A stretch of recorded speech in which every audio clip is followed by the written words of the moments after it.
Welcome to Ichiraku Ramen and thank you for joining me for another journey into the world of shinobi. Before we begin, I want to give a huge thank you to everyone who listens, supports the channel, and enjoys these stories. Today's story is part 3 of The Will of Fire, Reignition. Summary: War, politics, and a Hokage who does not hold back. The shinobi world is on the brink of collapse, and Konoha needs a leader who can navigate the bloodshed. Enter Naruto Uzumaki Namikaze, the Crimson Storm. Rising to the position of Hokage at a shockingly young age, this Naruto is a different breed, ruthless on the battlefield, yet fiercely dedicated to forging a lasting peace. In this alternate universe, Naruto is 4 years older than in canon and must survive political treachery, master high-stakes diplomacy, and outsmart enemies who want to see the Leaf Village burn. He is about to prove that true leadership requires more than just raw power, it requires a brilliant, unyielding mind. This is a fan-made story inspired by the world of Naruto. All characters in the original universe belong to their respective creators. This narration is created for entertainment purposes as part of a transformative storytelling experience. The story itself was written by Shea 1819, and full credit goes to the original author. If you would like to read the original version, the link to the story is included in the video description below. Also, if you like my content and want to keep up with future updates, hit that subscribe button and don't forget to share it with your friends. Now sit back, relax, and enjoy. Embers of Alliance Arc Part 1. Chapter 25, The Easy End. The quiet in the summit chamber wasn't the brittle stillness of tension. It was the kind of quiet that came after storms, when the air was thick with things unsaid, too heavy for small words, too significant for noise. Scrolls lay open across the table, official seals glistening in the light filtering through high windows. A few ink pots, still uncapped, sat nearby, brushes resting beside them like weapons sheathed after a long campaign. Kuratsuchi's gaze tracked a droplet of ink sliding down the side of one pot. Strange, the things you noticed at a moment like this. This is actually happening, she thought, not for the first time. The elders back home had scoffed at the Hokage's ambition. Even her own father had called it optimistic to the point of foolishness. And yet here she stood, watching it come together, all of it. Her fingers drummed once against the polished wood of the table, just to ground herself in reality. Baki's voice broke the silence. "Suna accepts the terms," he said simply, with that military crispness she'd come to expect from him. He inclined his head toward Naruto. "Our daimyo has been briefed. Temari will represent us at Kirigakure." Temari, seated beside him, gave a quiet nod, more acknowledgement than formality. Her sharp green eyes flicked briefly toward Kuratsuchi, a silent note of professional regard between two envoys who would soon share a road. Kuratsuchi's throat felt oddly dry. She cleared it quietly and rose. "Iwagakure," she began, keeping her voice as level as stone, "has conferred with our council. We will participate fully in this alliance. I will serve as envoy to Kiri." Her words hung in the air, final and unyielding. For a heartbeat, no one spoke. But it wasn't hesitation, it was acceptance sinking in. Kusa's envoy shifted in his seat, cleared his throat, and followed. "Kuzugakure will send its delegation to Kiri, and establish our embassy in Konoha." Oto's representative added. "Otogakure commits to the same." And Takigakure finished their final envoy. "Will stand with this coalition." They were all doing it. She caught herself watching the ink pots again. Her mind flicked, unwilling, to old words spoken in council halls. "Konoha's Hokage is a soldier, not a statesman. The fifth will not hold the center for long. These alliances are dreams, fantasies of a man too young for his robes." Kuratsuchi glanced across the table at Naruto. He wasn't speaking now. He didn't need to. Instead, he stood quietly at the head of the room, watching the delegates affirm their commitments with nothing more than a quiet patience, the kind that carried its own weight of certainty. The civilian council back in IWA would choke on their tea if they saw this. Baki's voice cut in again. "And the daimyo?" Naruto's answer came without hesitation. They will stand beside us at the Chunin exams. Not as observers, but as witnesses to our intent. No theatrics. No raised voice. Just fact. Another ripple of glances around the table. Approval, cautious respect. Even Baki gave the barest nod, as if confirming something long suspected. Temari, folding her arms, spoke next, her voice steady but curious. And Konoha's embassies? You've committed to ours as well? Naruto inclined his head. Our diplomats are preparing. Once trained, they will serve in your villages with honor. It wasn't boasting. It wasn't false promise. It was a statement of intent, plain and firm. Kuratsuchi felt something shift in her chest. A sharp, unexpected twist of grudging respect, not for style or speechcraft, but for results. This wasn't about Naruto's posture, or his title, or his legacy. It was about the sheer, undeniable fact that it was working. Iwa's elders had been wrong. So had Konoha's doubters, the ones who had whispered behind their screens that their Hokage was chasing phantoms. The room, full of voices from 5 nations, once enemies, was proof enough. Her eyes narrowed slightly, not in suspicion, but in reluctant awe. You stubborn fool, she thought, watching Naruto as he carefully rolled the sealed scrolls for the final time. You're actually doing it. As if feeling the weight of her gaze, Naruto spoke one last time, his eyes sweeping across the assembly. We began this summit uncertain, he said. Some of us hesitant. Some of us, not believing this day would come. No one interrupted. But today, he continued, we leave this chamber as architects of something larger than ourselves. Let this be the first step toward a future not defined by our scars, but by the bridges we build. His hand came to rest briefly on the scrolls before him, firm and final. And let the world see, he finished, that together we have succeeded where our predecessors fell short. No applause followed. None was needed. What filled the chamber instead was a quiet understanding, a shared breath between former enemies and wary allies. A beginning. Danzo's move. The chamber beneath Konoha was colder than the winter wind outside. The stone walls, bare of banners or emblems, seemed to drink the torchlight rather than reflect it. Danzo sat rigid on the carved seat at the room's center, his single visible eye narrowed into a sliver of sharp discontent. Around him, root operatives knelt in silence, shadows within shadows. A scroll lay open before him, sealed not long ago by the courier from the summit. The words written upon it were clear. The alliance was real. Signed. Sealed. Moving forward. Danzo exhaled slowly through his nose, the breath rasping with controlled anger. How predictable!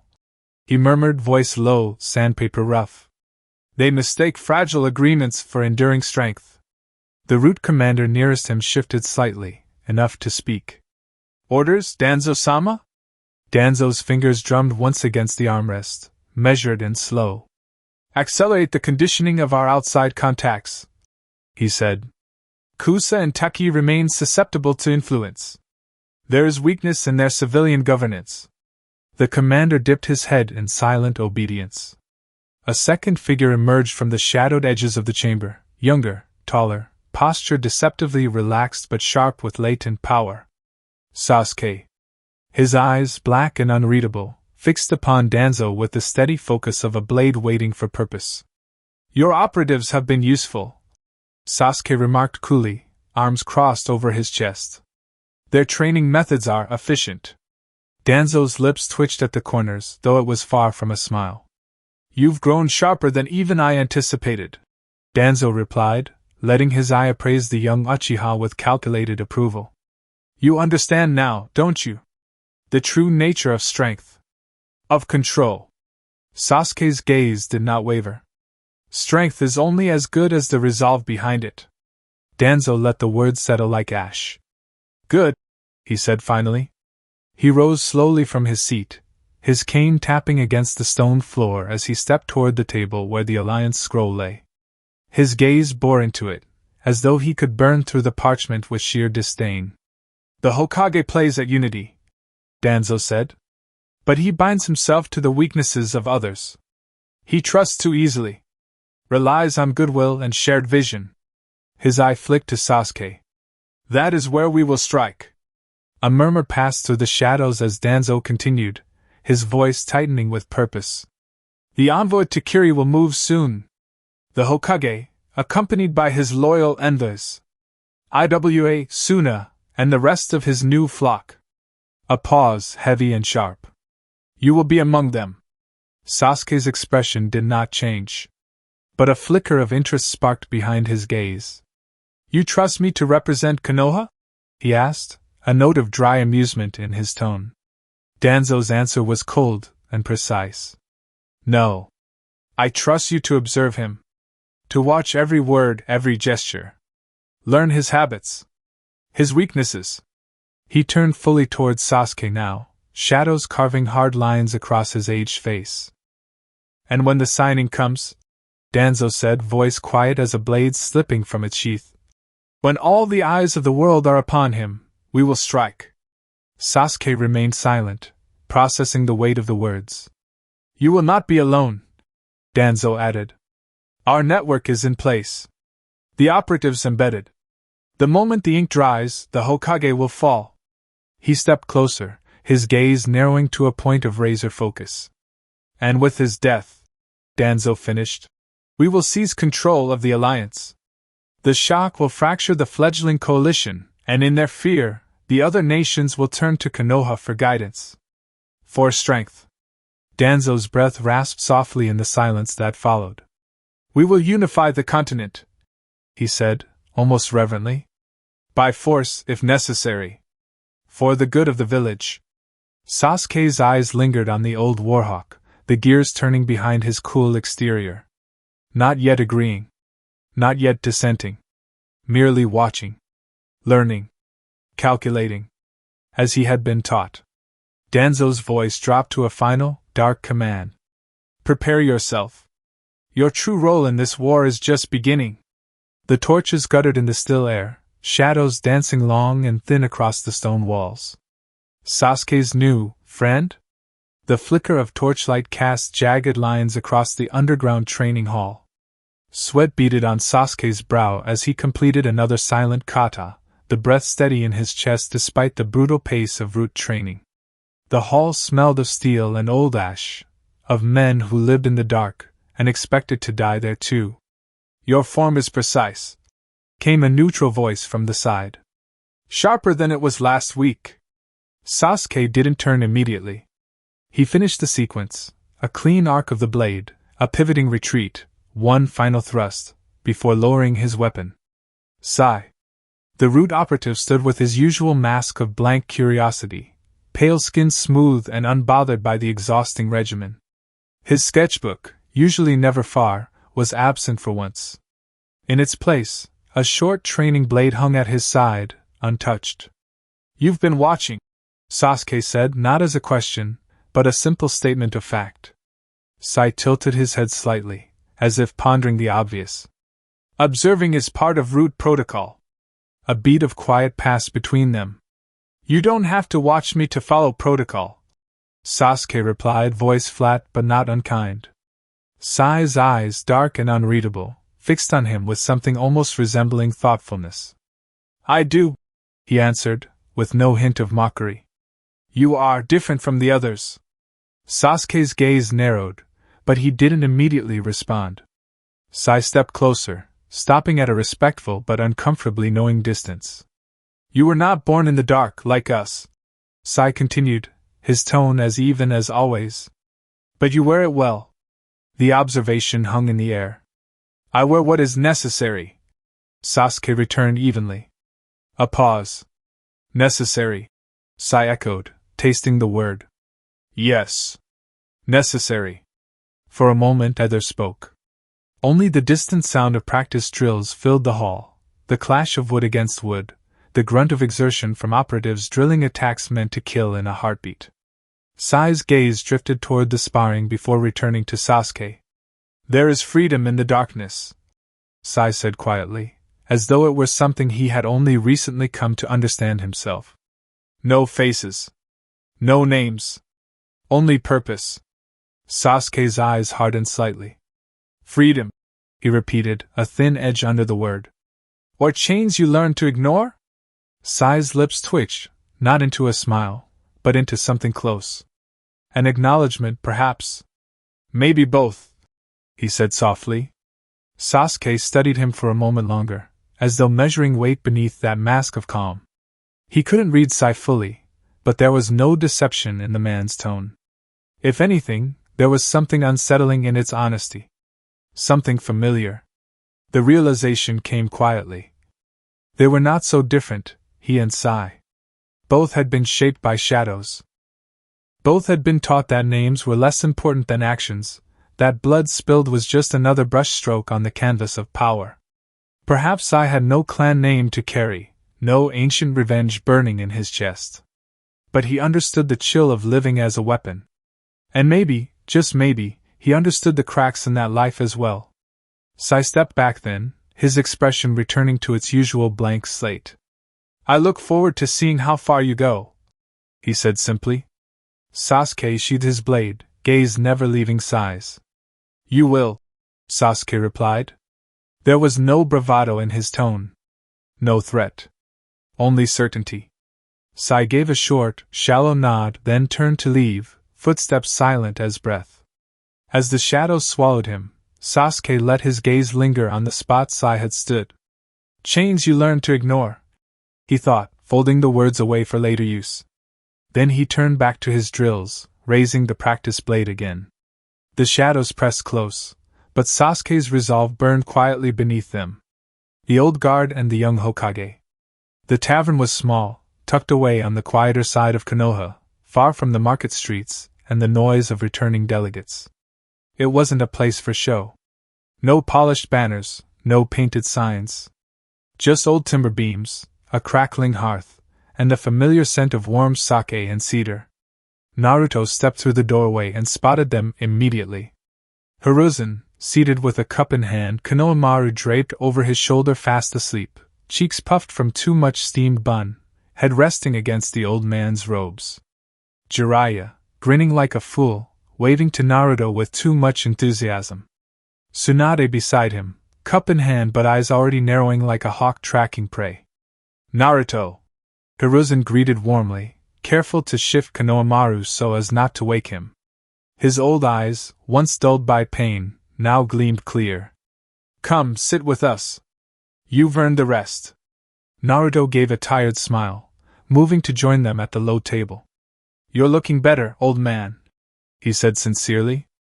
Hiruzen chuckled, his fingers absently stroking Konohamaru's hair. Retirement suits me. My greatest duty now is keeping this rascal full of sweets and stories. His voice, though lighter, held the weight of genuine contentment. Naruto felt something ease in his chest at the sight. It was a small thing, but it mattered. Tsunade poured him a cup, sliding it across the table. Drink while you can, she said, a playful warning in her tone. You'll have plenty to handle once you reach Kiri. Naruto accepted it with a nod. You're in charge while I'm gone, Tsunade-abakin. He teased lightly, taking a sip. Try not to burn the village down. She smirked over her cup. Just try not to spark a war with your charm. Before Naruto could reply, Jiraiya leaned in, voice low and full of mischief. Charm's exactly what you'll need, he said with a wink. Rumor has it the Mizukage is an absolute busted babe. Terumi Mei, they call her. Dangerous curves and dangerous politics. Tsunade didn't miss a beat. Her fist came down hard on Jiraiya's head with a thud that shook the table. Idiot! She muttered, shaking her head. Jiraiya winced, rubbing the growing lump with mock offense. Can't blame a man for appreciating beauty where it blooms. Across the table, Naruto leaned closer to Hiruzen, lowering his voice to a conspiratorial whisper. Hasn't learned a thing, has he? Hiruzen's chuckle rumbled like distant thunder. Not a bit. They shared a quiet laugh, Konohamaru stirring faintly against Hiruzen's shoulder but not waking. As the moment of humor passed, Hiruzen's gaze softened. He shifted carefully, freeing his hand to pour Naruto another cup. You've done well, Naruto, the old Hokage said, his tone deeper now, full of genuine pride. This summit, you've succeeded where many of us faltered. Naruto's expression sobered. He dipped his head in quiet respect. It's only the first step. Perhaps, Hiruzen aloud. But it is a step others never managed. A thoughtful silence settled between them before Hiruzen continued, his eyes darkening with a glint of knowing wisdom. Kuratsuchi, he said, the name deliberate weighted. She is curious, sharp, and not as closed off as she pretends. Naruto's gaze lifted, cautious but interested. I know, he admitted quietly. Hiruzen studied him a moment, then leaned in slightly, voice lower, private. If you wish to build something real from this marriage alliance, the old man said, you must give her something no treaty, no council, no scroll can provide. Naruto's brow furrowed slightly. Trust, Hiruzen finished. Your trust. Not partial. Not measured. Absolute. Lay it all before her. Show her everything. For a beat, Naruto said nothing. He thought of Kuratsuchi's guarded eyes, her sharp tongue, her unyielding posture at the summit table. He thought of the quiet moments between them, of her careful questions and the subtle cracks in her armor. Slowly, Naruto nodded. I will, he said, voice quiet but sure. Tsunade, watching him over the rim of her cup, gave a small, approving grunt. Good. Jiraiya, still rubbing his bruised head, gave a lopsided grin. Just make sure you wait until after the summit to tell her your embarrassing stories. Naruto smirked at that, relaxing into the warmth of the moment. As the fire crackled low and Konohamaru shifted in his sleep, the old and new guards of Konoha sat together beneath the quiet hush of evening, not as Hokage and elders, but as comrades bound by duty, legacy, and something simpler still. Family. Late-night sweets. Kuratsuchi sat by the window of her apartment, knees drawn up to her chest, chin resting on folded arms. Her loose IWA village sweatshirt slouched off one shoulder, revealing a hint of toned collarbone beneath the casual cotton. Simple sleep shorts, dark, fitted, and just long enough to be decent, left most of her legs bare to the cool air drifting in through the glass. Her short, dark hair was slightly mussed from absent-mindedly running her hands through it, strands curling behind her ear. She hadn't bothered with her usual tight military style tonight. She hadn't expected anyone. A breath escaped her lips, feathering against her wrist. The summit was over. Her fellow diplomats had departed that morning, their work done, leaving her behind to finalize the last arrangements. Now the apartment felt quiet. Uncomfortably so. She frowned toward the darkened streets below, then stilled at a faint, unexpected tap-tap against the glass. Her eyes narrowed instinctively. She reached for the kunai she kept beside her teacup and moved cautiously to the window. When she saw him, her brows rose despite herself. Naruto. But not the Hokage. Not the ironclad statesman, not the military tactician who had carried the summit on his shoulders. No, this was Naruto in a baggy hoodie and joggers, wind-ruffled hair, grin cocky and wild, sticking to her window like some delinquent shinobi sneaking out for a midnight prank. His breath fogged the glass, and he grinned wider, tapping 2 fingers to the window in a mischievous salute. You up for a late-night outing? He mouthed through the glass. Her pulse quickened, not in alarm, but in something far more confusing. Naruto Uzumaki. The boy who had devastated mountains, broken armies, and bent politics to his will, dangling off her 4th-story window, like a fool. There was a small flicker in her chest she couldn't quite name. Sliding the window open, she gave him a flat look. You're not serious. His grin didn't falter. Completely serious. Her eyes swept over him, noting the casual sprawl of his body against the frame, the way the loose hoodie did nothing to hide the muscle beneath. But more curiously, she felt his gaze slip toward her, just for a moment, quick, sharp, but unmistakable. He's checking me out, she thought, oddly flustered. A brief flicker of heat rose in her chest, but she smothered it with a practiced scowl. You're insane, she said, trying to maintain her composure. Debatable, he replied smoothly. Come on, it'll be worth it. She glanced down at herself, her sweatshirt drooping lazily, the way her shorts left her long legs bare to the evening air. "You want me to go out like this?" He shrugged, all effortless confidence. "You look fine." For a brief, strange heartbeat, her pulse skipped. Not because of the words themselves, but because of how genuinely he said them. She sighed, slipping the kunai back to the table. "Fine. But if anyone sees me, I'm blaming you." "I'll take the heat," he promised, already stepping aside to let her climb out. Together they moved through the rooftops of Konoha, slipping from shadow to shadow like old comrades. Naruto led the way, perfectly at home in the night air, and Kuratsuchi followed, her loose clothes brushing against her skin, the chill breeze curling beneath the fabric. She caught him stealing another glance at her legs, subtle but there. The corner of her mouth almost tugged upward. They landed beside a quiet street vendor still open at this late hour. Naruto grinned wide, already rummaging through the offerings. "Trust me," he said, selecting several puddings, snack boxes, and 2 tall milkshakes with ease. "I have no idea why I'm trusting you," she replied, but she was already reaching for a cup. Minutes later, they sat in a small, tucked-away corner, looking over the glittering lights of the village. It felt comfortable. Strangely so. They sat side by side on the rooftop ledge, bags of snacks spread between them like forbidden treasure. Kuratsuchi took a careful sip of her milkshake, eyeing the small mountain of pudding cups Naruto had insisted on buying. "You seriously eat this much sugar before a diplomatic trip?" she asked, half suspicious, half impressed. Naruto grinned, peeling the lid off a pudding and scooping a spoonful like it was gourmet delicacy. "Don't judge until you've tried it. This stuff powers my Hokage-level diplomacy." Kuratsuchi snorted. "Is that the secret Konoha technique? Sugar overload before negotiations?" "That and ramen," Naruto quipped, flashing her a cheeky grin. She shook her head, mock exasperated. "Of course. I should have known. Konoha's obsession with ramen is borderline cult-like." "You don't like ramen?" Naruto challenged, eyebrows raised in mock horror. "IWA cuisine is more balanced," she replied loftily, tapping her spoon against the side of her pudding cup.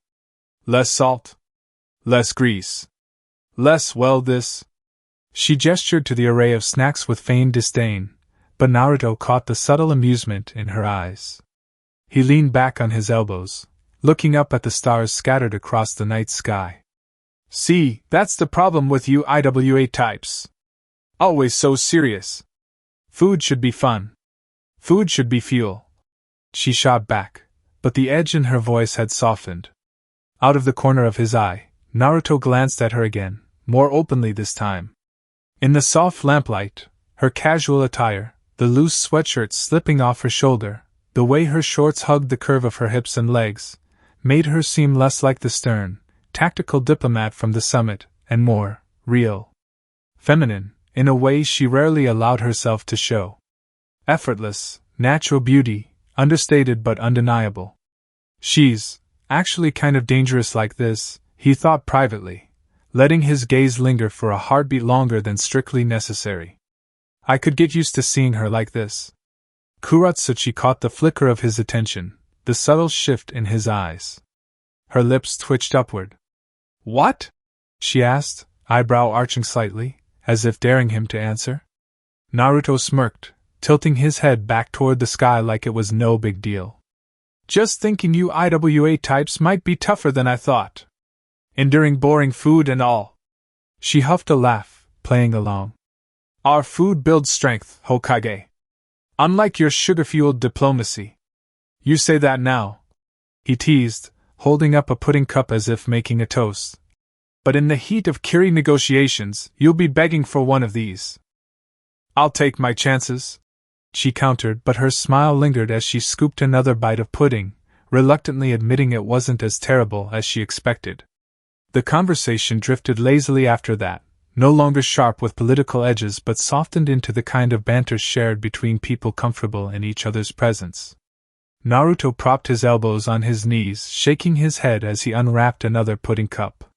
"You know," he started, spooning a generous bite, Someone at the summit, not naming names, actually thought I wanted to annex Taki. Kuratsuchi blinked, then let out a sharp laugh. Annex Taki? Really? I swear. Naruto groaned, slumping dramatically. Apparently, because we stationed A and B there during their border crisis, it's all part of my grand master plan to absorb them into the Leaf Empire. She smirked, resting her cheek against her palm. Right. I can see it now, Naruto Uzumaki, Emperor of Ramen and tiny struggling villages. He grinned back, spoon held like a scepter. Long may I reign. They both chuckled, and for a moment, the city lights seemed to twinkle in time with their shared amusement. Kuratsuchi reached for another snack, turning it over in her hands. At least you don't drown in paperwork, she muttered, almost to herself. Naruto shot her a sideways glance. You! Paperwork? She sighed heavily, feigning agony. I would rather fight 5A rank missing Nin in the middle of a thunderstorm than fill out another 300 forms for supply requisitions. Naruto barked a laugh. Only 5? She arched a brow, smirking. Fine. 10. He shook his head, amused. You and me both. I thought being Hokage meant I'd get to skip all that. Nope, she said dryly, taking a bite of her snack. Turns out, it's about 90% paperwork, and 10% people thinking you're plotting to annex their entire village. Good thing the snacks are good, he replied, holding up his pudding cup in a mock toast.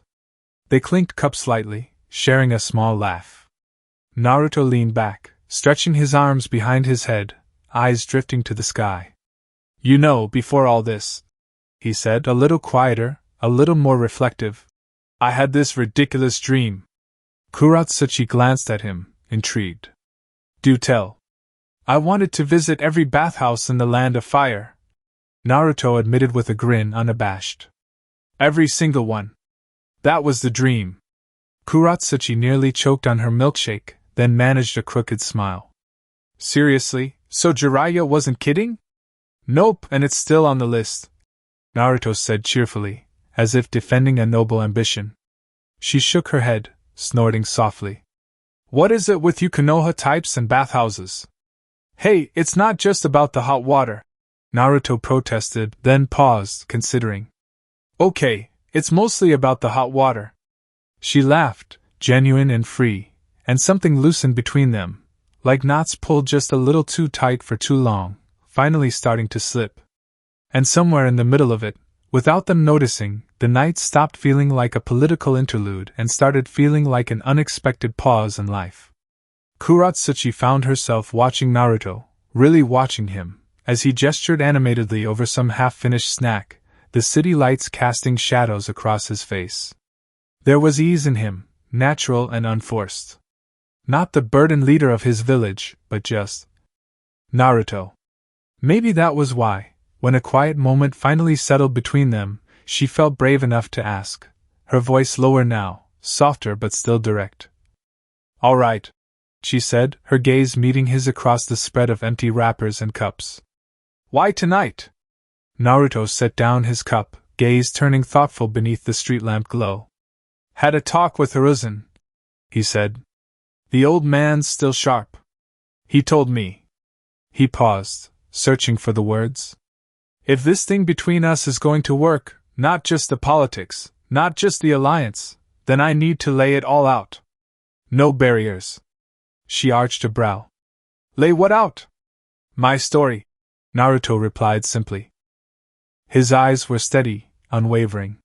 Where I came from. Who I really am. The things I've done that people whisper about but never ask me directly. There was no hesitation in his voice. No deflection. Kuratsuchi felt a small flicker inside her chest, like the first ember of something yet unlit. Her gaze sharpened slightly. The Bleeding Archipelago? Naruto met her eyes, and this time, there was no dodge. No mask. Yes, he answered. That too. For a moment, she felt the air still around them. This wasn't a politician's promise. This wasn't a line to placate an ally. It was a choice. His choice. And it was real. Slowly, she set her spoon down, and met his gaze fully. "You're really going to tell me everything?" she asked, the sharp edge of her doubt softening into something closer to wonder. A small smile touched his lips, not mischievous, not sly, but genuine. "I figured," Naruto said, leaning back against the bench. "If we're going to build something worth standing on, it should start from the beginning." Her breath caught slightly at the words, and for a heartbeat she let herself simply look at him, not as the Hokage, not as an enemy, not as a diplomat, but as him. Naruto Uzumaki. A man full of shadows and light, scars and strength, stories untold. She exhaled slowly, a quiet smile tugging at the corner of her mouth. "All right," she said softly. "From the beginning." End of Embers of Alliance Arc Part 1. Next. The Bleeding Archipelago Arc. Naruto Uzumaki. "So this is what you've become, Naruto Uzumaki. Drenched in the blood of your kin, your hands steeped in the ruin of our name. You call yourself an Uzumaki, but you are no heir of Uzushio. You are its butcher. The storm that swallowed its children whole. Traitor to your blood. Traitor to your people. The bodies you bury today will forever be the evidence of the disgrace you have brought upon your mother. Just fucking die already." Quick pause, guys, I just want to take a second to say thank you. We actually hit 3,000 subscribers, and that is entirely because of you. I genuinely could not have done it without this community, and it means more than I can put into words. Now we're setting our sights on 3,000, and if you're not subscribed yet, this is your moment. It takes 1 second, and it truly makes a difference. Alright, let's get back to it. Naruto's not going to wait forever. The Bleeding Archipelago Arc. Chapter 26. Naruto Uzumaki. Night of Naruto's birth. The night air clung to them like a soft mist, cool and fragrant with the distant bloom of plum blossoms. Konoha's skyline glowed beneath the stars, the paper lanterns of night vendors flickering like scattered fireflies across the rooftops. Naruto sat with his arms resting casually over his knees, milkshake forgotten at his side. For a while, he just gazed out at the horizon, the wind teasing loose strands of his golden hair. Kuratsuchi waited, silently watching him from across the spread of snacks between them. She said nothing, but he felt her gaze, steady, patient, but undeniably curious. Finally, he spoke. "When I think about how it all started," Naruto began, his voice low, rougher than usual. "It wasn't in a battlefield, or in some council chamber. It started in a small house on the outskirts of this village." His eyes softened, not with nostalgia, but with something older. Older than memory. Older than grief. The house wasn't much to look at, a modest 2-story tucked under the shadows of the Hokage monument, near the quieter paths of the forest. But inside, it was alive. Alive with Kushina's laughter as she leaned against the doorframe, one hand resting on the swell of her belly, the other brandishing a ladle like a weapon. "I swear, Minato, if you forget to bring back that mochi again, you're sleeping outside with the toads." Her voice was full of fire, her red hair cascading over her shoulders like a wild river. Minato Namikaze, the yellow flash himself, Hokage of the Hidden Leaf, chuckled softly as he slipped on his jacket. His eyes were warm as he crossed the room and kissed her forehead. "I've faced the 7 swordsmen of the mist," he teased, "but nothing scares me quite like you with cravings." Kushina grinned, triumphant. "Good. Keep it that way." Off to the side, little Naruto, no more than a toddler then, red tufts of hair sticking out in every direction, watched his parents with wide eyes, legs kicking from where he sat perched on a stool. "Mama," he piped up, voice high and eager. "What's mochi?" Kushina laughed, crouching down to ruffle his hair. "A treat for good boys who help their mothers and grow up strong like their father." Minato smiled at the scene, lingering in the doorway. Outside, the village bustled quietly with life. Spring festivals were being prepared. Paper streamers fluttered in the wind. Vendors arranged dumplings and sweet rice cakes in preparation for the coming celebrations. Life felt full. Complete. Even with tensions rising in the distance, whispers of storm clouds gathering across the mainland, this house was an island of warmth. They never saw it coming. As Naruto spoke, Kuratsuchi listened closely, her expression unreadable. But beneath her composed exterior, she felt something coil tight in her chest. So this is where it began. Naruto's eyes were distant, as if seeing not the village below, but a memory playing out in front of him. My mother, he continued, voice quieter now, was as fierce as they come. She carried the Uzumaki name like it was a crown. She never let anyone forget where we came from. She said I'd inherit the fire of Uzushio, and my little sister too, when she was born. His gaze softened briefly. Mina, he murmured. They had already chosen her name. She was supposed to carry the legacy alongside me. For a moment, Kuratsuchi saw it, the picture of what could have been. A brother and sister, two heirs of Uzushio's forgotten pride, raised under the watchful eyes of heroes. But history, as always, had other plans. Naruto's voice darkened, as though shadow crept into his lungs. The world doesn't let happiness last, he said, more to himself than to her. A gust of wind swept through, rustling the empty cups between them, scattering a few crumbs across the table. Kuratsuchi's fingers tightened around her drink, knuckles pale. She could sense it, the fracture point in the story. The moment the warmth would give way to fire and blood. But still, she said nothing. She wanted to hear it all. Naruto's eyes, half-lidded beneath the moonlight, closed briefly. When they opened, they carried the weight of decades in their depths. Naruto was a quick learner. Faster than anyone expected, faster than even Minato sometimes knew how to handle. By the time he was 4, Naruto could already read complex ceiling diagrams and sketch them from memory. He'd been found more than once tucked away in a corner of his father's study, tongue poking out in concentration as he traced the swirling spirals of Uzumaki Fuinjutsu. Kushina, always quick to tease, called him her little ceiling menace. I look away for 2 seconds, and this boy is scribbling formulas like an old sage. She huffed, hands on her hips, though the pride in her voice was unmistakable. Minato would laugh, warm and proud, as he scooped Naruto into his arms. That's our boy, he'd say, ruffling his son's hair. Konoha won't know what hit it. Naruto loved those moments. His mother's teasing. His father's gentle praise. The weight of the Hokage's cloak resting over Minato's shoulders, not as a barrier, but as a mantle Naruto dreamed of carrying one day. And there was so much hope in their home then. Kushina had taken to humming as she moved around the house, her belly growing rounder with Mina's life. Your little sister's going to be just as much trouble as you. She teased Naruto, cupping her stomach with one hand and tapping his nose with the other. Naruto grinned every time, pride blooming in his chest. I'll protect her, he declared, chest puffed out. You'll have to, Minato added with a wink. Because she'll probably have your mother's temper. That earned him a ladle thrown expertly across the kitchen, which Naruto thought only proved his point. But even as the days were filled with laughter, beyond the household walls, the shadows lengthened. War whispers reached even the ears of children. The academy instructors trained them harder, longer. Missions grew riskier. Refugees from smaller border villages occasionally passed through the gates of Konoha, faces haggard, eyes full of fear. And Naruto noticed. He wasn't like other children, content to play without seeing the undercurrents.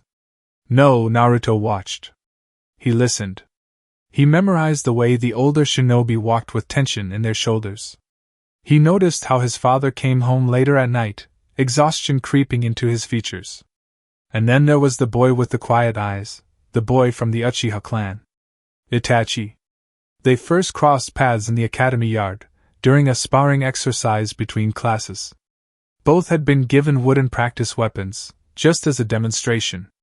Naruto had been quick, faster than anyone expected for a boy of his age. But Itachi, there was something almost unnatural about him. A silent intensity.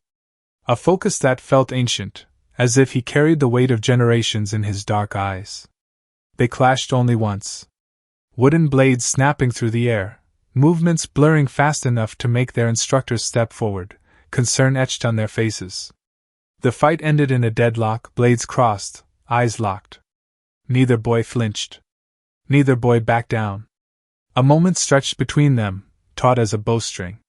Then, almost imperceptibly, they nodded to one another, not as children, but as something else entirely. Rivals. From that day on, they trained like men possessed. Naruto, driven by an invisible fire in his chest, a desire not just to match the quiet prodigy of the Uchiha clan, but to surpass him. Every failure became fuel. Every success a stepping stone. Minato and Kushina watched with a mixture of awe and worry. "He's too young for this pace," Minato murmured one night, watching Naruto practice long after sunset. "He's Uzumaki," Kushina replied softly, her hand resting on her belly, feeling Mina's tiny kicks beneath her palm. "We're born burning bright." Her smile faltered, just for a heartbeat. "But even the brightest flames need rest." Naruto rarely rested. Even as a boy, he felt something growing beneath his skin, a storm, waiting for a reason to break free. He could never quite explain it, not even to himself. It was a quiet pull at first. A whisper in the back of his mind. The sense that life, this fragile happiness he held in his small hands, was a candle burning against the storm that was coming for them all. He just didn't know how soon. October 10th, Mina's birth, death of the family. It began with the smell of smoke. Naruto woke to it, acrid and sharp, curling beneath his nose like the whisper of something wrong. His small hands clenched the blanket at his chest, heartbeat fluttering in his ears as he sat upright in the dimness of his room. Outside his window, the sky was the color of blood and fire. Then came the noise. Screams. Clashing steel. The unmistakable roar of chakra unleashed in violence. Footsteps thundered down the hall. The door to his room burst open, and Kushina filled the frame, wild red hair fanned behind her like a banner of war. Sweat beaded on her brow, her breathing sharp. Even heavily pregnant, she radiated raw power. "Naruto!" she snapped, her voice tight but steady. "Stay close to me. No matter what." His small body trembled, but he nodded, scrambling from his bed. His fingers found hers, and she squeezed them tightly, far tighter than usual.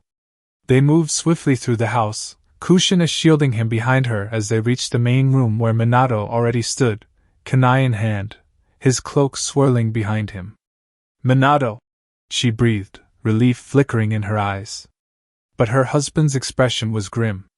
"They've breached the outer perimeter," Minato said tightly, scanning the shadows beyond the windows. "I've sent word to the village patrols, but this wasn't a random attack." A gust of wind forced the door open. And there, framed in the swirling smoke and dying light, stood the figure. A man, tall and cloaked in darkness, a swirl-patterned mask hiding his face. One eye visible. Red as blood. Spinning. Sharingan.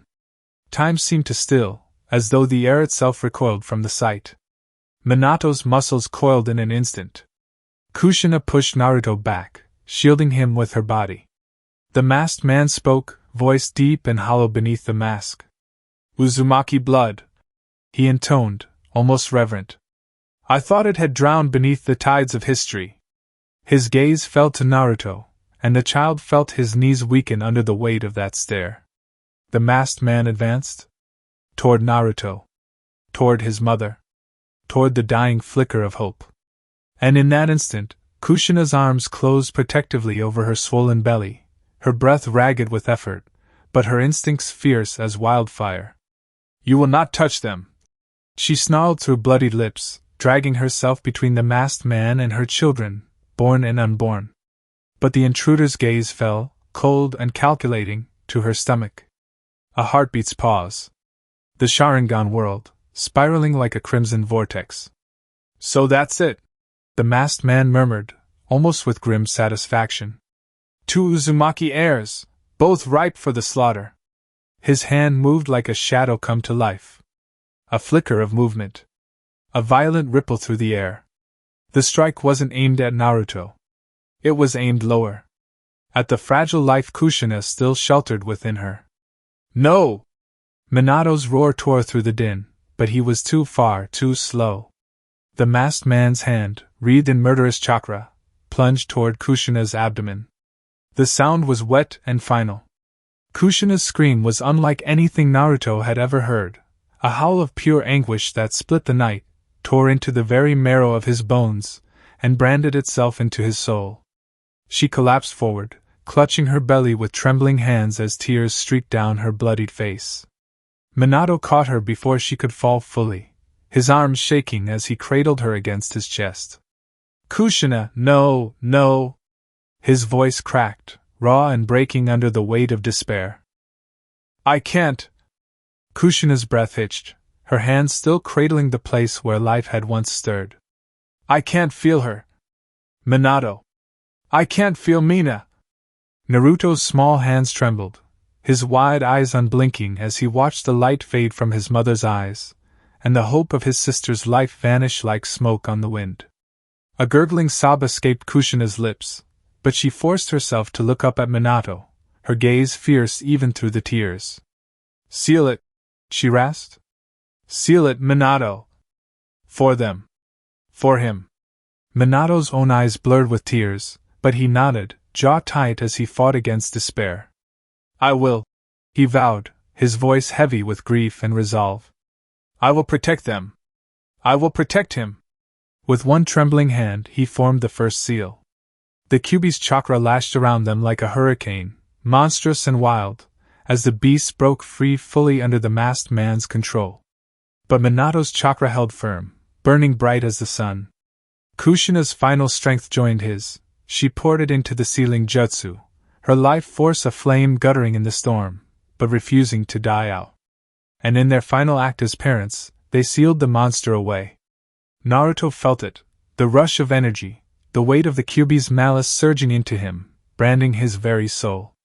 Minato's last words, choked through blood and pain, barely reached his ears. Live! Naruto! Live enough for all of us! Kushina's eyes fluttered closed, her lips forming a silent prayer. For Naruto. For Mina. For the family they could never be. The seals snapped shut.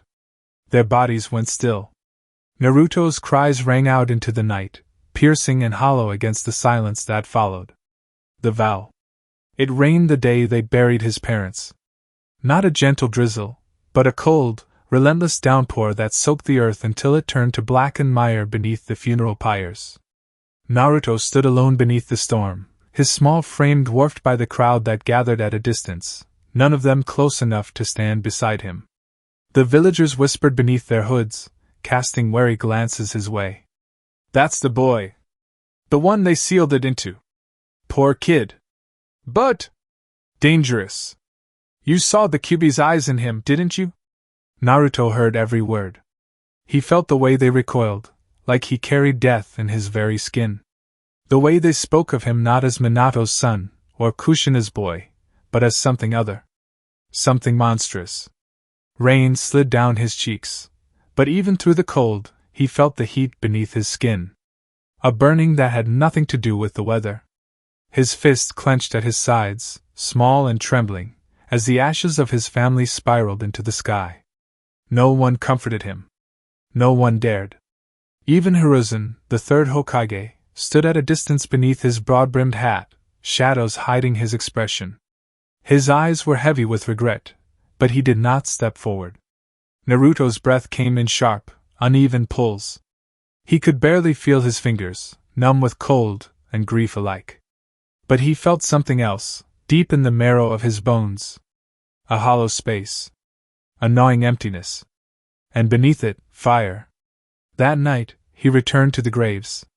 He came alone. No one followed him, they never did. Not anymore. The graves were simple. Modest markers of wood and stone, inscribed with the names of heroes. Minato Namikaze. Kushina Uzumaki. Mina Uzumaki. The last name felt like a blade twisting in his chest. Naruto knelt in the wet earth, rain still falling, soaking through his thin clothes until they clung to him like a second skin. His gaze hollow, fixed on the names carved into the headstones. You! His voice cracked, barely a whisper. You left me behind. No answer came, save for the relentless patter of rain. His fists clenched until his nails bit into his palms, drawing blood. They killed you! They killed her! A tremor ran through his small frame, but his eyes blazed with something raw and uncontainable. I swear to you! His voice grew stronger, rising against the storm. I will not forget this! I will not forgive this! His breath trembled, misting in the cold night air. I will not let their deaths go unanswered! Thunder rumbled across the sky, as if the heavens themselves acknowledged his vow. Naruto rose to his feet, his shadow stretching long and jagged beneath the flash of lightning. His eyes, once bright with childish curiosity, were now rimmed with fury, sharp as forged steel. If the world sees me as a monster, he whispered, the words a blade sharpened by grief, then I'll show them a monster worthy of their fear. The wind howled, catching his words and carrying them into the night. A silent witness to a promise of blood. Genin assignment, Team Itachi. The day they handed him his forehead protector, the sky was clear. Not a single cloud marred the blue expanse overhead. Naruto thought that was strange. Almost insulting. A bright, cheerful day for a child who had buried his family weeks before. He tied the cloth around his forehead with shaking fingers, the metal plate gleaming coldly in the sunlight. His reflection stared back at him from its polished surface, not the innocent boy of the past, but someone harder, someone forged in fire. Someone ready. You'll be assigned a squad today, the instructor barked, pacing the lineup of newly minted genin. Based on evaluations, specialties, and aptitude. Naruto barely listened. His eyes scanned the faces of the other children with a distant, unreadable expression. They all looked away. All but one. Itachi Uchiha. Their gazes locked once again, just as they had in the academy yard. Itachi's eyes were dark, fathomless pools. Calm as a lake, but Naruto saw it, beneath the surface, a flicker of recognition.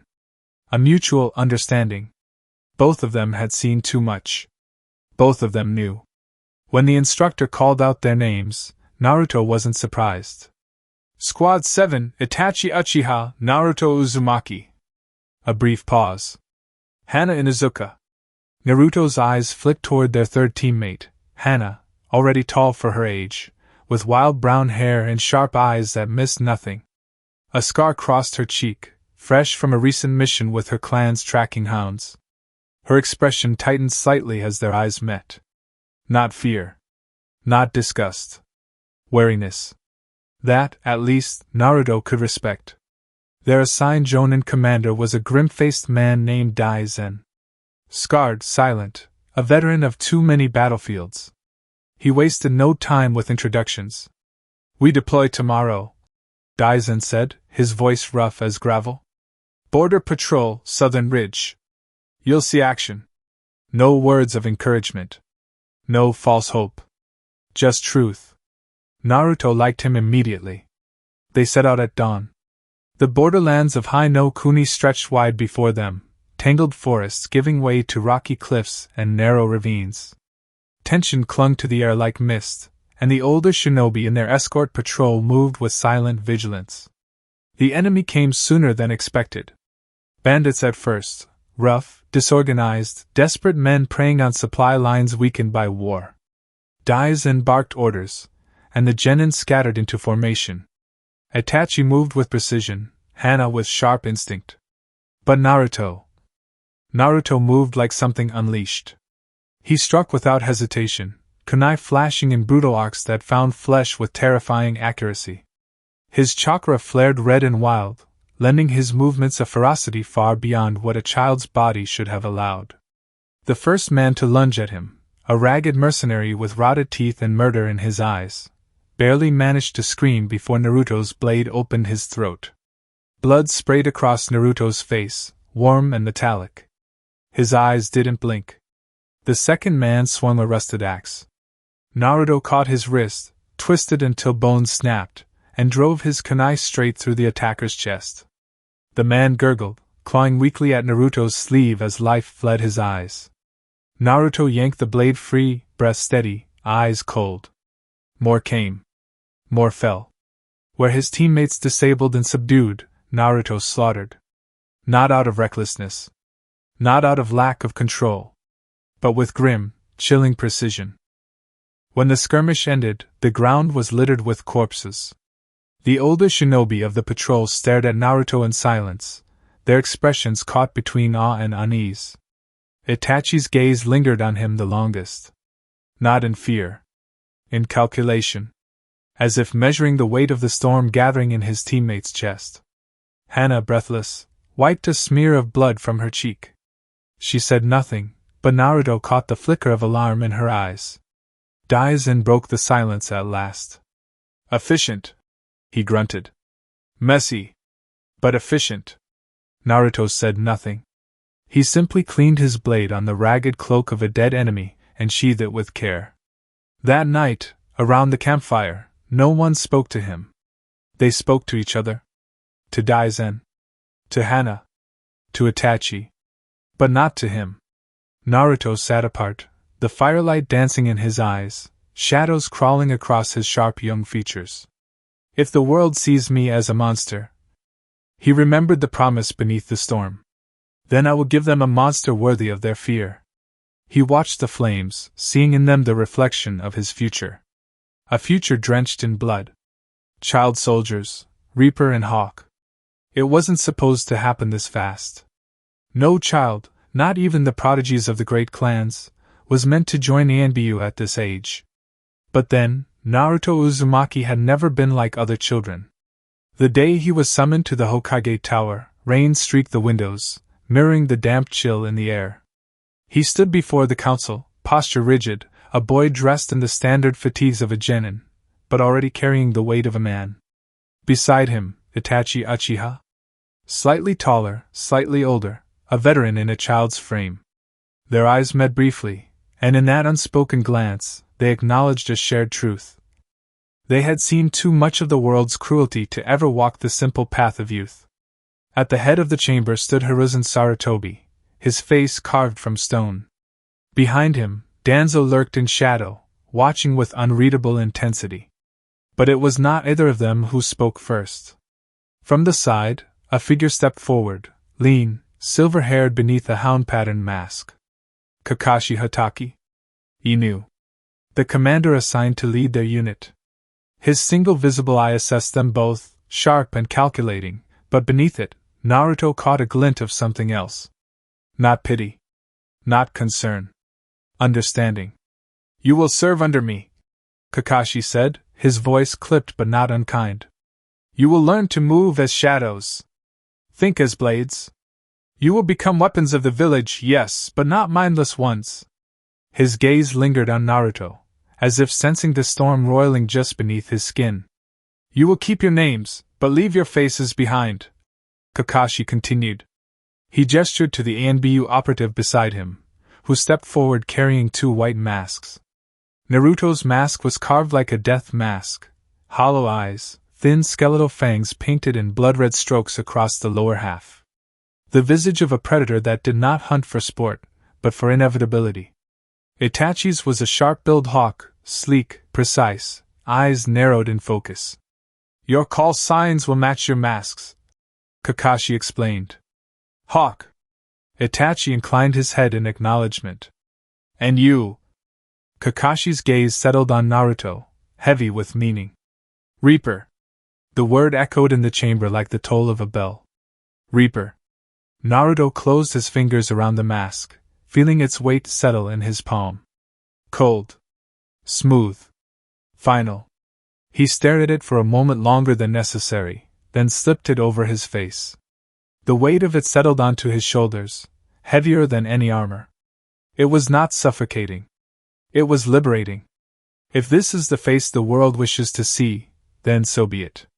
Itachi donned his mask beside him, movements fluid, practiced. Reaper and Hawk. Two weapons forged in blood. Kakashi Inu watched them both, then inclined his head. Your first briefing is at dawn, he said simply. He turned away, his words trailing behind him like the fading echo of thunder. Welcome to Anbu. Later, as they left the chamber, Naruto flexed his fingers beneath his gloves. Itachi walked beside him, silent. For a moment, Naruto felt the urge to speak, to fill the void between them with something human. But no words came. None were needed. In the hollow quiet of their new existence, their footsteps spoke louder than any oath. High above, storm clouds gathered over Konoha, blotting out the stars. And in the shadows of the ruined lands far beyond, the seeds of greater chaos took root. A lone figure, draped in ragged crimson, stood amidst the wreckage of a village swallowed by the sea. Burning eyes glowed beneath a cowl. "While you served their leaf," the figure rasped, "I remembered our blood. While you wore their mask, I prepared our wrath." His hands traced ancient Uzumaki runes etched into stone, sealing scrolls and forgotten horrors arrayed before him like an altar. "When the storm breaks, Uzushio will rise a tsunami of fire and blood." The figure's lips twisted into a snarl. "And you, Naruto Uzumaki, will kneel in the ashes of our name." The Bleeding Archipelago Arc. Chapter 27, The Path of the Reaper. Ultimatum of the Hokage. Rain hammered against the wide windows of the Hokage's office. The storm had rolled in as Naruto stood stiffly before the desk, ANBU uniform still marked with bloodstains, some dry, some fresh. Across from him, Hiruzen Sarutobi leaned forward in his chair, hands steepled beneath his chin, eyes shadowed beneath the brim of his hat. Behind him, the Hokage monument loomed, their stone faces blurred by rainwater. The air between them was thick with unspoken tension. "You disobeyed protocol," Hiruzen began, his voice low and unyielding. "You endangered your team. You left behind operatives under your command in pursuit of your personal vendetta." Naruto didn't flinch. "I completed the mission," he shot back, jaw tight. "Konoha's enemies are dead. The objective was secured. The objective was survival," Hiruzen countered, voice sharpening. "Yours. Your team's. Your village's future. There is no victory in corpses alone." Naruto's eyes, hard and cold beneath his damp hair, narrowed. "Dead enemies don't retaliate." Silence. The only sound in the office was the rhythmic ticking of the wall clock and the rain slashing against the glass. Hiruzen let the silence sit. He let Naruto stew in it, hoping that maybe, just maybe, it would give the boy a chance to reflect. But Naruto did not yield. "Your refusal to listen to your commanders jeopardizes more than your life," Hiruzen finally continued. "It puts this entire village at risk." Naruto's lips curled into a bitter shadow of a smile. "This village?" he scoffed. "The same one that whispers behind my back? The same one that calls me a monster while I bleed for them?" Hiruzen's eyes hardened. "I will not deny that the village has failed you, Naruto," he admitted, each word heavy with truth. "But that does not give you license to become what they fear." Naruto's fists clenched at his sides, nails biting into his palms. "Then what am I supposed to be?" he snapped, voice rising. "Their pet killer? A tool that smiles while cutting throats for people who will never see me as anything more? You are supposed to be better," Hiruzen replied, firm as stone. The answer hung in the air, heavy and cold. Naruto's jaw tightened. "I'm not interested in being better.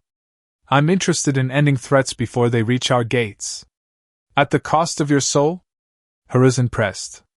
Naruto's eyes, storm gray and furious, met his squarely. "My soul died with my family." A beat. Hiruzen closed his eyes briefly, and when he opened them again, the weight of leadership settled fully on his shoulders. "Then you leave me no choice." He reached into a drawer and withdrew a scroll, laying it flat on the desk between them. "You are to leave immediately," Hiruzen said. "You will rendezvous with Jiraiya at the southern coast. You will assist him in investigating the disturbances reported along the borderlands." Naruto's gaze sharpened. "A babysitter," he sneered. "A lifeline," Hiruzen corrected coldly. "I don't need it.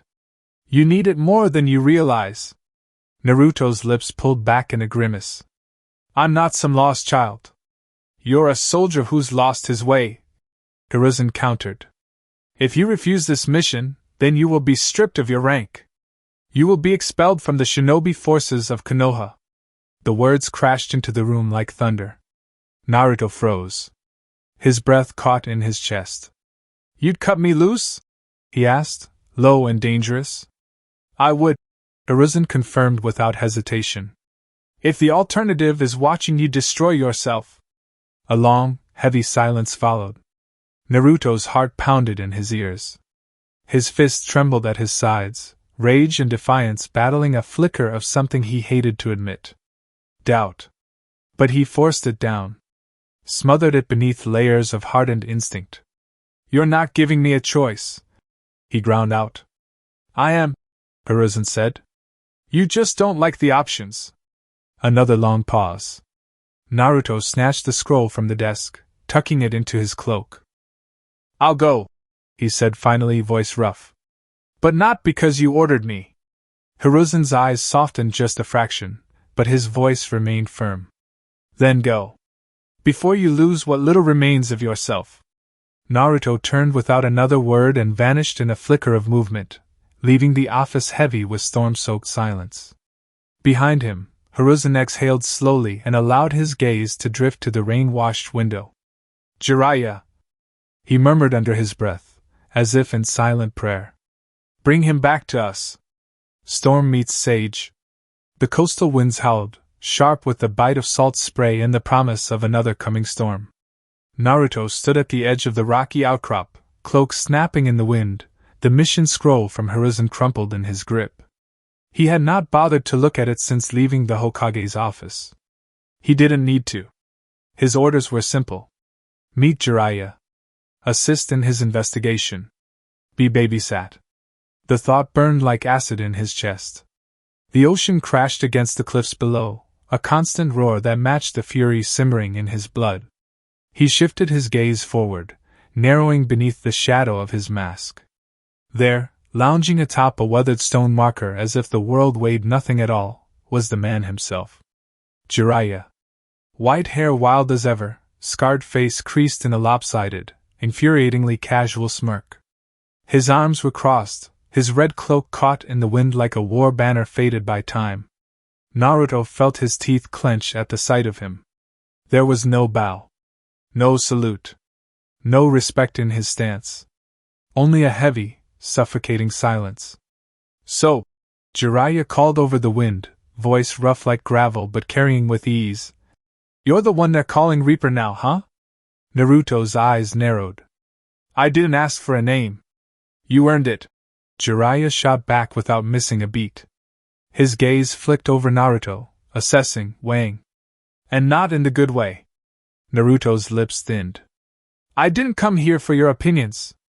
"No, I imagine you didn't," Jiraiya said, pushing off from the stone marker. He walked toward Naruto slowly, unhurried, as if approaching a caged bee staring him to test its fangs. "You came here because you didn't leave the Hokage any other damn choice." Naruto's hands twitched at his sides, aching for the feel of steel. "I came here because you weren't there when you were supposed to be." The words were quiet, but they cut sharper than any blade. Jiraiya's steps slowed. His expression, easygoing a moment before, hardened by degrees. Naruto's breath quickened, pulse thudding in his ears. "You were supposed to protect them," Naruto continued, voice rough with accusation. "You were supposed to be their shield. My father's friend. My mother's comrade. Where were you when they came?" The wind gusted hard, flinging sea spray between them like daggers. Jiraiya's eyes shadowed beneath the weight of the question. "I wasn't there," he admitted after a long moment, voice low. "I failed them." "Too easy an answer," Naruto spat. He took a step forward, the fury behind his mask smoldering hotter with every breath. "You weren't there for them. You weren't there for me." Jiraiya's gaze sharpened. "And you think you're the only one who lost them?" Naruto's fists clenched, blood rushing in his ears.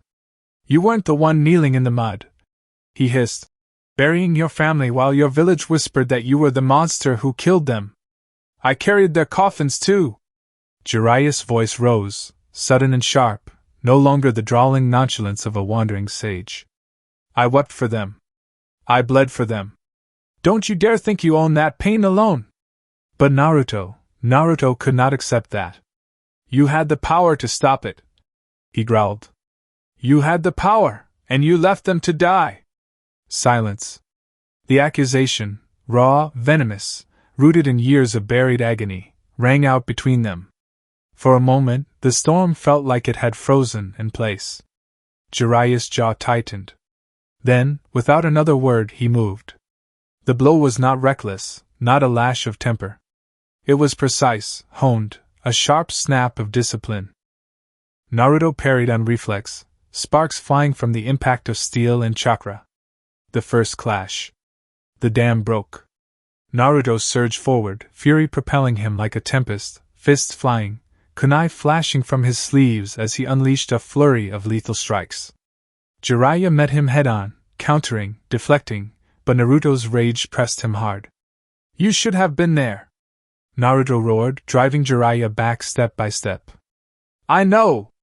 Jiraiya snapped, intercepting a slash and forcing Naruto away with a burst of chakra. And if I could trade places with them, I would. Naruto didn't let up. You left me alone! You're still alive! Jiraiya fired back, catching Naruto's wrist mid-attack and twisting, forcing the younger shinobi off balance. And that means there's still time to save you!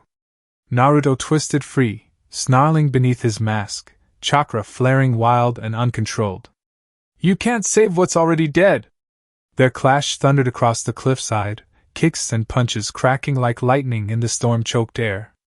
Jiraiya caught him hard across the ribs, sending him skidding back across the wet stone. Then fight me! Jiraiya barked. Fight me until you've burned it all out! Naruto didn't hesitate. He charged, chakra tearing from his limbs in spirals of red energy, feeding off the fury that churned in his veins. They collided again and again, two storms warring beneath the darkening sky. Time blurred. Naruto's breath came in ragged gasps, his muscles screaming in protest. But he pressed on, beyond reason, beyond pain, driven by something that was no longer just rage, but desperation. Desperation to make someone feel the agony he carried. But Jiraiya, seasoned and scarred, weathered the storm. And when Naruto's strikes finally faltered, when his fury began to dim beneath the weight of exhaustion, Jiraiya struck the final blow. A swift, clean palm strike to the chest, crackling with chakra, that sent Naruto sprawling onto the slick stone. The storm within him shattered into silence. He lay there, breath heaving, chest burning. Jiraiya stood over him, chest rising and falling with controlled effort. Are you done? He asked quietly. Naruto's throat bobbed. His glare burned, but the fight had drained from his limbs. He said nothing. Jiraiya's gaze softened, not with pity, but with understanding born of scars and regret. I can't fix the past, he said, voice rough. But I won't let you drown in it. The wind howled around them, cold and relentless. Naruto turned his gaze to the stormy sky. For the first time, he said nothing at all. The wind had not eased, but the storm between them had. Naruto sat on the cold, rain-slick stone, arms braced on his knees, breath still rough in his throat. His chest ached from Jiraiya's final strike, but the ache was dulled by the deeper, older pain festering beneath. Across from him, Jiraiya lowered himself to a crouch, resting forearms across his thighs.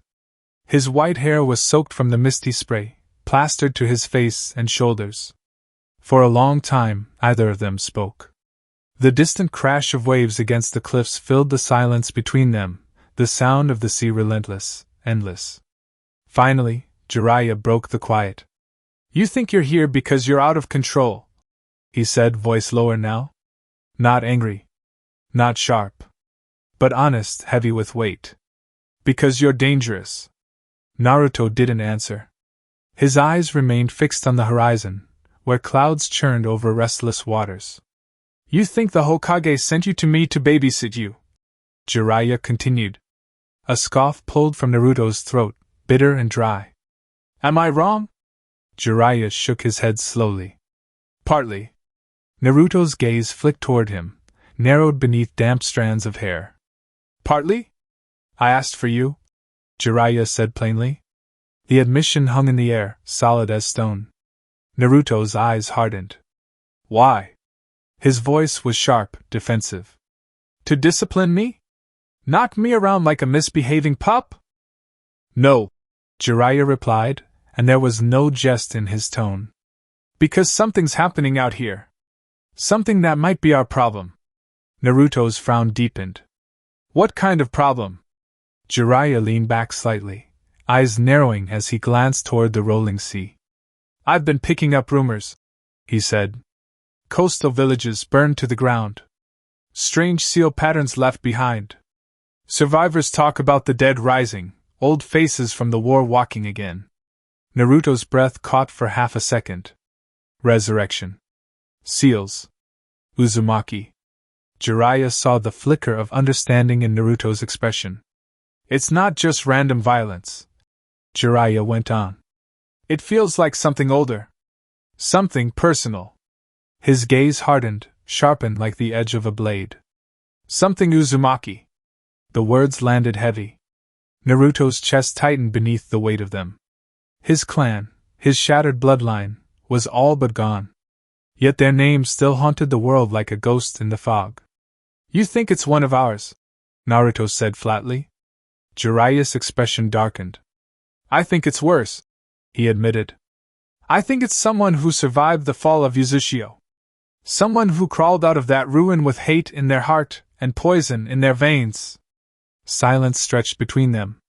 Naruto's fists clenched on his knees. And you think I should be the one to handle it? I think you have to be, Jiraiya said, with a grim finality that left no room for argument. Naruto's gaze dropped to the stone beneath his feet, to the spray of water dancing across the cliff's edge. Because I share their blood, he muttered bitter. Because you carry their legacy, Jiraiya corrected, his voice firm but not harsh. Naruto looked away, eyes shadowed beneath the wet fringe of his hair. Legacy, he echoed, tasting the word like something foreign on his tongue. What legacy? Jiraiya didn't answer right away. Instead, he rose to his feet slowly, rolling his shoulders as he looked out over the sea, as if the answer lay hidden beyond the crashing waves. You'll see soon enough, he said at last. Naruto stared at his back, the old bitterness flaring in his chest. He wanted to lash out, to spit venom and defiance. But something about Jiraiya's words, the weight of them, chained his anger in place. A long breath shuddered through him. You think I can be fixed? Naruto said, low and quiet. Jiraiya's answer came without hesitation. I think you're not broken, he said. Not yet. Another long pause. Come on, Jiraiya added, his voice softening just a fraction. We've got work to do. You want answers? You want to know why they died? Why we survived? He turned, his eyes sharp beneath furrowed brows. Then you come with me. And we'll find them. Naruto rose slowly, rain sliding down his cheeks, uncertain if it was sea spray or something else. But he followed. For the first time in what felt like forever, he followed. Shedding the mask. They descended from the ridge in grim silence, boots sinking into the muddy path carved by the relentless rain. Naruto moved like a wraith through the storm, his steps practiced, quiet despite the sludge beneath his feet. The battered cloak of his ANBU uniform clung to his frame, black as the clouds overhead, spattered with flecks of dried blood and mud. His mask, the skeletal white visage of the Reaper, hung at his hip, tied by a loose cord. The rain had washed most of the gore from its surface, but faint streaks of red remained etched in the grooves, like scars that would not fade. Without the mask concealing him, Naruto felt exposed. But he didn't care. He wore his wounds openly. His hair, a striking shock of red, darkened and heavy from the rain, clung in damp strands across his forehead and the sides of his face. It was longer than regulation length, wild and unkempt, falling messily past his ears. The vivid crimson stood out against the bleak world around him, a living ember smoldering in the ash. Faint whisker-like markings carved themselves across his cheeks, subtle but sharp, as if scratched there by the claws of something feral. Marks of the beast sealed inside him. Reminders of the burden he carried. His eyes, hard, pale storm gray tinged with steel blue, were sharp beneath lowered brows, watching everything with the cold precision of a predator. They were not the eyes of a child. They were the eyes of a weapon. Jiraiya, walking a few paces ahead, cast a glance over his shoulder and frowned faintly. "That mask?" he said, jerking his chin toward Naruto's side. "You're going to want to lose it." Naruto's gaze flicked down to the Reaper mask, then back up at his godfather with a faint scowl. "Why?" "Because you'll draw attention in the wrong way," Jiraiya replied. "Even out here, word travels. ABU presence this far from the mainland will spook our quarry. And you..." His eyes flicked briefly to Naruto's crimson hair, to the markings on his cheeks. "You're already hard enough to miss." Naruto hesitated. The mask felt like a second skin. A shield between him and the world. Without it, he would have to face the world as he truly was. As Naruto Uzumaki. As the boy beneath the weapon. Slowly, with deliberate care, he untied the cord and slipped the mask free, holding it in his hands. For a moment, he stared at it, at the hollow eyes, at the fanged grimace carved into its surface. Without ceremony, he hooked it to his pack, out of sight but not out of mind. "I don't hide behind it," Naruto said quietly. Jiraiya's gaze softened, not with pity, but with understanding. "No," he agreed. "You wear it to survive." A beat of silence. "But out here, Reaper masks don't protect you," Jiraiya continued, his tone rough with truth. "Out here you fight as yourself. No mask. No codename. Just Naruto." The name felt heavy in Naruto's ears. He rolled his shoulders beneath the soaked fabric of his cloak, as if shaking off a phantom weight. "As if that name means anything," he muttered. "It does," Jiraiya said, eyes narrowing with conviction. "More than you know." The words hung between them, unspoken but potent. They pressed on, leaving the ridge and the ruin behind. Naruto moved with wary grace, shadows beneath his eyes, every muscle taut with readiness. Even without the mask, he was still the Reaper in all but name, a blade honed sharp by blood and loss. But something subtle had shifted. For the first time, he was not just an ANBU operative assigned to a mission. For the first time, he was Naruto Uzumaki, walking willingly into a storm tied not to orders, but to his own blood. The further they moved inland, the more the land seemed to sicken. What once had been scattered farming villages and coastal trading posts now lay in quiet ruin. Homes sagged beneath their own weight, blackened by fire. Livestock pens stood eerily empty, gates swinging in the breeze. No scavenger birds circled the wreckage. No sound of life remained. Naruto kept his senses sharp, his body wound tight beneath his cloak. Every instinct screamed at him that something was wrong, not just wrong, but unnatural. And then they saw it. A clearing off the main road, where the scorched ground had been carved with wide, precise grooves. Sealwork. Naruto felt his throat tighten at the sight of it. Not because he recognized the design, not entirely, but because there was something disturbingly familiar in the craftsmanship. The arrangement of the symbols. The curvature of the lines. The distinct layering of chakra flow paths. It was Uzumaki, no question. But warped. Twisted as though someone had taken the proud language of his ancestors and perverted it into a grotesque imitation. Jiraiya crouched low, running his fingertips along the carved channels. His face was grim. "They're refining the technique," he murmured. "These lines are cleaner than the last sight." Naruto's eyes tracked the pattern, following its snaking path through the mud. "Few lines," he said softly. "For chakra conduction." Jiraiya glanced at him, not with surprise, but with quiet approval. "Good eye." Naruto's lips pressed into a thin line. "I studied our clan's sealing arts," he admitted, voice tight. "Dad thought it was important. Said it was part of my blood, whether I wanted it or not." "And?" Jiraiya prompted, straightening. "And these lines aren't meant for containment," Naruto finished. His gaze hardened. "They're meant to draw power in one direction." Jiraiya nodded grimly. "Toward the coast." They followed the groove of the sealwork, their steps quiet but purposeful, until the trail crested a rise overlooking a dried-up riverbed. And there, caught like carrion in the half-dried sludge, lay the bodies. A cluster of corpses, unmistakably marked with the same red spiral tattoos of the Uzumaki clan, but wrong. Bloated. Twisted. Eyes clouded, mouths frozen in grimaces of agony. Naruto's stomach clenched at the sight. Jiraiya's jaw tightened. Failed reanimations, he muttered. Naruto stepped closer, studying the way the seals had been carved directly into their skin. Some seals looked freshly applied, still weeping blood. Others had been burned too deep, scarring the tissue grotesquely. They're rushing the process, Naruto said. Or they're using them for practice, Jiraiya added darkly. A chill crawled beneath Naruto's skin. This is our clan's work, he said bitterly. Twisted into mockery. Jiraiya's eyes softened for a heartbeat. Then it falls to us to set it right. Naruto's gaze swept over the desecrated forms of his kin. Part of him, the boy buried beneath the ANBU, wanted to avert his eyes.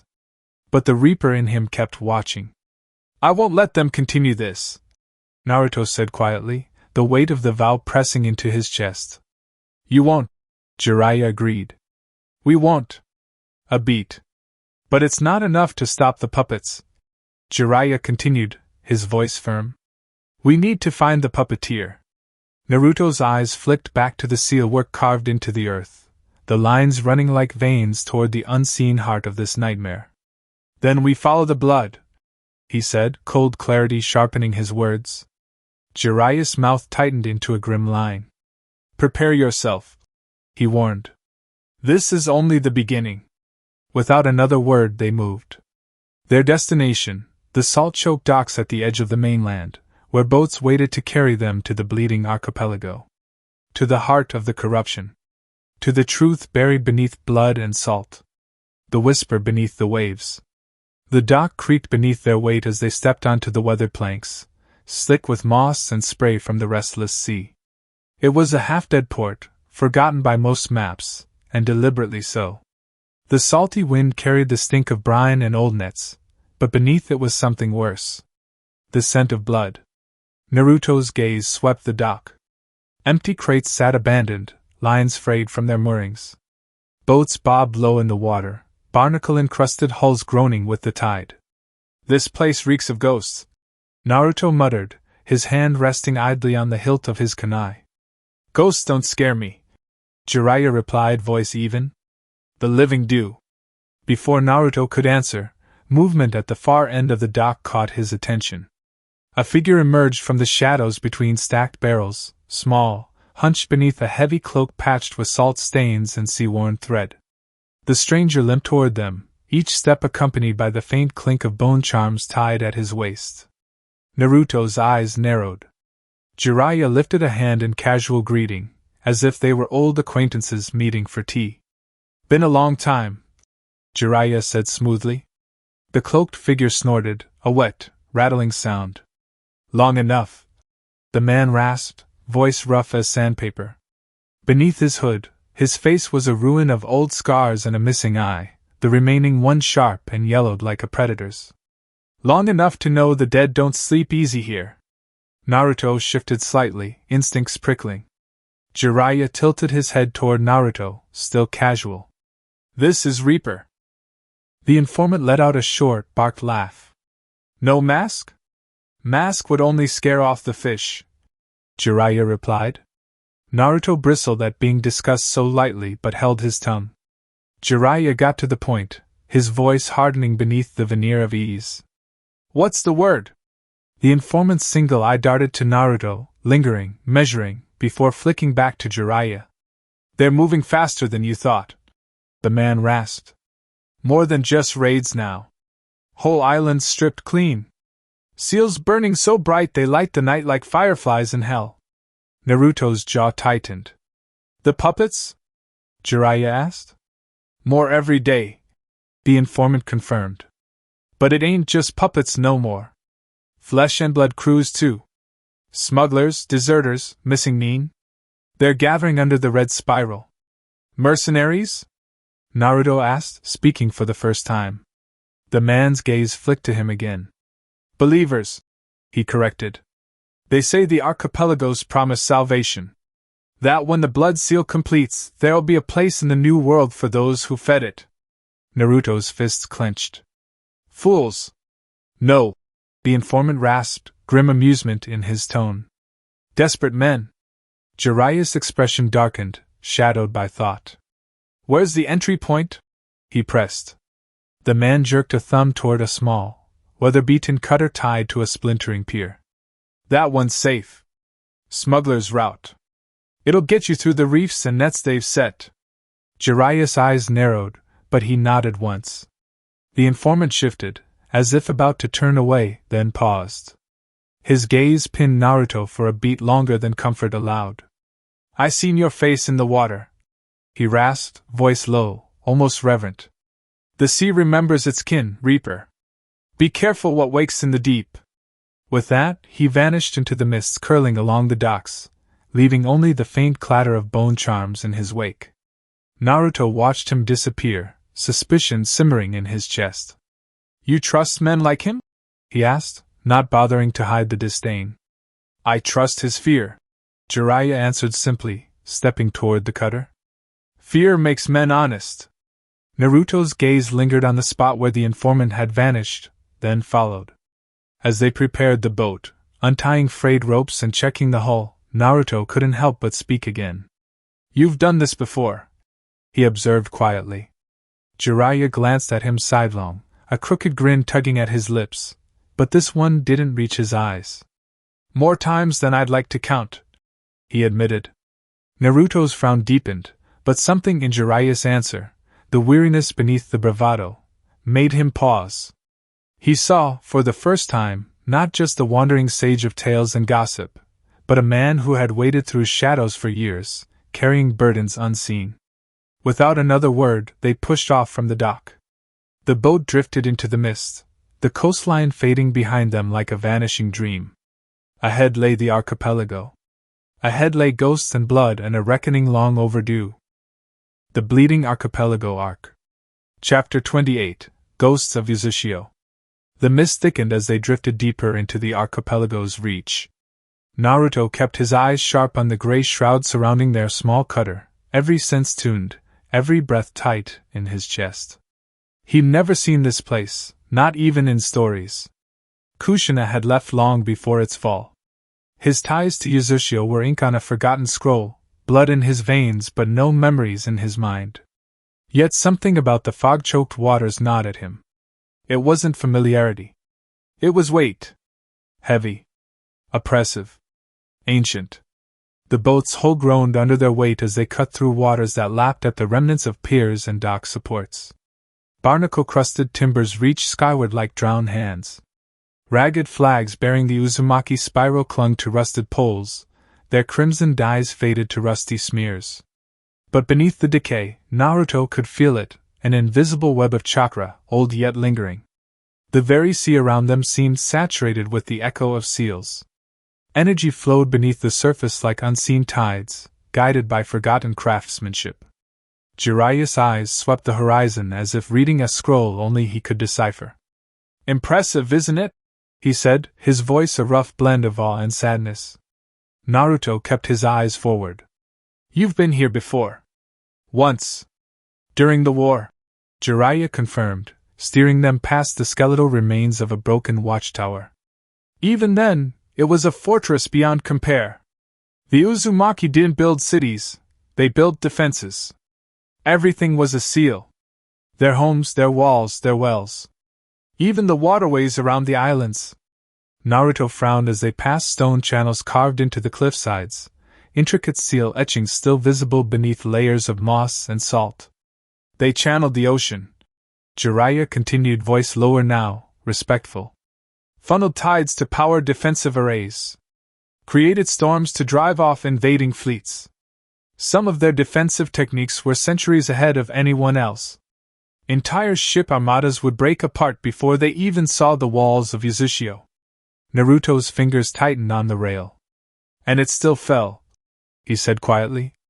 Jiraiya's expression darkened. Because every fortress, no matter how well built, can fall if it's surrounded and starved long enough. They drifted closer to shore. Here, the island's bones jutted from the sea like the ribs of a drowned titan.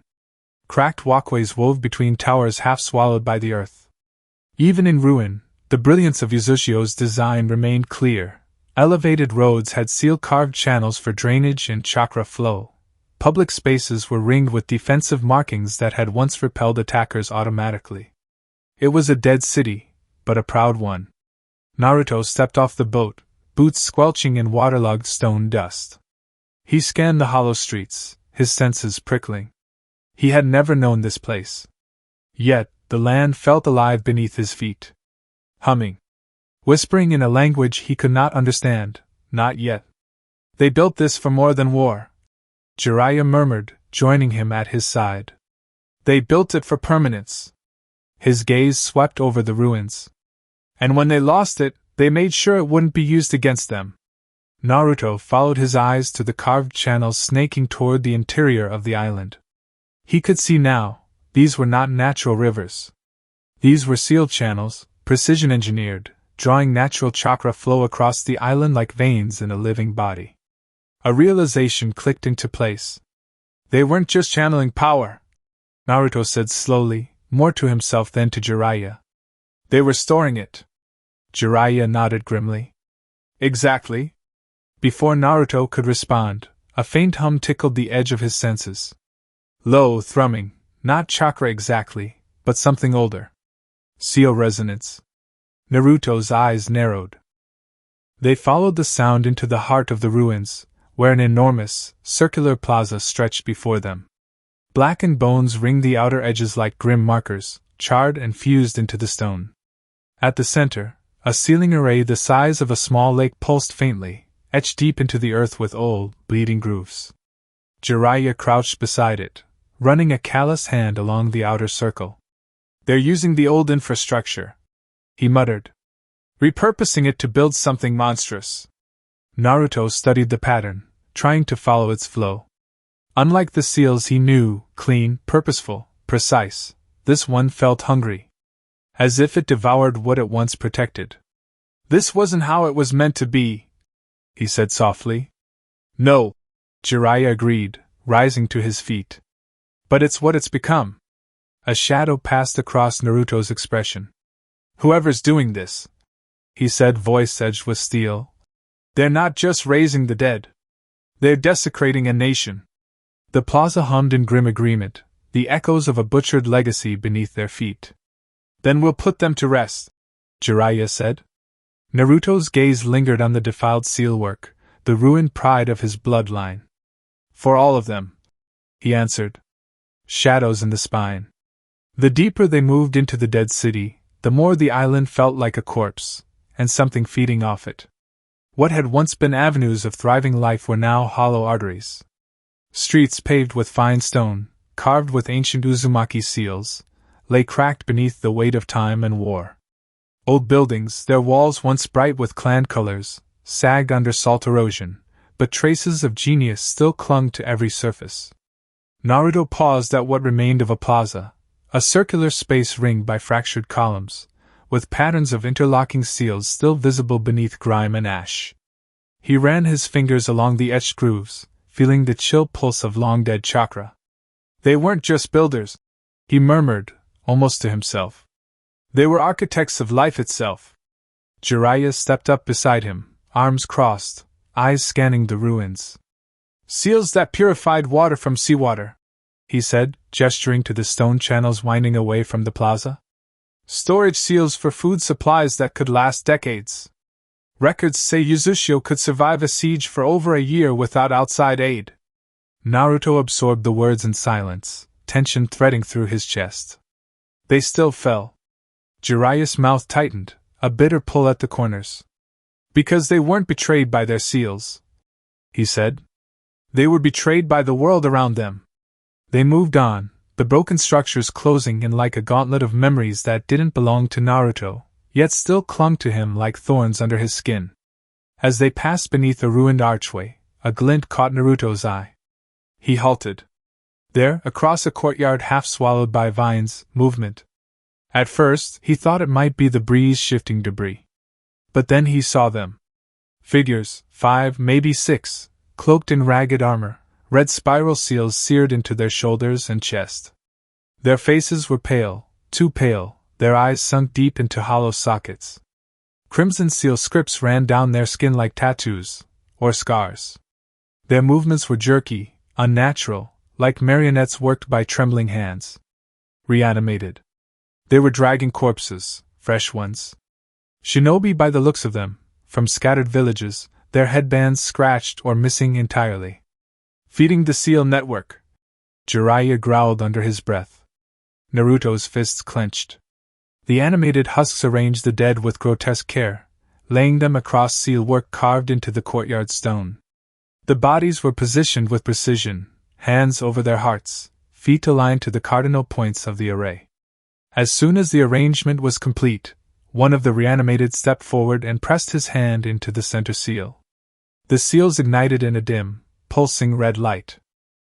Naruto's chest tightened as he felt the drain begin, life remnants, chakra threads siphoned from the corpses into the ground beneath. Feeding the network. Feeding the monster. Should we stop them? Naruto's voice was a low growl. Jiraiya's eyes narrowed, studying the situation with practiced calm. Not yet, he murmured. We don't know how deep this network runs. If we disrupt one node too early, we risk alerting the entire system. Naruto's teeth ground together, frustration simmering hot beneath his ribs. How can you stand there and watch this? He rasped. Because I've learned, Jiraiya answered grimly, that the only thing worse than a tragedy is a premature strike that makes it permanent. Naruto's hands tightened until his knuckles whitened. But he held. Barely. They stayed hidden, shadows in the skeleton of a lost nation, as the husks completed their grim ritual. Once the corpses were drained, they were cast aside like dried husks, and the reanimated moved on, disappearing into the ruins like carrion birds seeking another feast. Only when they were gone did Naruto finally speak again, his voice taut with rage. These aren't puppets. These are mockeries of our clan. That's what makes it worse, Jiraiya said quietly. He placed a hand on Naruto's shoulder, anchoring him with the weight of experience. We stop this, Jiraiya continued. But we do it right. Naruto's eyes, burning with cold fury, swept over the drained corpses, the smoldering seals still flickering on the stones. Then let's hunt them properly, he said.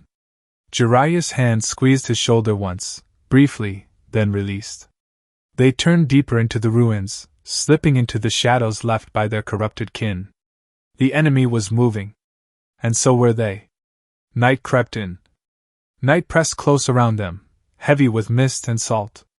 Naruto crouched by the campfire, its modest light flickering across the crumbling stone of their shelter. They had found a narrow alcove beneath the ribs of an old aqueduct, the seals etched into its foundations still faintly visible beneath grime and creeping moss. The fire's warmth fought against the damp chill seeping in from the bones of the city. Naruto watched the flames, the glow dancing in his pale blue-gray eyes. His thoughts were not on their next move, not fully. His gaze had drifted inward, to the creeping weight that had been building ever since they set foot on the archipelago. So, he finally broke the quiet, voice rough. Who built all this? Jiraiya, hunched over their meager rations, glanced up from his kettle with a flicker of thoughtfulness. The founders of Uzushio, he answered, stirring the pot slowly. Master sealers. Craftsmen beyond their age. They weren't like other clans. The Uzumaki didn't just use seals, they lived them. Naruto's gaze drifted beyond the fire, to the silhouettes of ruins visible through the curtain of mist. Towers, half collapsed but proud, rising like defiant fists against the sea. Then who taught them? Naruto pressed, curiosity tempered with frustration. Who could have given them this much knowledge? Jiraiya's eyes glinted in the firelight, and for a moment, his expression grew distant.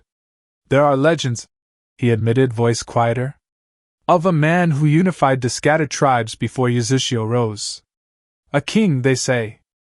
A seal master so skilled he could stop the tides with a whisper, command the storms with a flick of his brush.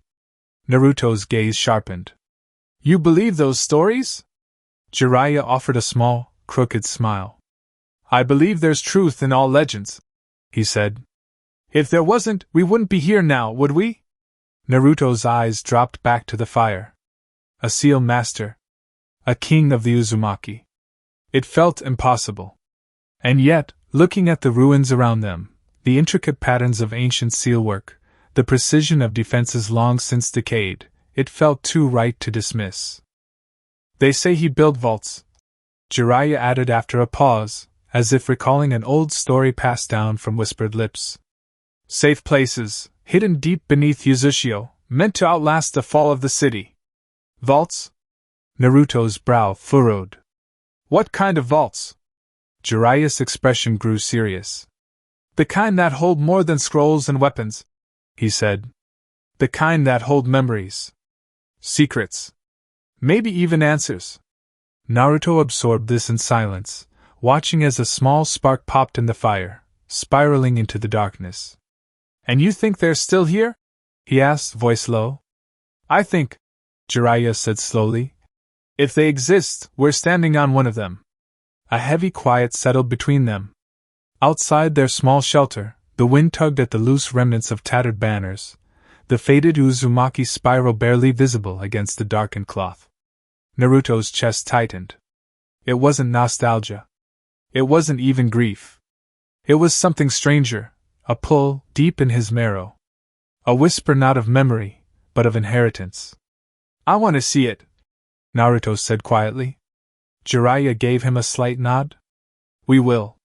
They let the fire burn lower after that, conserving their supplies. Neither spoke for some time, letting the quiet of the dead city wrap around them like a burial shroud. But as the flames dimmed, Naruto's thoughts didn't rest. He saw flashes in his mind's eye, of a man with crimson hair, calloused hands blackened by ink, his brush dancing over scrolls that could shape the world. Of a legacy buried in blood and sea salt. Was it truly gone? Or was it waiting? Waiting for him. Morning crept in slow and pale, casting the ruins in a sickly light. Naruto and Jiraiya moved cautiously, the mist curling around their ankles as they followed the faint lines of ancient seal networks that crisscrossed the island's surface. They weren't alone.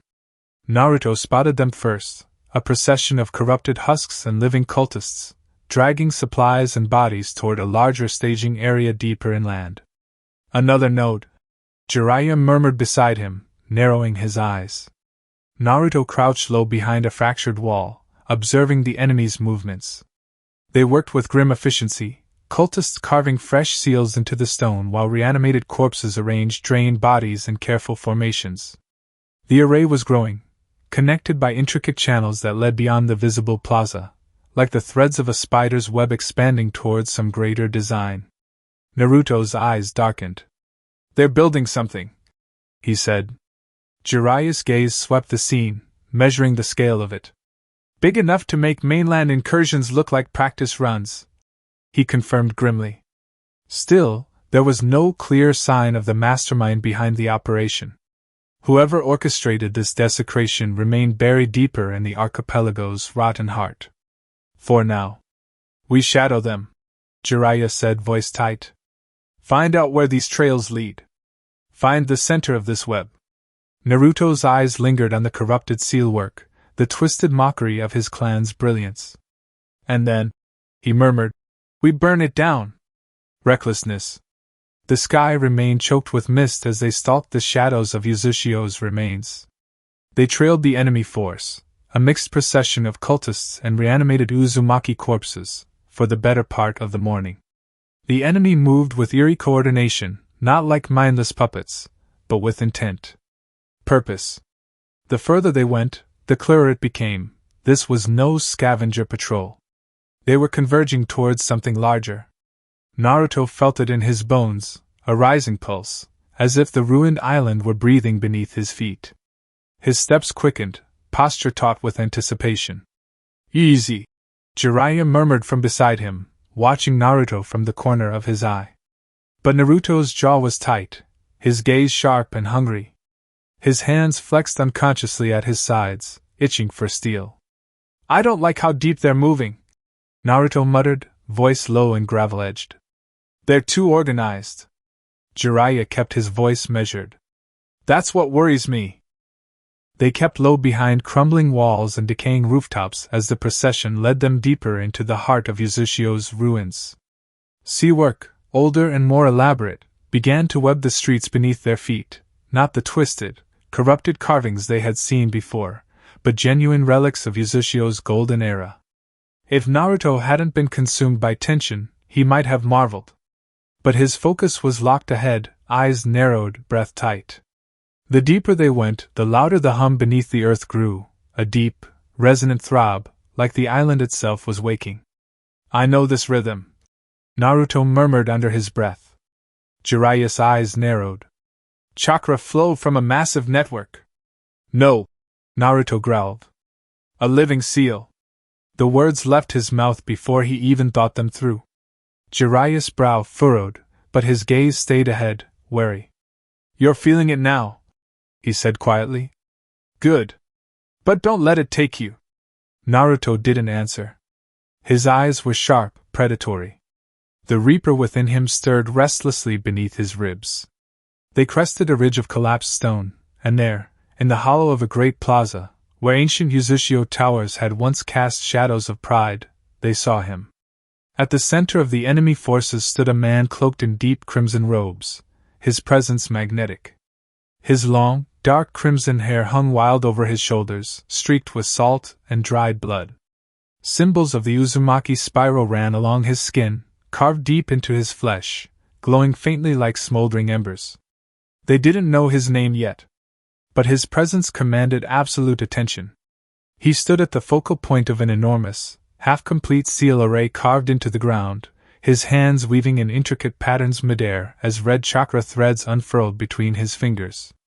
Around him, cultists and reanimated corpses obeyed wordlessly, reinforcing seals, dragging sacrifices into place, feeding the living web of Uzumaki deathcraft. Naruto's breath quickened, his eyes narrowing. "This is it," he said, a sharpened edge to his voice. "This is their core." "Not yet," Jiraiya cautioned. "Observe first."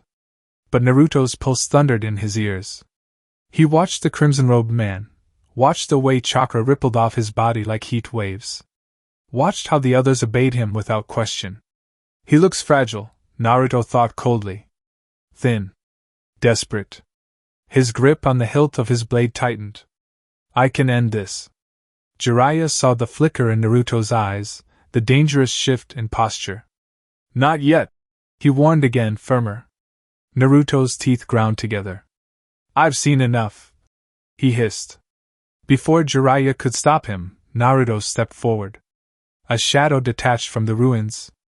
An enemy scout, a reanimated Uzumaki shinobi, half-decayed but eyes sharp as any living warrior, snapped its gaze toward him, sensing the motion.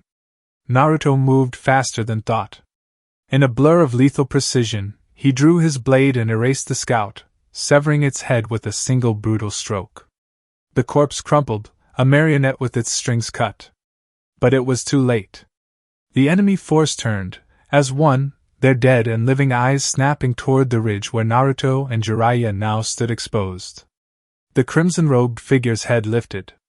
Even from this distance, Naruto could feel it, the sudden, suffocating pressure of immense chakra flooding the plaza. Cold. Ancient. Familiar and horrifying all at once. The figure's eyes locked onto him. For a moment, just a moment, Naruto felt something inside him shudder. The man's gaze was not panicked. It was hungry. As if he had been waiting for this moment. Jiraiya's voice barked sharp and fast. "Fall back!" Naruto moved on reflex, his body obeying even as his mind screamed to lunge forward. They slipped into the ruins, vanishing into shadow before the enemy could fully mobilize. They retreated fast, silent, breath tight in their lungs as they put distance between themselves and the plaza. Only once they were safely buried in the maze of dead streets did they pause, breathless. Naruto's pulse thundered in his ears, not from fear, but from fury. I could have killed him! Naruto snarled under his breath. No! Jiraiya snapped, his voice like a whip. You almost killed us both! Naruto's eyes flashed with frustration, but Jiraiya's gaze pinned him in place, stern and unyielding. We don't even know what he is yet, Jiraiya continued. Don't let your hunger for blood blind you. Naruto's fists clenched, trembling at his sides. But beneath the rage, a small, gnawing thought took root. What was that pressure? Why did it feel like home? Jiraiya exhaled slowly, tension bleeding from his shoulders as he surveyed the ruin-strewn skyline. This just got a lot more complicated, he murmured. Naruto said nothing. But deep in his chest, the Reaper's hunger remained unsatisfied. The trap. Naruto's fists were tight at his sides, nails biting into his palms. The enemy detachment they were shadowing moved with unnerving purpose, carving their way through the ruins towards something deeper inland. Naruto could feel it, a pull in his blood, in the marrow of his bones. It was as if the island itself throbbed beneath his feet, pulsing with a rhythm that answered some buried part of him. Jiraiya's eyes stayed sharp on the horizon, reading the lines of the old Uzushio ruins like a map of war. They're feeding something, he muttered grimly. Naruto's breathing quickened. Then let's end it. Patience, Jiraiya cautioned.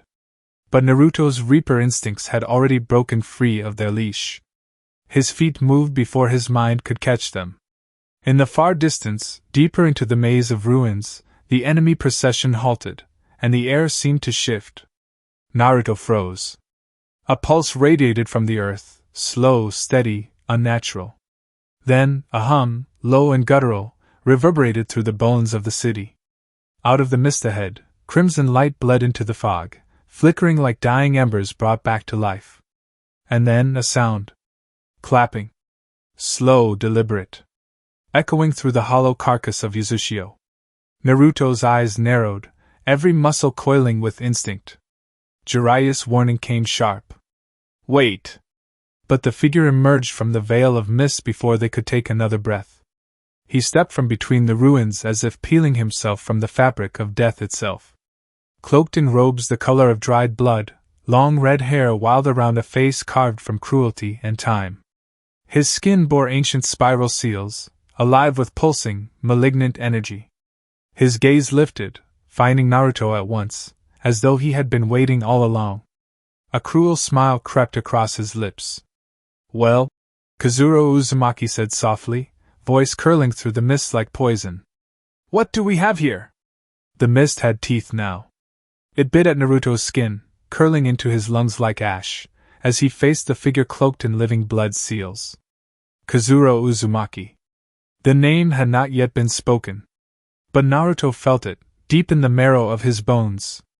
Like the ruins of Uzushio themselves whispered it to him. Kazuro stood in the center of the corrupted seal array, as if the whole island pulsed to his breath. The ground beneath his feet throbbed red, veins of chakra snaking outward into the bones of the land. His gaze, cold, burning, pinned Naruto in place like a dagger through the heart. So it is true, Kazuro said at last, his voice smooth and heavy, soaked in old iron and salt. The child of red hair survives. Naruto's fingers curled tight around the hilt of his blade. Who are you? He demanded, voice sharp, raw. Kazuro's smile was thin as paper. A shadow, he replied, cast by the flames of our annihilation. He spread his arms wide, as if to present the ruins surrounding them. You walk these bones as though they are your birthright. Kazuro went on, voice rising like the tide. But you know nothing of them. Nothing of the weight they carry. Nothing of the price they paid. His eyes darkened. Nothing of the purpose they could have served. Jiraiya's voice was a warning snap behind Naruto. Steady, Naruto. But Naruto's fury clawed up his throat. I know my clan, he snapped, stepping forward. You desecrate their memory, turning their bodies into tools of your madness. Kazuro's smile did not falter. I honor them more than you ever could, he said. You wear their blood like a decoration, but I wear it as my shroud. You speak of memory, boy, but I live it. Every breath I take is carved from the legacy your shinobi system buried. His hands lifted, palms outward, as if cradling the island itself. This land, it was not a village. It was a heart. A seal upon the world's corruption. A purity in an age of rot. His gaze sharpened to a knife's edge. But they came. They bled us dry. The shinobi nations, Kumo, Iwa, Kiri, they feared us, envied us. So they conspired to break us. And Konoha? His lip curled in bitter disdain. They did not strike the killing blow, no. But they stood at their walls and watched our hearts stop beating. Naruto's fists trembled. They couldn't stop it, he growled, though his words felt thin even as he spoke them. Kazuro's eyes flashed. They wouldn't. The words hit harder than a fist. Kazuro stepped closer, each stride exuding power. His crimson seals pulsed rhythmically, alive, drinking from the corrupted network beneath his feet. And now, Kazuro intoned, this world will learn the meaning of balance. His gaze swept the horizon. I will corrupt the very flow of chakra itself. I will unleash a seal so vast, so absolute, that no shinobi can stand against it. The rivers of power they twist into weapons will devour them from within. Their precious chakra networks will rot. Their bodies will crumble. Their minds will turn to ash. His voice thundered through the hollow plaza, echoing in the stones. The world will end, not in conquest, but in purification. Jiraiya's eyes went wide. He's building a continent-wide seal array, he muttered. Naruto's heart thundered in his chest. You'd kill everyone. Naruto spat, horrified. Kazuro's smile was razor-thin. No, he whispered. I will save them. His eyes locked onto Naruto's with chilling conviction. From the curse of chakra. From the endless wars. From the cycle of death you fight to protect. Kazuro's hand lifted, pointing directly at Naruto. You are their perfect servant, Kazuro accused. The child of Uzumaki blood, turned weapon of Konoha. A soldier born of slaughter, blind to his own chains. He stepped forward, the seals at his feet flaring in time with his words. You are not their heir. You are their puppet. You're wrong, Naruto roared. But Kazuro's voice surged over his like a tidal wave. You are already dead, Naruto Uzumaki, Kazuro declared, his voice vibrating with dark power. Your body just hasn't realized it yet. Naruto's fury exploded. He charged, blade flashing, chakra roaring to life in a blaze of blue fire. Jiraiya lunged after him, reaching to pull him back, but Naruto had already committed. The storm within him could not be contained. Their blades met with a thunderous clash, chakra igniting between them like a lightning strike. Naruto drove forward with relentless ferocity, a blur of steel and fury. Kazuro did not falter. With movements both brutal and precise, he countered each strike, deflecting Naruto's attacks with cold efficiency. His seals rippled with every motion, absorbing and redirecting force with effortless control. You fight with rage, Kazuro sneered, parrying a vicious slash. With grief. With fear. Naruto gritted his teeth, driving harder, faster. I fight for them, he snapped. For who? Kazuro spat, slamming Naruto back with a palm strike infused with sealing energy. The dead who have already left you? The world that only uses you as a blade to swing? His seals bloomed like crimson flowers along his arms. You are a child, Naruto Uzumaki. And like all children, you mistake fury for strength. Naruto roared, chakra spiking wildly, and surged forward again, but Kazuro was waiting. Effortlessly, he trapped Naruto's wrist, twisting it sharply, and drove his elbow into Naruto's ribs with bone-cracking force. Naruto's breath exploded from his lungs in a ragged gasp. Kazuro's voice lowered, cold, and final. You are no heir of Uzushio. He flung Naruto like a broken weapon across the stones. You are its butcher. Its traitor. The last nail in our coffin.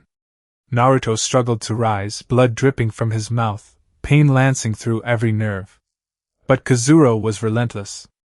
In a final motion, he gathered his power into a concentrated spiral of crimson seals, condensed until the very air warped around his palm. "And you will die here," Kazuro declared. "As you lived, blind and bound." The blast struck Naruto dead center. Seals detonated in a violent, imploding roar. Naruto's body rocketed through the air, crashing through stone, vanishing over the cliffside into the storming sea below. "Naruto!" Jiraiya's scream tore through the chaos. Abandoning the crumbling battlefield, Jiraiya sprinted for the cliff's edge, leaping after Naruto's plummeting form. As he vanished into the mist below, Kazuro watched in silence, crimson eyes narrowing. "This is the fate of all who cling to the curse of chakra," he murmured. The storm swallowed him whole. The Bleeding Archipelago Arc. Chapter 29, The Abyss and the Lifeline. Dragged from the depths. The ocean swallowed him. Naruto felt the weight of it, crushing, endless, cold as death's breath. Salt burned his lungs as he sank beneath the churning waves, the light from the storm-scarred sky fading rapidly above. His limbs were leaden, too heavy to lift. His mind, splintered from Kazuro's blows, drifted in fragments. "You are no heir of Uzushio." The words chased him even here, sinking deeper than the sea. "You are its butcher." The cold pierced through his bones, but it was the hollowness inside his chest that hurt most of all. Naruto's eyes fluttered, but the darkness pulled at him greedily. Some part of him whispered that it would be easier to let go. To let the storm take him. To fall into silence. But then hands. Rough, desperate hands seizing his collar, yanking him upward through the depths. A surge of chakra flared against the encroaching void. Jiraiya. Naruto felt himself being hauled from the abyss, his chest still heavy, lungs screaming for breath. The surface shattered above them, and Jiraiya broke through with a ragged gasp, Naruto's limp form cradled in his arms. Rain lashed at them as waves crashed violently against jagged rock outcrops, but Jiraiya fought against the pull of the sea with everything he had. "Hang on, Naruto!" he barked, though his throat burned from salt and exhaustion. Naruto did not answer. His eyes were shut, blood seeping from the corners of his mouth, skin pale against the stormlight. "No." Jiraiya gritted his teeth, fury and fear warring in his chest. "I didn't drag you through hell just to lose you here." He forced his body to move, battling the tide, kicking hard toward the nearest rise of stone. Spray blinded him, and every muscle screamed in protest, but he clung to Naruto with unyielding resolve. The ruins of Uzushio loomed high above the cliffs, Kazuro's shadow lingering in the storm like a specter. Jiraiya could feel enemy chakra signatures still pulsing across the island, but the sea masked their retreat, for now. Finally, Jiraiya's feet found purchase on slick, barnacle-covered rock. With a final heave, he dragged Naruto's body from the water, collapsing to his knees beside him. "Come on!" Jiraiya rasped, slapping Naruto's cheek lightly, then harder. "Come on, brat, don't you dare!" Naruto's chest barely moved. Rain ran in rivulets down his face, mingling with the blood smeared across his skin. Jiraiya pressed trembling fingers to Naruto's neck. A pulse. Faint. So faint. Relief warred with panic.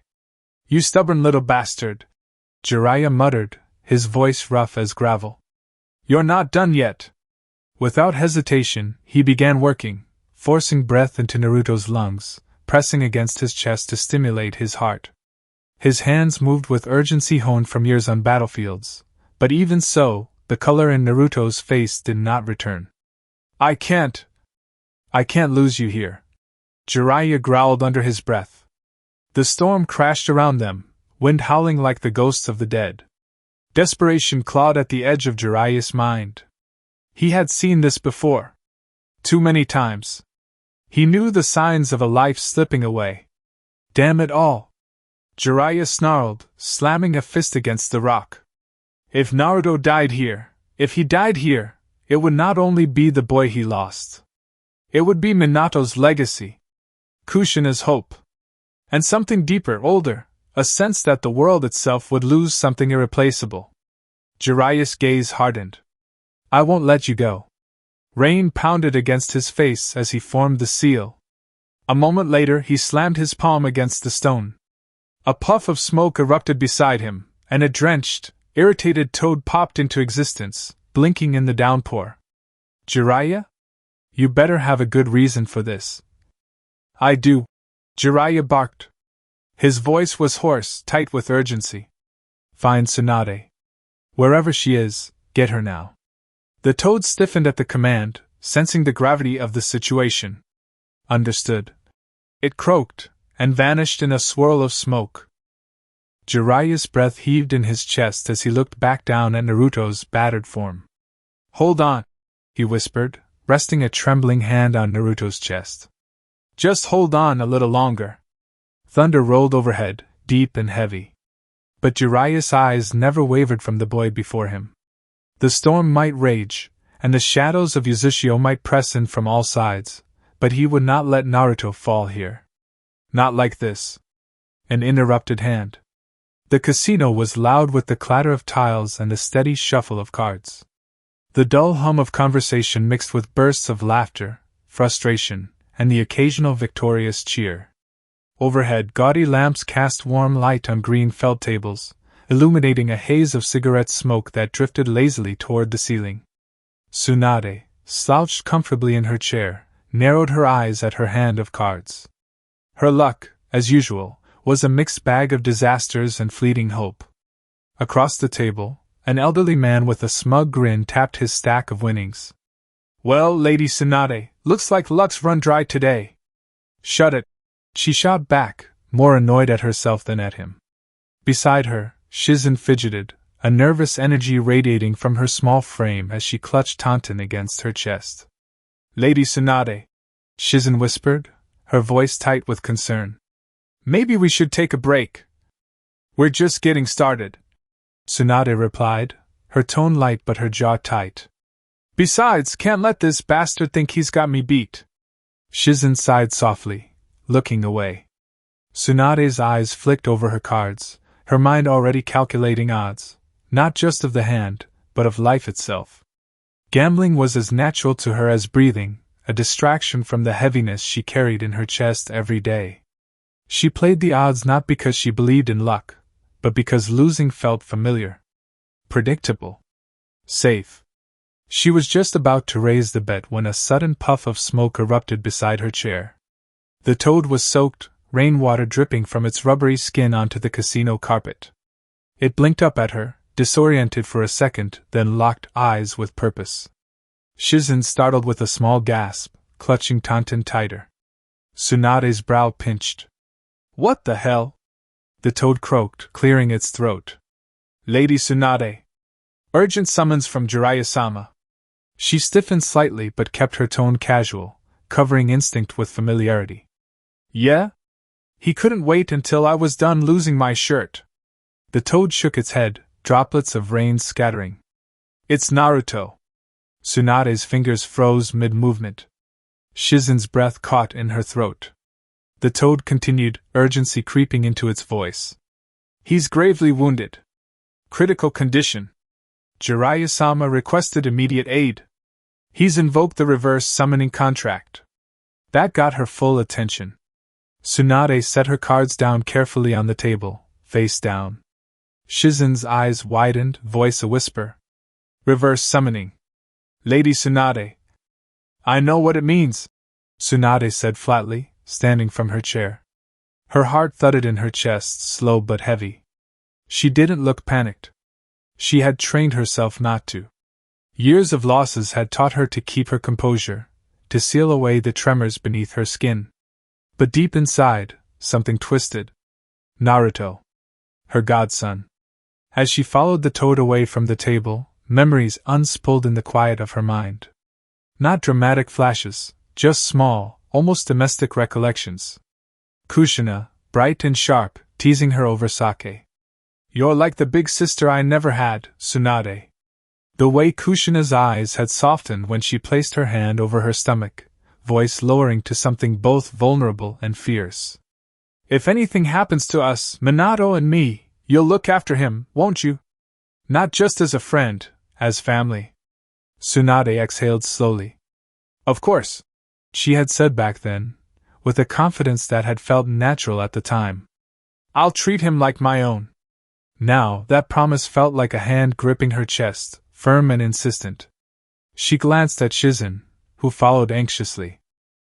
"Stay here," Tsunade instructed, her voice cool and measured. "No sense both of us jumping across half the continent." "But Lady Tsunade, I need you to hold down the fort, Shizen. As soon as I have an understanding of what's going on, I'll send instructions with Katsuyu." Shizen hesitated, then bowed her head. "Understood." Tsunade turned to the toad, flexing her fingers once. "Let's go."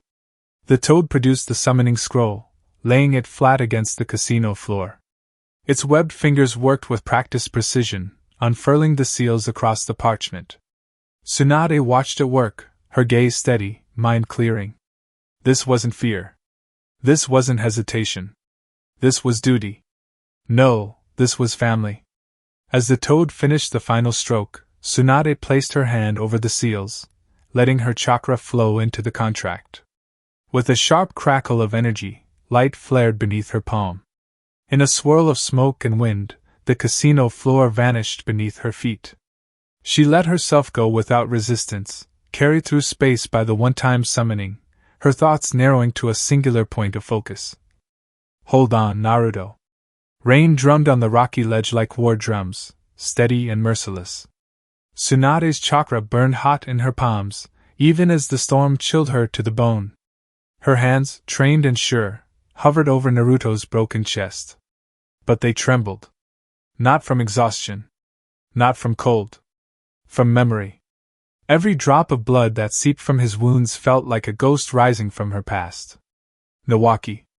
Dan. Countless others she had been too late to save. Her breath caught in her throat as crimson trickled over her fingertips. The edges of her vision flickered. A scream clawed at the back of her mind, not Naruto's, but her own, from long ago. A helpless, panicked cry that had haunted her every sleepless night. "You're going to fail him too." The thought hit her, cold and sharp as a blade. She almost recoiled. Almost.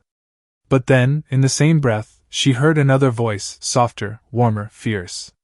"If anything happens to us, you'll look after him, won't you?" Kushina. Tsunade's throat tightened. Her godson lay before her, battered and bleeding out. His life hung by a thread, fraying more with every heartbeat. And no one else could save him. Not Jiraiya. Not the Kyuubi, though its chakra stubbornly pulsed through his broken body. Only her. Tsunade exhaled slowly, grounding herself. No fear. No hesitation. She forced her trembling hands to steady, pressing them firmly to Naruto's chest, pushing chakra into his core. Not this time. With painstaking precision, she began knitting torn flesh, weaving threads of healing chakra around Naruto's battered organs. She could feel the Kyuubi's chakra resisting her at first, wild, defensive, but she didn't fight it. Instead, she coaxed it, shaping it to reinforce Naruto's natural healing. "You're not losing him," she whispered, more to herself than anyone else. Jiraiya watched her, silent, his gaze tight with something unspoken. He saw it, the tightness around her mouth, the sheen of sweat on her brow, but he said nothing.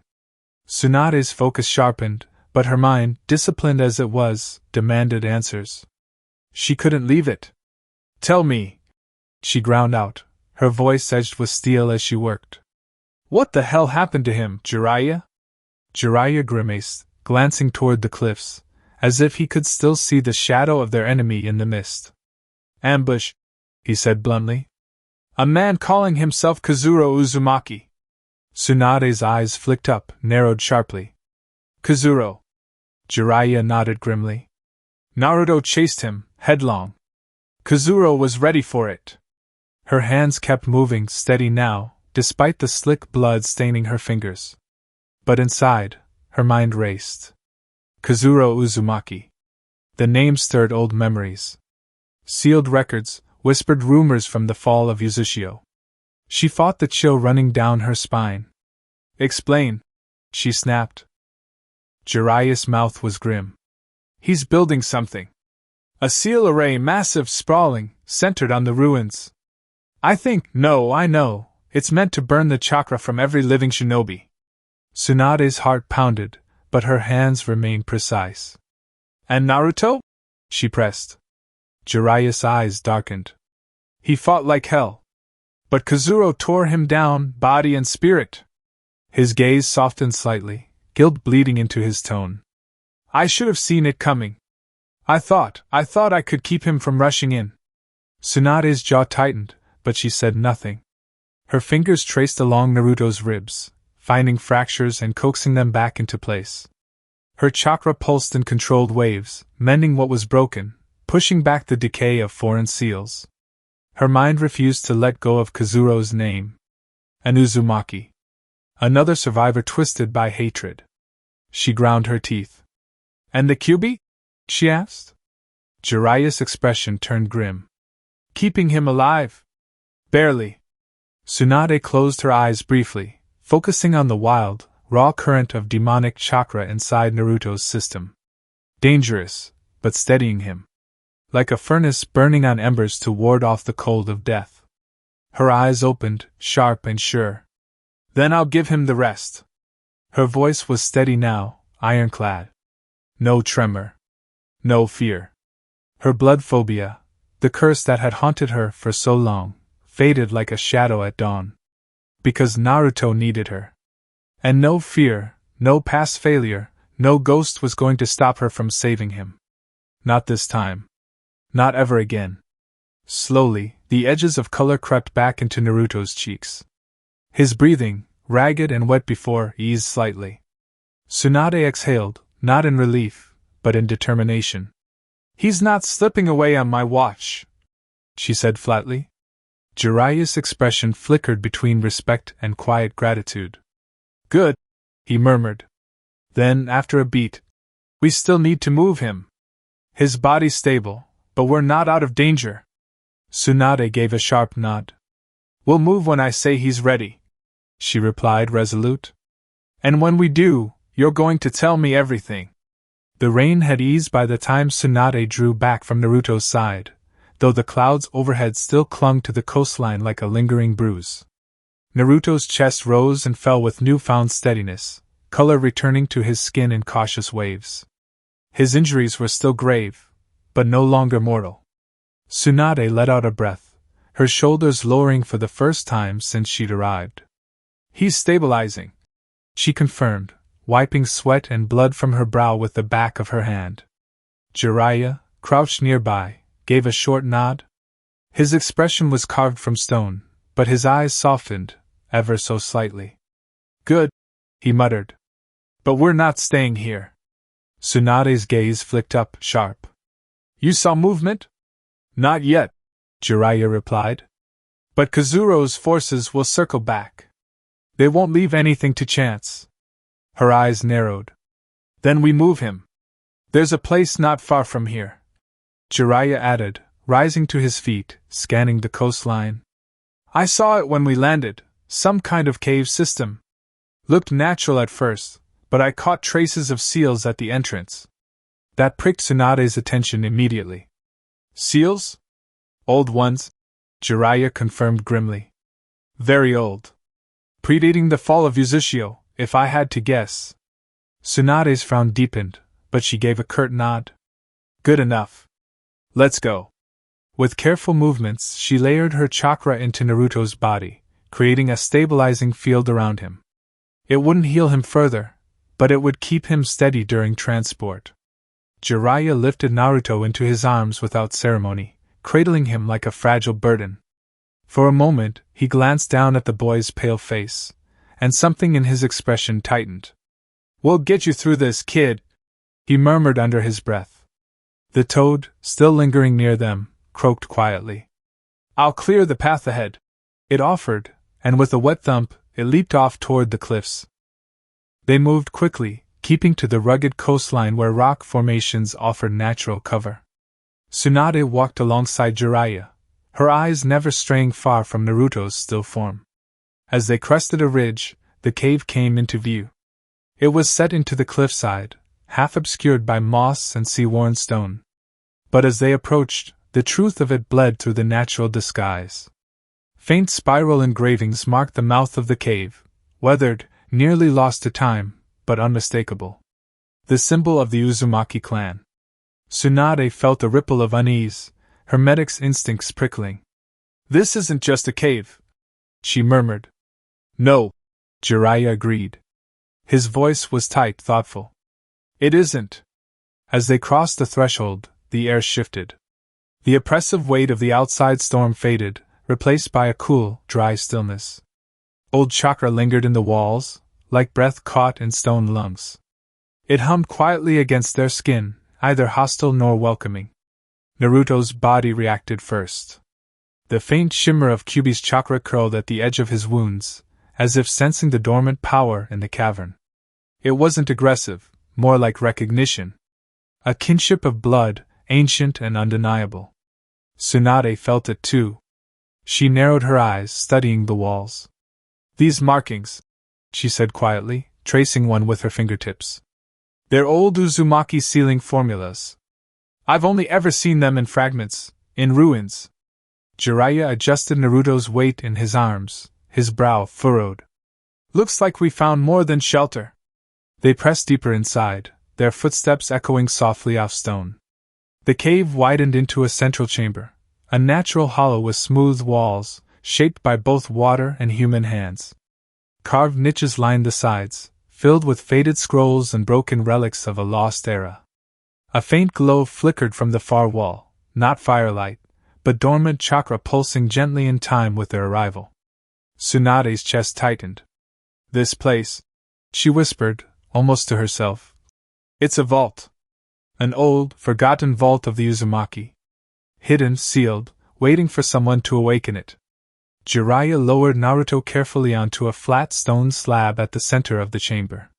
The moment Naruto's body touched the surface, the seals carved into the stone flickered, then pulsed faintly, not in warning, but recognition. The chakra signature of an Uzumaki. A heartbeat still alive. They both felt it, the shift in the air, the sensation like a breath drawn after centuries of stillness. Tsunade exhaled, her hand brushing Naruto's hair back from his forehead. "Let's hope this place buys us some time." Jiraiya stepped back, scanning the walls, his gaze wary but intrigued. "It'll buy us more than that," he murmured. "I think we just found the heart of Uzushio's last secret." Time passed in quiet, heavy breaths. The storm outside had long since faded, leaving only the soft dripping of water from the vault's stone ceiling. The cavern was cool and still, the air thick with the faint tang of old chakra, an echo of history pressed into the very walls. Jiraiya sat with his back against the curve of the chamber, arms crossed, half dozing but never fully asleep. His eyes drifted now and then to Naruto's unmoving form, his expression tight with guarded hope. Across the chamber, Tsunade knelt by Naruto's side, her brow furrowed in quiet concentration as she checked his pulse yet again. "Stronger," she murmured to herself, almost surprised. "It's steadying more each hour." Her fingers traced over the old seals embedded in the stone slab beneath him, feeling the way they responded to Naruto's presence. There was a resonance, subtle but constant, like the vault itself recognized his blood. Jiraiya cracked one eye open at her words. "He's hanging on," he said. Not with his usual bravado, but with quiet, measured relief. Tsunade leaned back, letting out a slow breath. She couldn't deny it. Naruto's body was recovering. Slower than she would have liked, but steady. Even in his unconscious state, she could feel the faint pulse of the Kyuubi's chakra cycling through him, not aggressively, but stabilizing him like a wild animal reluctantly sheltering its host. For now, it seemed, the beast understood survival. Her gaze drifted across the chamber to the carved walls, running along faded spiral symbols and half-erased formulas. She traced one absent-mindedly with her fingertip. "This place," she began, her voice thoughtful. "It feels like more than just a vault. It's alive in its own way." Jiraiya nodded from his place against the wall, following her gaze. "Old Uzushio craftsmanship," he said. "The way they wove seals into everything, homes, temples, vaults. Their mastery of fuinjutsu wasn't just for battle. It was their way of life." He tilted his head slightly, studying Naruto. Maybe it still is. Silence stretched between them, the weight of old history pressing down like sediment on their shoulders. Tsunade's eyes softened, just a fraction. I wish Kushina could have seen this, she said quietly, almost to herself. She would have understood these walls better than anyone. Jiraiya's smile was thin, a shadow of its usual self. She's here in him, he replied simply. They fell into silence again, the quiet hum of chakra pulsing faintly beneath them like a second heartbeat. Then, almost imperceptibly at first, Naruto's fingers twitched. Tsunade's head snapped down, her medic's instincts sharpening in an instant. She placed her hand against his forehead, feeling the slow but unmistakable climb of his internal energy. He's waking, she confirmed. Jiraiya pushed himself to his feet, brushing dust from his knees as he stepped closer. Naruto's breath grew deeper, less ragged. His eyes fluttered beneath closed lids, a frown creasing his brow as though he were fighting his way back from a deep, turbulent current. Finally, with a rough exhale, his eyelids cracked open.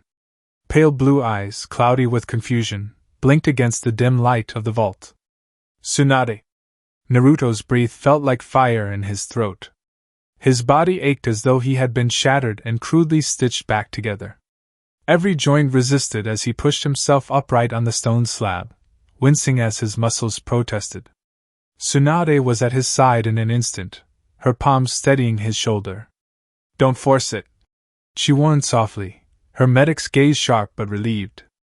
Naruto gave a small grunt, but the spark of stubbornness flickered in his eyes. I'm fine, he rasped, though they both knew it was a lie. You look like hell, Jiraiya offered from nearby, watching closely. His arms were crossed, but there was a lightness in his voice that hadn't been there hours ago.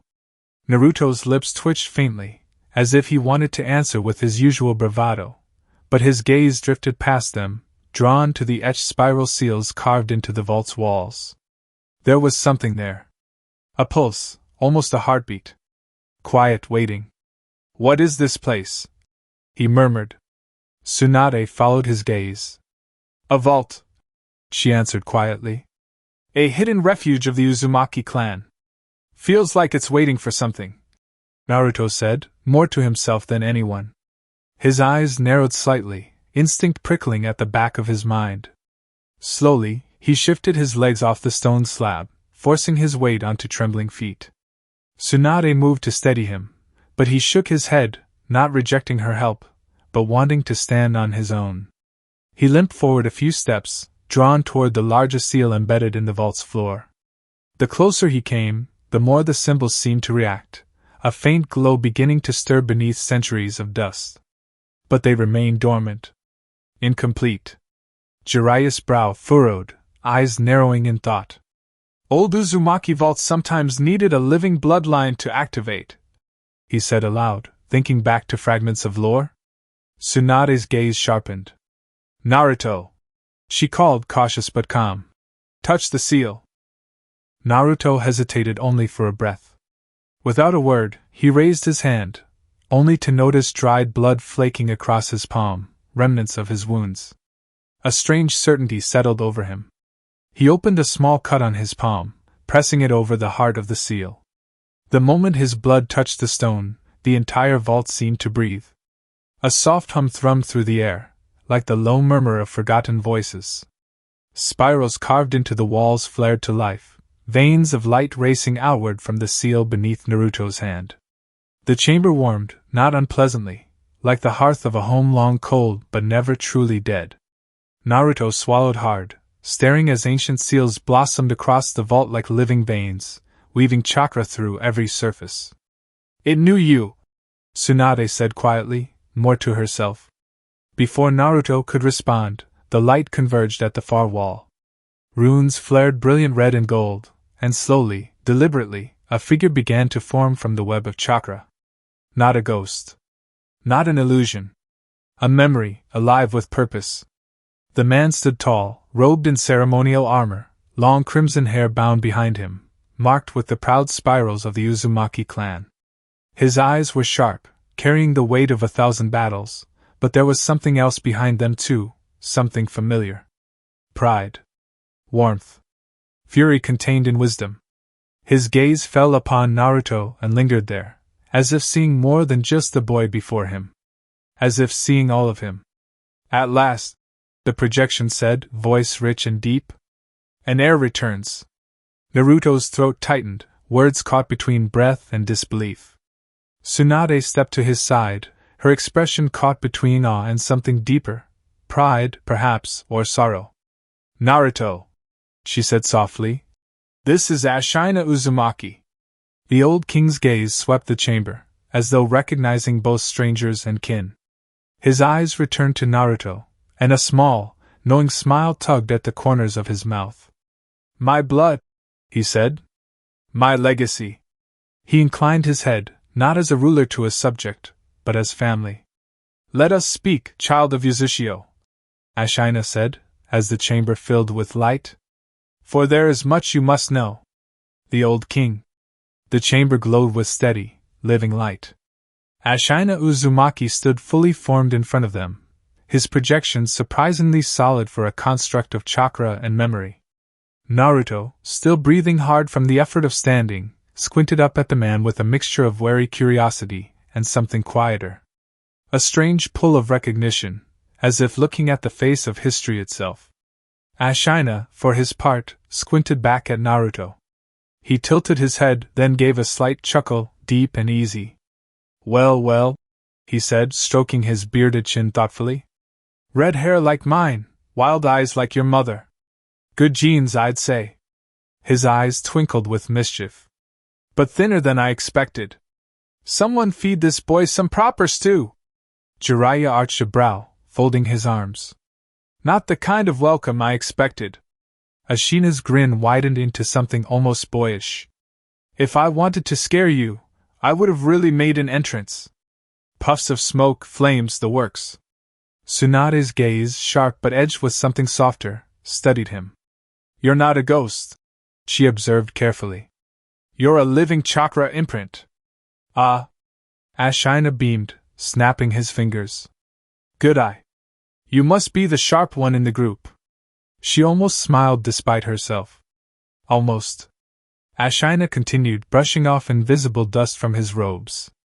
I am not the man I once was. I am the memory of him. My chakra woven into the very bones of this vault, meant to awaken only when someone of true Uzumaki blood, strong enough in spirit, reached this place. His gaze settled on Naruto with fondness, though the weight of responsibility crept in around the edges. And it seems, at long last, my blood has returned. Naruto swallowed, still feeling the ache in his chest, but steadied himself on instinct.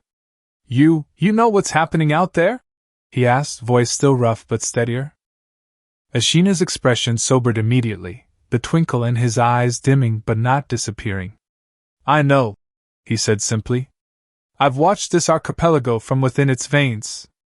Every island, every fragment of our once proud home, still breathes with the seals my generation laid down. Through them, I feel the pulse of the land. He grew quieter, more solemn. I have seen Kazuro's madness take root. I have seen our dead torn from rest to serve his hatred. Naruto's jaw tightened, fist clenching at his sides. Ashina watched him a moment, then sighed. Sit, boy, he said, gesturing to the stone bench nearby. You'll want to hear this properly. With Tsunade's support, Naruto eased himself down, never taking his eyes off Ashina. The old clan leader began to pace slowly, his hands behind his back. Kazuro Uzumaki was once a proud son of our clan. A warrior. A scholar of seals. Brilliant, though stubborn beyond sense. He paused, frowning at the memory. But when war came for us, when the great nations encircled Uzushio, we, your ancestors, made a choice. We prepared our final defenses. We chose to fight to preserve our way of life, even knowing it would mean our end. Ashina's eyes darkened, heavy with old grief. But Kazuro disagreed. He believed Uzushio should have abandoned its alliances. He wanted to sever ties with Konoha, with all the shinobi nations, and turn to the invaders, even offer them our secrets, to survive. Ashina's voice hardened. He would have sold the soul of our people for a few more years of breath. Naruto's hands tightened into fists. And when we refused him, when we stood together, he turned against us. Ashina's gaze grew distant, remembering. In our final days, as I sealed away the last vaults of our clan, Kazuro defied us. He triggered a last, forbidden seal of his own making, a fragmentary preservation of our dead, a web of stolen chakra, siphoning energy from the fallen and the living alike to sustain himself. Ashina shook his head with sorrowful finality. And he has lingered in hatred ever since, feeding on the echoes of our clan's ruin, twisting the remains of our people into weapons against the world. He looked at Naruto now, his gaze sharp and burning with intensity. Understand this, boy, Ashina said, voice low and fierce. Kazuro is not Uzumaki. Not anymore. He is everything we rejected. He is not our legacy. Naruto's breath was tight in his chest, but he met Ashina's gaze with growing clarity.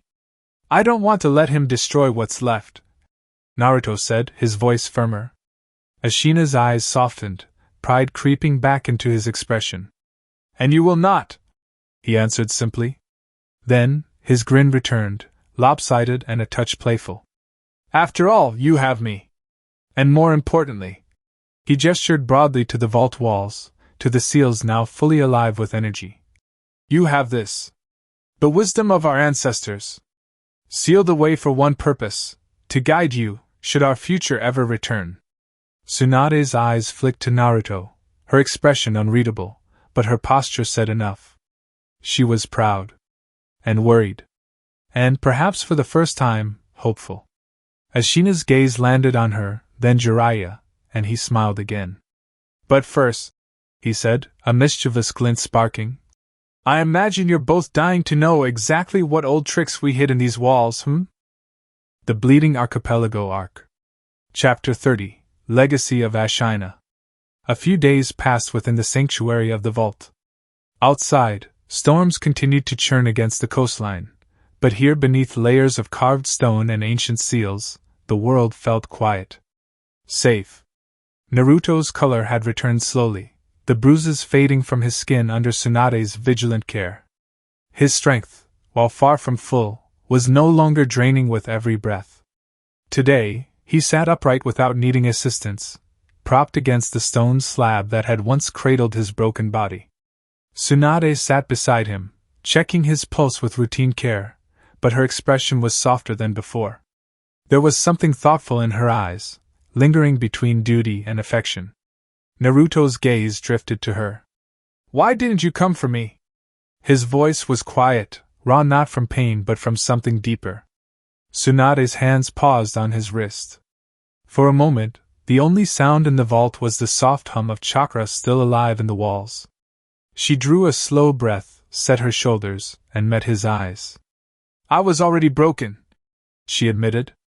Her voice didn't waver, but there was no false bravado in it. No mask of strength. Just honesty. When Nawaki died, when Dan died, I thought I couldn't bear to face it again.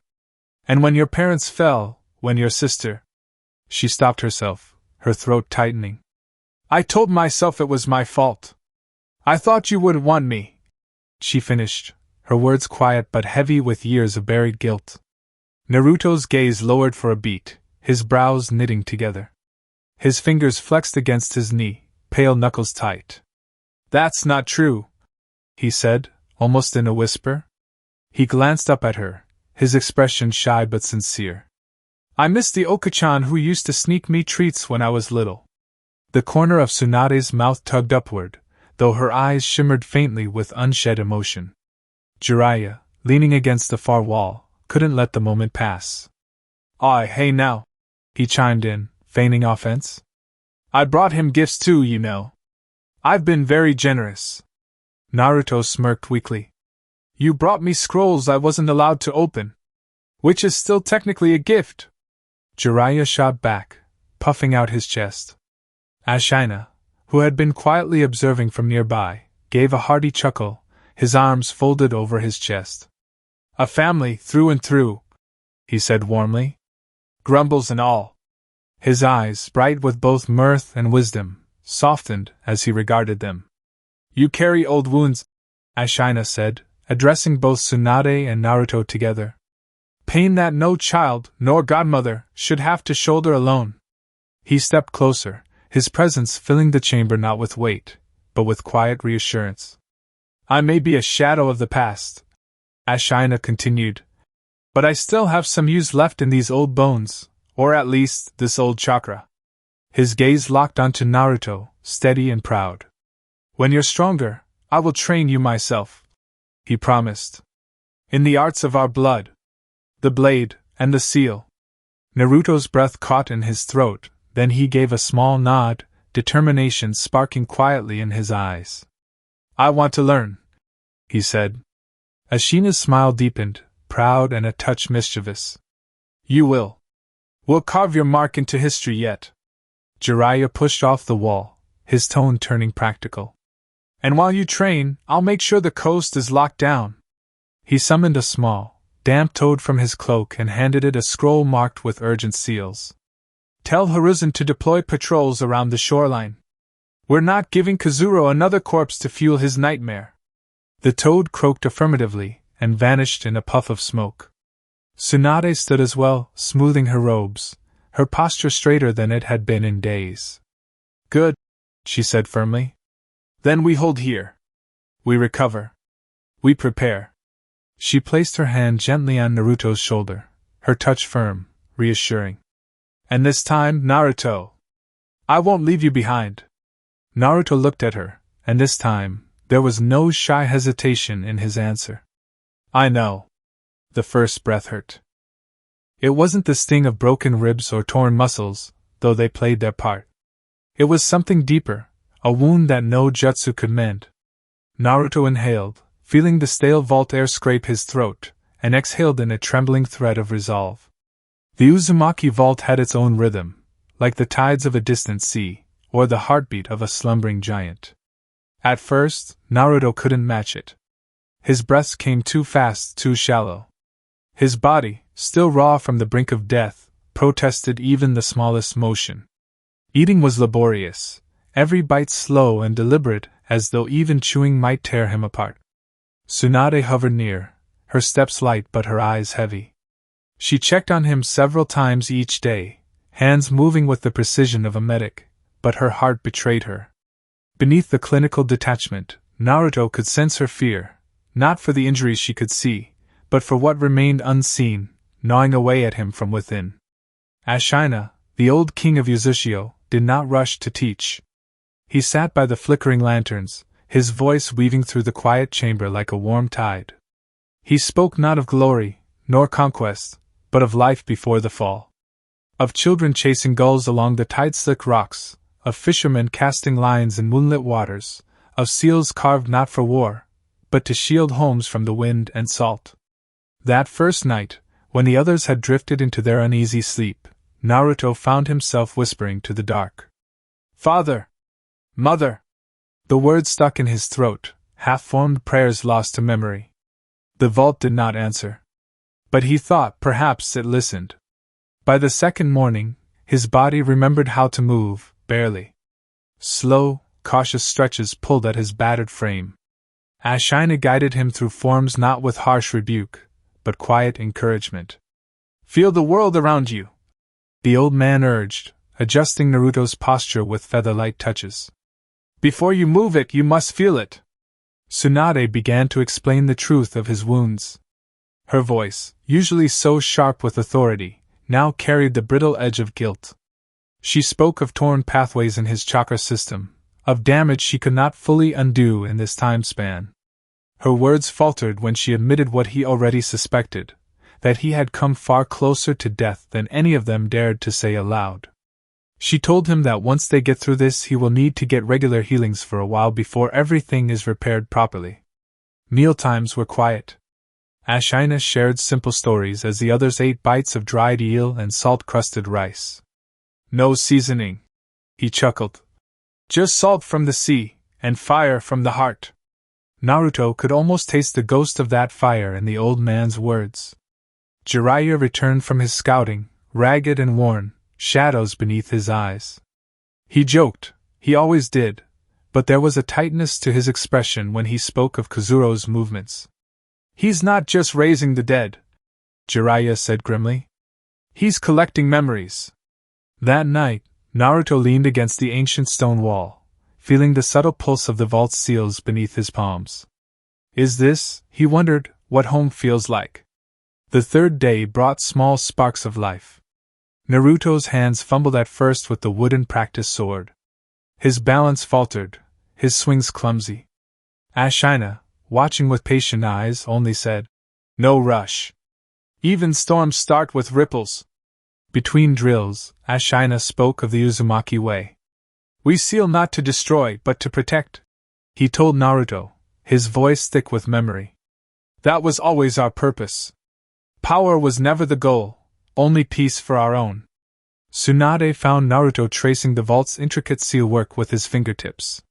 Quietly, she knelt beside him and explained the finer balances between power and control. "Like a medic scalpel," she said. "Too heavy a hand and you lose what you meant to save." Jiraiya's next report was darker still. Kazuro's forces had begun dredging old battlefields, pulling bones and remnants from the sea. "He's feeding his seals with the earth itself," Jiraiya said, eyes grim beneath the lantern light. That evening, Naruto and Tsunade sat together, sharing memories of family, fragmented pieces of pasts they both clung to. When Naruto, voice barely above a breath, whispered, "I would have wanted you there," Tsunade nearly broke. On the fourth day, his body started to remember the storm within him. Sword drills lengthened, his muscles aching but obeying. Ashina guided him not as a teacher, but as a quiet force of nature, pushing Naruto forward with steady hands. Tsunade, watching from the sidelines, began to weave chakra guidance into his exercises. "Not fire," she instructed softly, "but thread. Weave it through yourself, not against." Ashina unrolled an old scroll, revealing an ancestral tree inked in fading red. He pointed to names lost to time. "They fought not for pride," he said, "but for each other." Naruto felt the weight of those names settle upon his shoulders. When Jiraiya returned, his sleeves were stained crimson, not his own. "Kazuro's seals are leeching life from the earth itself," he warned. That night, Ashina sat beside Naruto, humming an old Uzushio lullaby beneath the quiet torchlight. Naruto, drawn to the melody, asked to learn it. Ashina's eyes softened. "Of course, child. Of course." The fifth day dawned heavy with purpose. Naruto's swordplay began to blend with sealwork. His strikes flowed into runic motions, chakra threading between wood and air. Ashina's eyes glimmered with approval, though he said little. Tsunade prepared antidotes and emergency seals with grim precision. She had no illusions about what lay ahead. Jiraiya fortified their perimeter, his traps sharp and cruel.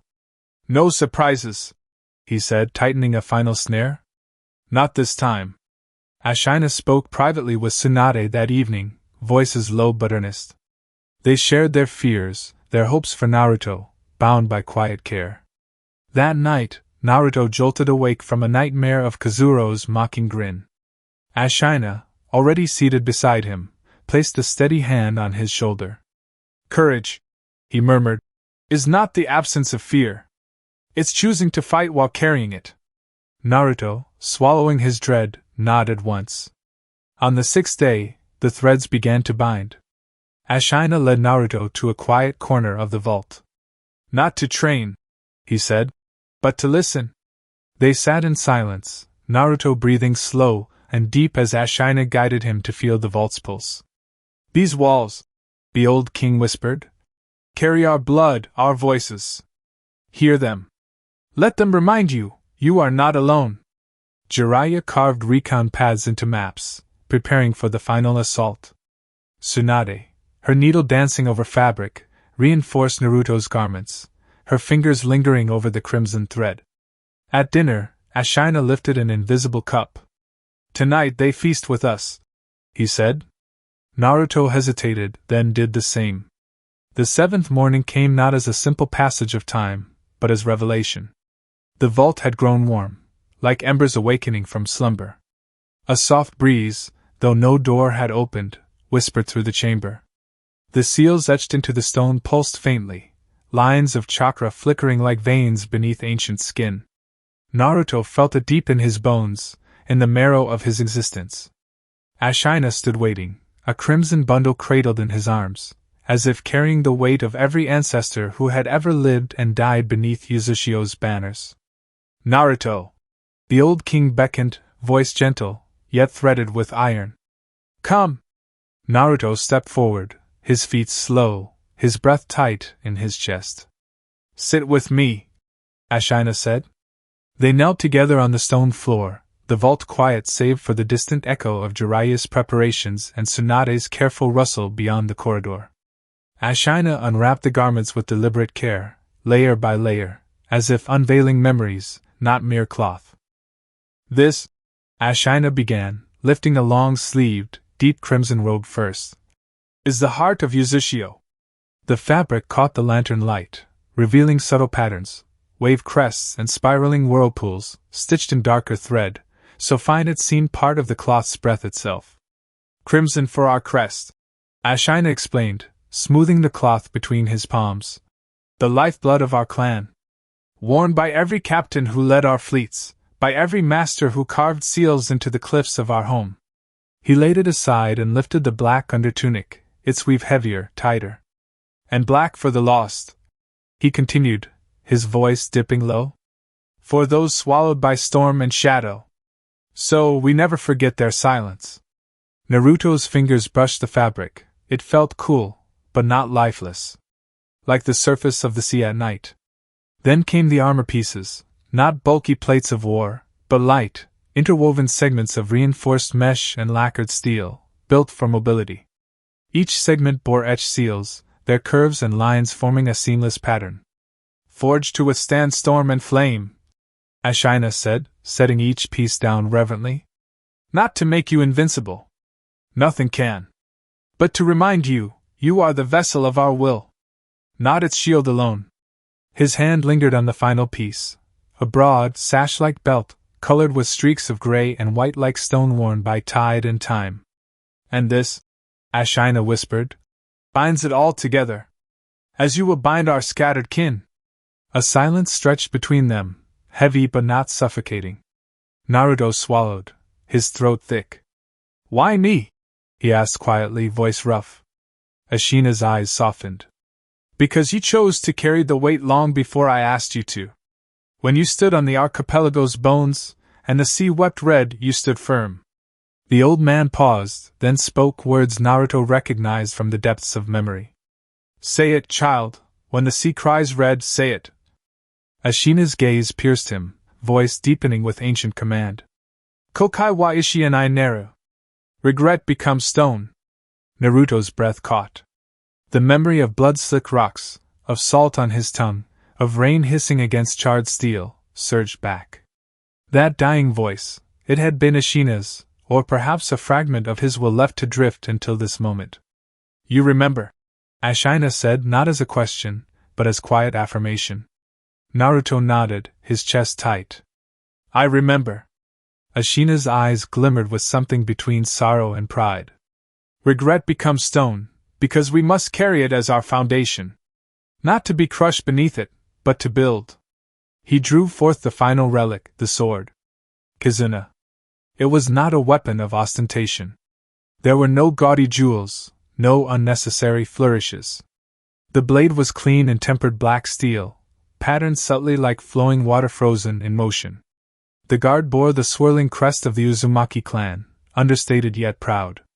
Its handle was wrapped in crimson and black, like the very garments Naruto now wore. Ashina cradled it in both hands, as though holding the heart of Uzushio itself. Kizuna, he said softly. It means bond. It also means burden. With the utmost care, he placed it into Naruto's waiting hands. You carry both now. Naruto's palms trembled as the sword's weight settled into them. It was not heavy, but it felt immense, as though the sea itself pressed into his grip. Ashina's hand covered Naruto's, steadying him. His voice, when it came, was hoarse with emotion yet clear as a bell in winter. You are Uzushio's last king. Not by blood alone, but by the weight you bear. You will rebuild not with jutsu alone, but with heart. Naruto swallowed hard, eyes burning. This is not armor, Ashina repeated, his hand lifting to rest over Naruto's chest, over his heart. It is remembrance. The seals across the vault flared to life, threads of chakra awakening, intertwining like roots drinking from the past. For a moment, it felt as though every ancestor who had ever lived stood in silent witness. Tsunade, watching from the shadows, felt tears prick her eyes. Jiraiya lowered his head in solemn respect. Naruto rose slowly to his feet, fastening the final belt, placing Kizuna at his hip. The sword hummed against him, not with chakra, but with quiet belonging. As he straightened, Ashina's eyes shone with quiet pride.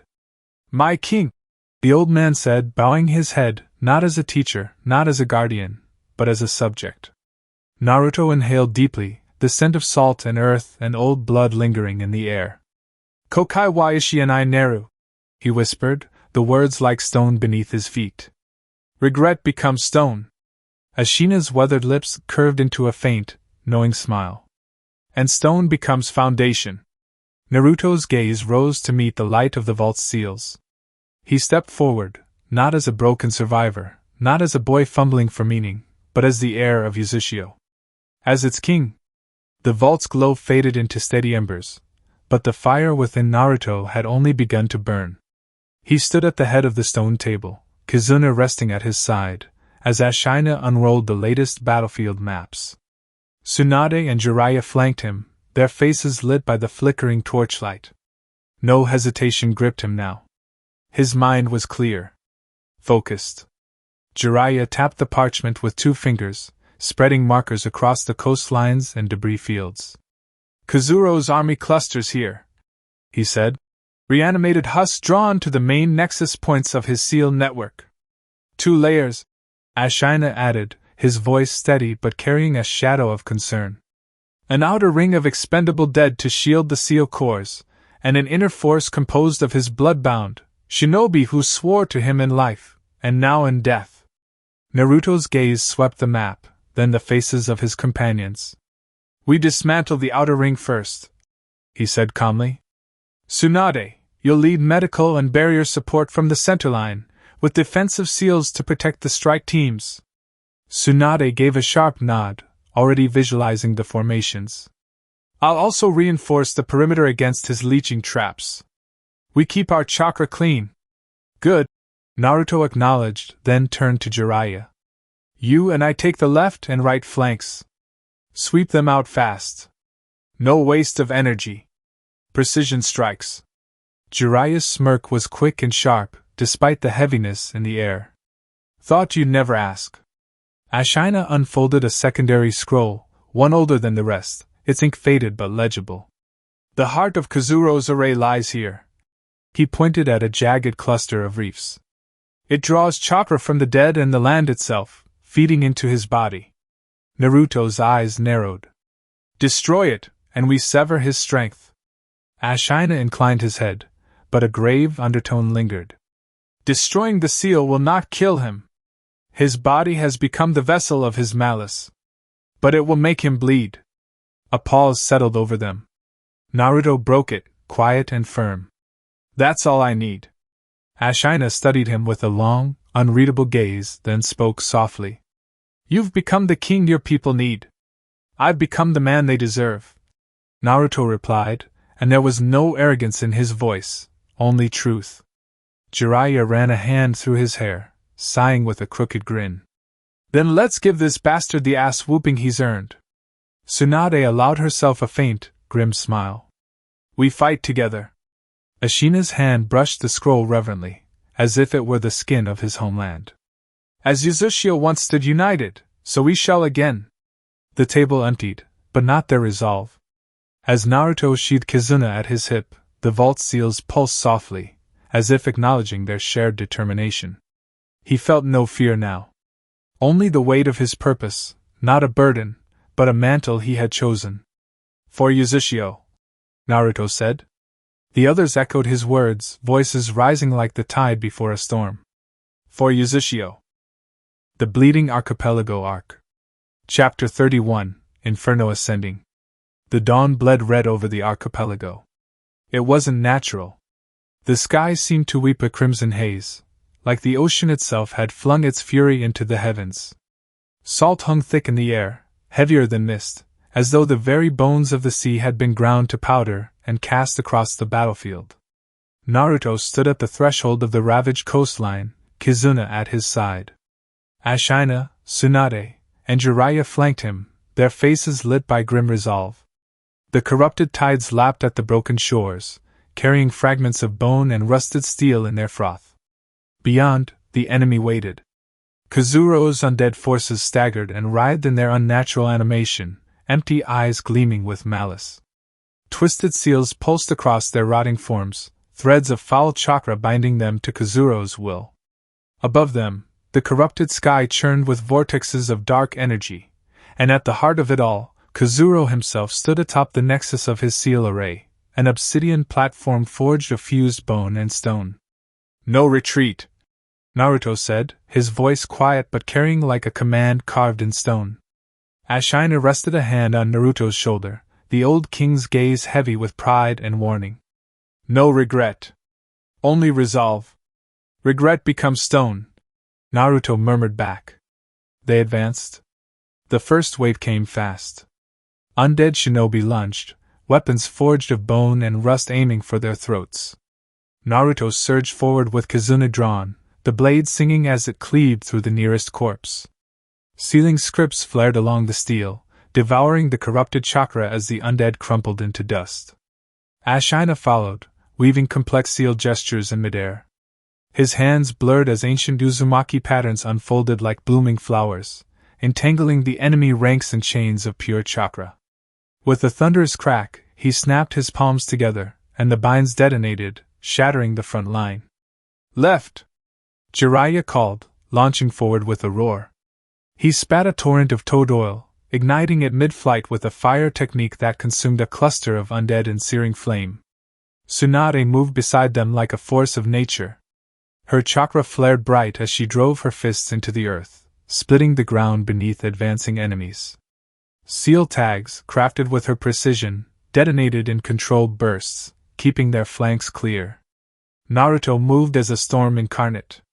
Kizuna carved arcs of steel light, every swing precise, every seal he wove with his free hands slamming into enemy lines with crushing force. His breathing was steady, his mind clear. For the first time, he fought not with rage, but with purpose. Echoes rose. They came not from his throat, but from the very seals beneath his feet, from the bloodlines buried in the earth. Voices, faint yet fierce. "For Uzushio! For the kin we lost!" The ancestral chorus sang in his bones as Naruto pressed onward. The outer ring of the undead army crumbled beneath their onslaught. Ashina raised both palms, releasing a tide of sealing chains that bound the remnants in place as Jiraiya and Tsunade obliterated them with fire and chakra-enhanced strikes. "The array!" Ashina barked, eyes flashing. Their gaze turned toward the blackened nexus at the heart of the battlefield. Kazuro waited there, cloaked in whirling seals of corrupted power. His body was no longer fully human, veins of molten crimson webbed his skin, and his eyes glowed with malignant chakra. He sneered down at them, lifting his staff of blackened bone. "So the last of Uzushio's fools crawls to my feet!" Kazuro spat. His voice was jagged, torn between dimensions. "Come, child of regret. Show me your hollow storm." Naruto stepped forward alone. "No storm," Naruto replied. He lifted Kizuna, the blade humming in answer. "Only the sea. Only the stone. Only the end." They clashed. Kazuro struck first, his corrupted staff spinning with brutal speed, whipping seal constructs through the air like bladed torrents. Naruto met him head-on, Kizuna intercepting the blows in bursts of white-hot sparks. Seals etched along Kizuna's blade flared with each strike, devouring Kazuro's corruption. Naruto's muscles screamed under the pressure, but his mind remained steady. Focus.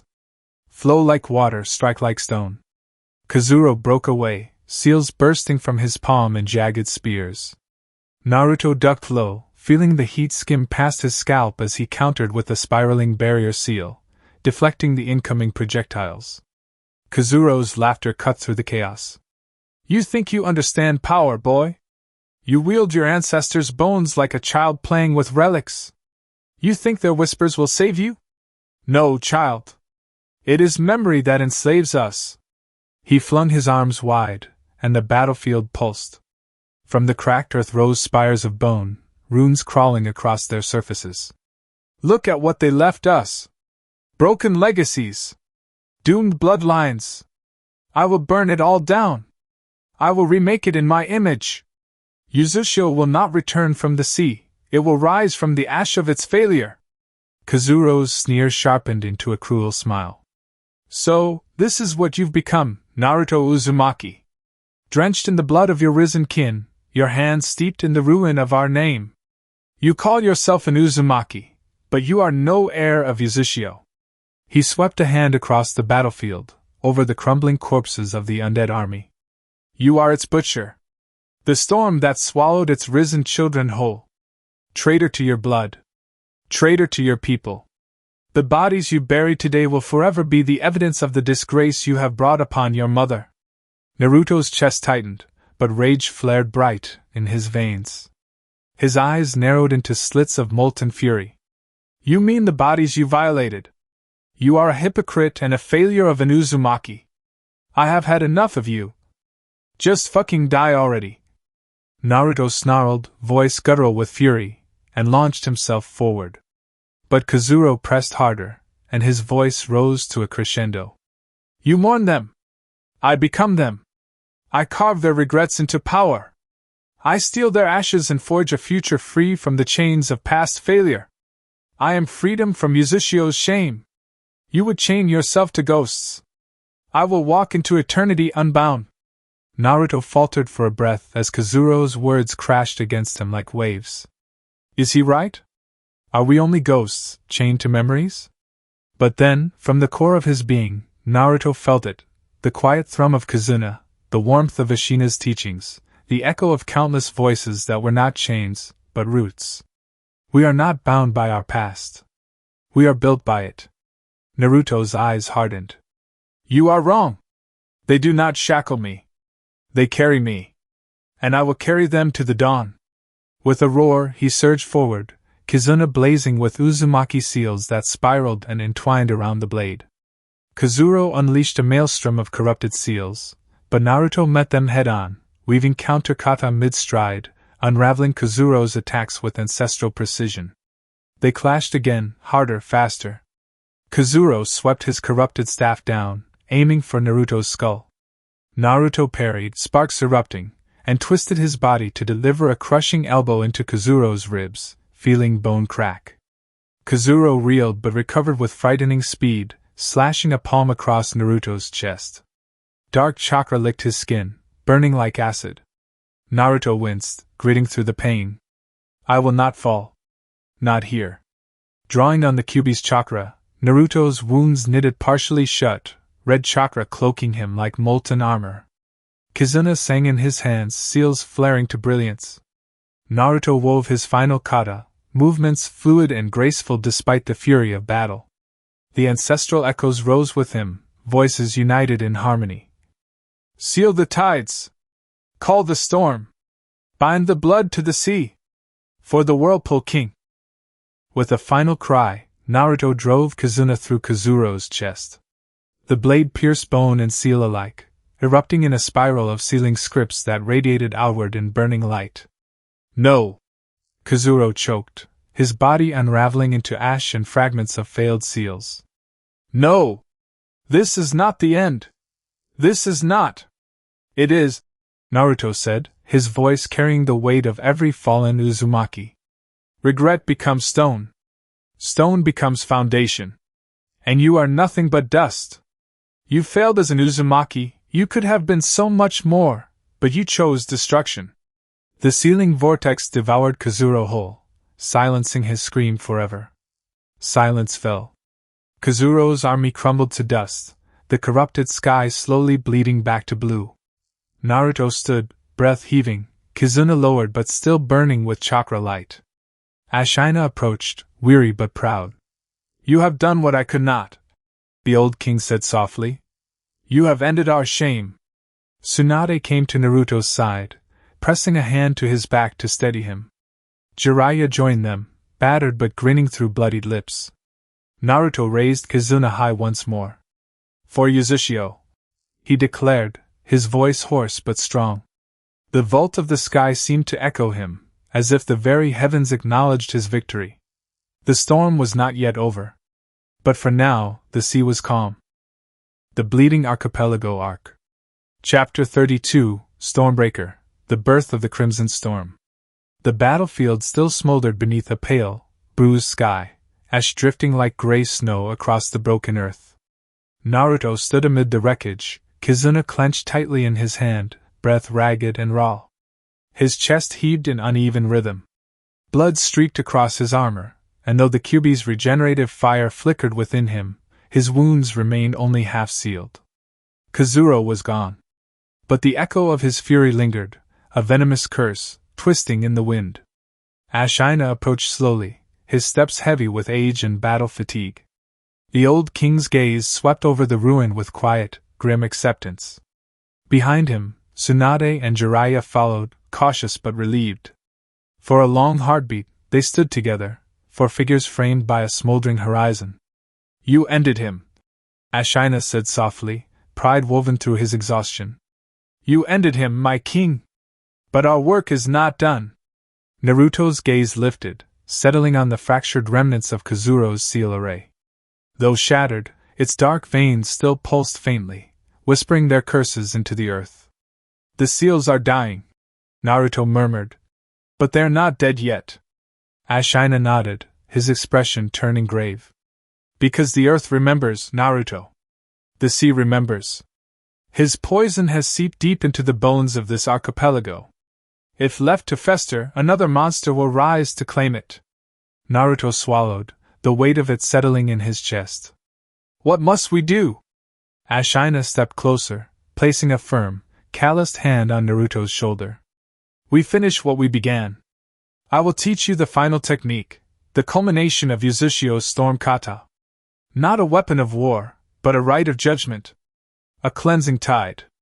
His eyes, pale with wisdom, lifted to the darkening horizon. "We will call the storm Naruto Uzumaki. And with it, we will wash this corruption away. Forever." Naruto drew a sharp breath, then turned to his mentors. "Both of you," he commanded, voice steady with resolve. "Leave the islands. Now. Nothing in its path will survive." Tsunade's eyes darkened with protest, but Jiraiya caught her arm, understanding Naruto's intent at once. "We'll be waiting," he said grimly. "Don't keep us waiting long, kid." With reluctant urgency, they retreated, vanishing toward the water's edge, as Naruto and Ashina strode to the heart of the ruined array. There was no time to waste. Ashina unfurled an ancient scroll, the parchment brittle and yellowed with age. Spiraling seals, older than the hidden villages themselves, traced its surface like ocean currents. "This technique," Ashina began, his voice low and resonant, "is not born of rage. It is forged from sorrow and resolve. You do not wield it as a weapon, Naruto, you wield it as a promise. Do you understand?" Naruto met his gaze and nodded. "I do." Ashina's eyes softened, pride and sorrow entwined. "Good. Then watch closely." The old king moved with deliberate grace. His hands carved patterns through the air, weaving seals that shimmered between them. The chakra he summoned was not violent, it flowed deep and endless, like the tide itself. Naruto followed, mimicking the movements despite the searing pain in his limbs. Sweat gathered on his brow. His wounds throbbed, but his mind remained sharp, anchored by Ashina's calm voice. "Feel the sea in your lungs," Ashina intoned. "The tide in your veins. Let them carry you, not as a flood of destruction, but as a tide of renewal." Overhead, the sky darkened, clouds roiling like living things. A cold, briny wind swept across the battlefield, rustling the ashes of the dead. Naruto's thoughts drifted, to the fallen Uzumaki, to the home he never knew but now carried in his soul. To Kushina. To Minato. To every promise he had made to the dead and the living alike. I will carry them. I will carry them all. Ashina's breath grew thin, his face pale beneath the strain. He wove the final seal, then held it out to Naruto, his hands trembling. This is the burden of kings, Ashina whispered. Take it. Make it yours. Naruto's hands closed over Ashina's, steadying them. Together, they completed the final sequence. A great hum filled the air. The sea itself stirred. Waves rose on the horizon, towering walls of water that blotted out the sun. Lightning forked through the clouds, illuminating the colossal tide poised to fall upon the archipelago. Ashina, spent and gasping, sank to his knees. Yet a smile lingered on his lips. Now, Naruto, he rasped. End it. Send our people home. Naruto stepped forward alone, Kizuna raised high. The blade burned with fierce light, its sealing runes igniting as he thrust it skyward. For Uzushio! He roared. And the storm answered. The tsunami descended with apocalyptic force, devouring the archipelago. The unleashed power was monstrous. Naruto felt the Kyuubi's chakra draining from him, feeding the storm's fury. So much so that, deep inside, he felt the strain on the seal binding the Kyuubi begin to buckle. Cracks spiderwebbed through the seal in his mindscape. The Kyuubi's chakra howled, wild and unchecked. The blast hurled Naruto off his feet, flinging him like driftwood before a hurricane. His body slammed into the distant waves, beyond the crumbling edge of the land. Naruto! Tsunade's voice pierced the roar of the ocean. She and Jiraiya were already racing toward him, diving into the churning surf as the last fragments of the archipelago vanished beneath the tide. Together they reached him, dragging his limp form to the surface. Come on, brat, Jiraiya urged hoarsely. Stay with us. Naruto's consciousness slipped beneath the waves, sinking into shadow. Darkness. No. Not darkness. A quiet place between worlds. The storm inside Naruto's mind still churned, but at its center there was calm. The wild tide slowed, revealing a horizon washed in dim light. And standing there, as though carved from the wind itself, was a figure Naruto knew by heart. Minato Namikaze. Dad? Naruto's voice broke, small and raw. Minato smiled, a warm crescent of light in the gloom. You've come far, Naruto. Farther than I ever could. Naruto's throat clenched. But how are you here? The seal. Minato's gaze softened with pride and quiet sorrow. When you unleashed the storm, you tore open the deepest parts of your chakra network. My imprint was woven into the seal that bound the Kyuubi, and so was a piece of your mother's chakra. Her love kept me tethered here, waiting for this moment. He placed a hand over his son's heart. You pulled me here, Naruto. In the instant your will overpowered the storm, our bond called me back. Naruto's breath caught, his heart tight with longing and unspoken grief. So I didn't lose you. Never, Minato said firmly, his eyes glistening. You carried us with you, all this time. Even through your loneliness, through every battle. Kushina, little Mina, they are with you, always. Naruto's voice trembled. I tried so hard, Dad. But I couldn't stop it. Kazuro, Minato's expression turned solemn, yet proud. You did not fail us, Naruto. You fought with everything you had. You fought to protect, not to destroy. That is what makes you my son. A growl rumbled through the void, low and resonant. From the shadows, immense and imposing, the Kyuubi emerged. Crimson eyes burned with ancient fury, but there was no malice left in them, only bitter, shared understanding. So you finally speak freely, Minato said, turning to face the beast with steady eyes. Kurama. Naruto's eyes widened slightly at the name, feeling it settle in his chest like a long-buried truth unearthed. Kurama, he echoed softly. The Kyuubi's gaze fixed on him, sharp and fierce. My name, boy. Do not forget it. His eyes narrowed, not with hatred, but with shared purpose. You and I have both been bound by chains of others' making. Used. Twisted. Made into weapons against our will. Naruto's hands balled into fists at his sides, nails digging into his palms. I know. I felt it, when I pulled your power into the storm. I saw the pain.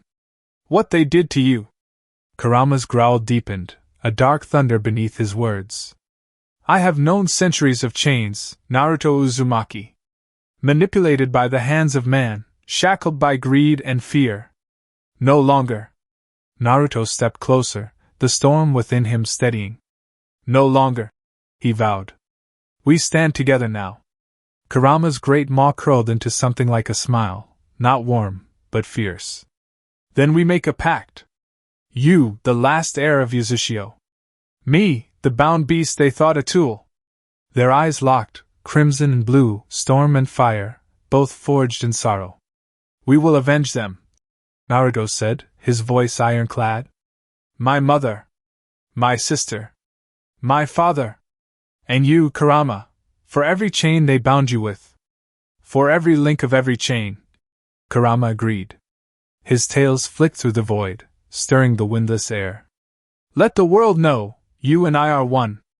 Minato watched them, pride deepening in his gaze, the father witnessing not only his son, but the man the world would soon reckon with. Kurama, Minato said softly, acknowledging the beast not as an enemy, but an equal. Protect him well. Kurama rumbled, his head bowing once. Until the end of days. Minato turned back to Naruto, his form beginning to shimmer, the edges fraying like morning mist. Live, Naruto, he said, voice low but steady. Live not for revenge, but for all that must come after. Tell your story. Build your future. And when your time comes, tell us everything. Naruto's throat tightened, but he nodded, tears streaking down his cheeks. I will, he promised. I swear it. Minato's smile was pure sunlight. That's my son. Light began to bloom at the horizon, golden and radiant. Go, Naruto. Minato's voice echoed, now distant but never fading. The world is waiting. Light crested the horizon. Naruto's eyes fluttered open to the sound of waves. Jiraiya's relieved laugh and Tsunade's fierce scolding blurred together as he drew a breath, heavy but alive. His fingers closed around Kazuna's hilt, pulling the sword to his chest. Above them, dawn stretched across the sky, pale gold unfurling over a cleansed sea. Naruto, heir of Uzushio, survivor of the storm, watched the sunrise with quiet resolve. The story was not yet over.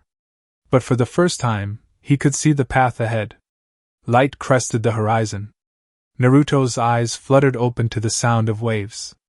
Jiraiya's relieved laugh and Tsunade's fierce scolding blurred together as he drew a breath, heavy but alive. His fingers closed instinctively around Kazuna's hilt, pulling the sword to his chest.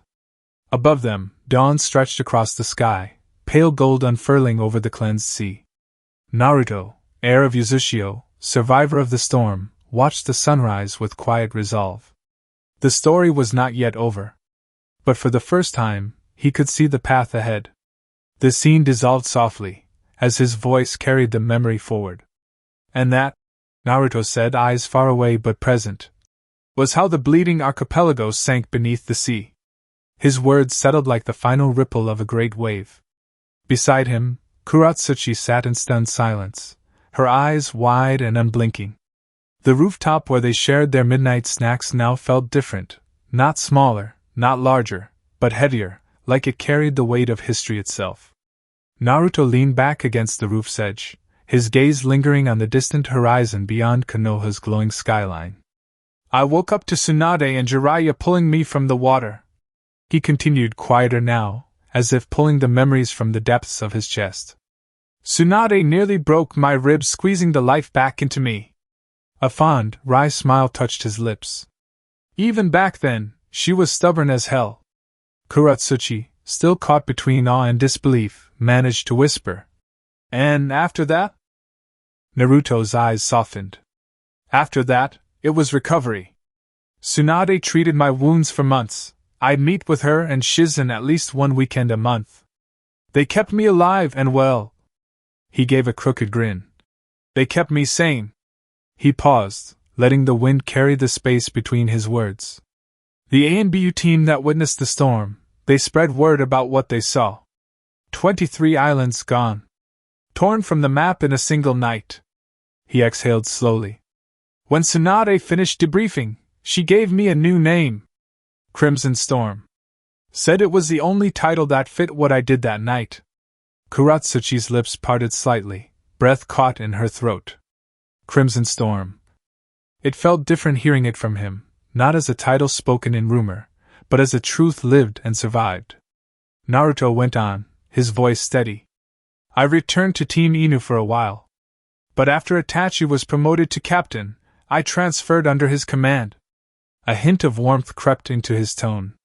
We worked missions together until, a couple years later, I climbed the ranks. ANBU captain, then lieutenant commander.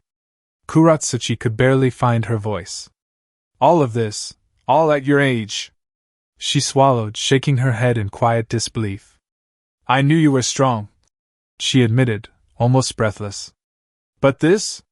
Training under Ashina Uzumaki himself, the warrior king of Uzushio, wielding sealing arts that could collapse an entire archipelago. Her gaze sharpened, as if truly seeing him for the first time. No wonder you're such a powerhouse. Naruto scratched the back of his head sheepishly, as if her words embarrassed him. It wasn't power for power's sake, he said softly. Ashina, he taught me that power is a burden. A weight you carry for your people. For a heartbeat, silence lingered between them. Then, in a moment of startling, impulsive warmth, Kuratsuchi shifted closer, and before Naruto could fully register her intent, she wrapped her arms around him in a fierce, sudden hug. The contact was unexpected but deeply welcome. Naruto's breath caught, feeling the genuine strength in her hold. Not as a diplomat. Not as a shinobi. But simply as herself.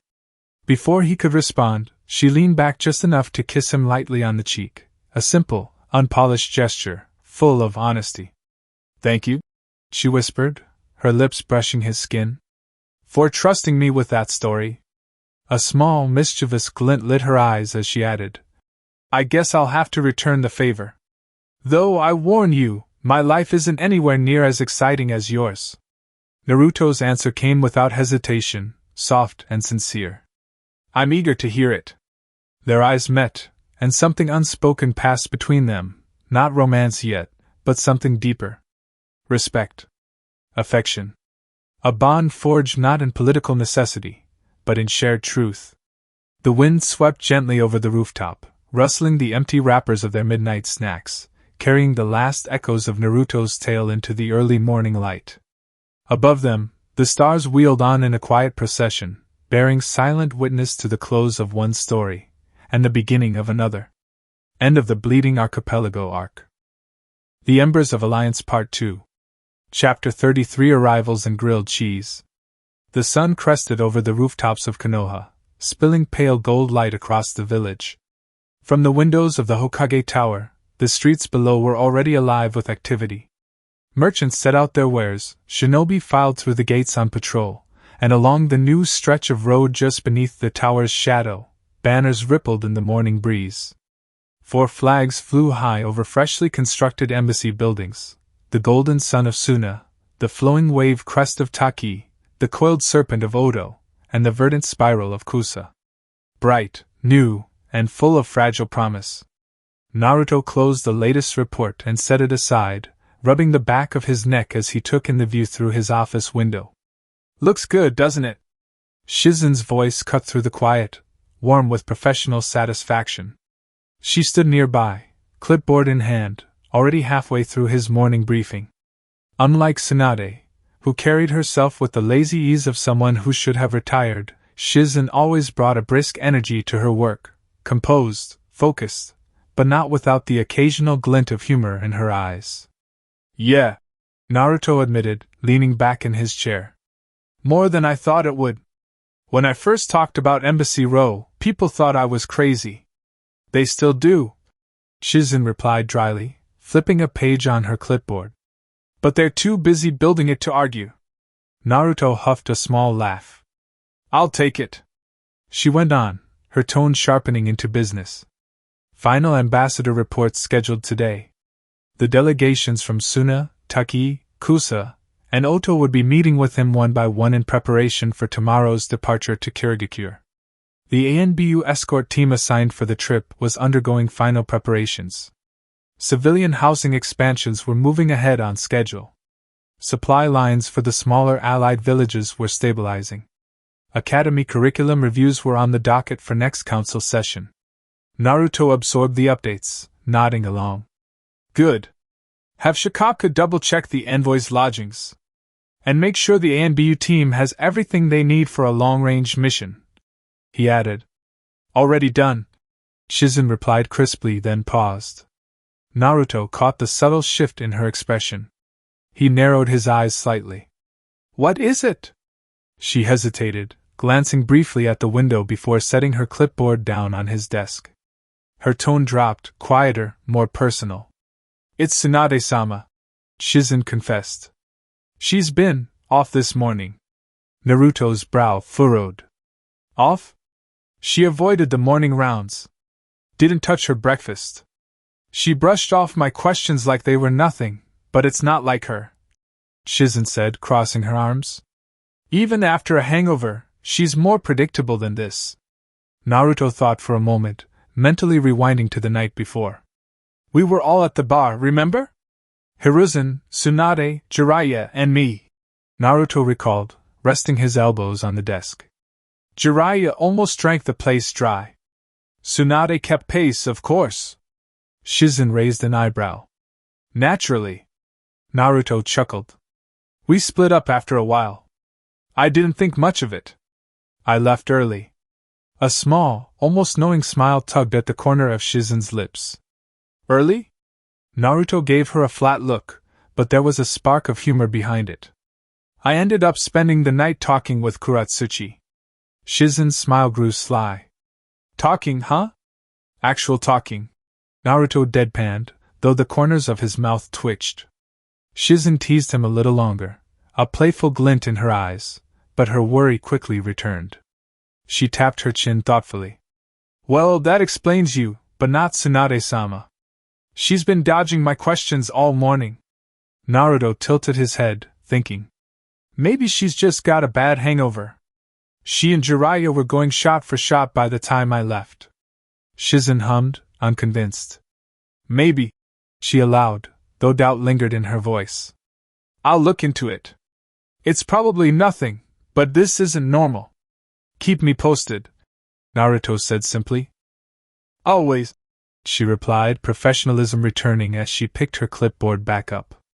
Shizen flipped to the next item on the schedule, tapping the paper. First of the ambassadors should be here any moment. Naruto exhaled a slow breath, settling deeper into his chair. All right. Let's get to it.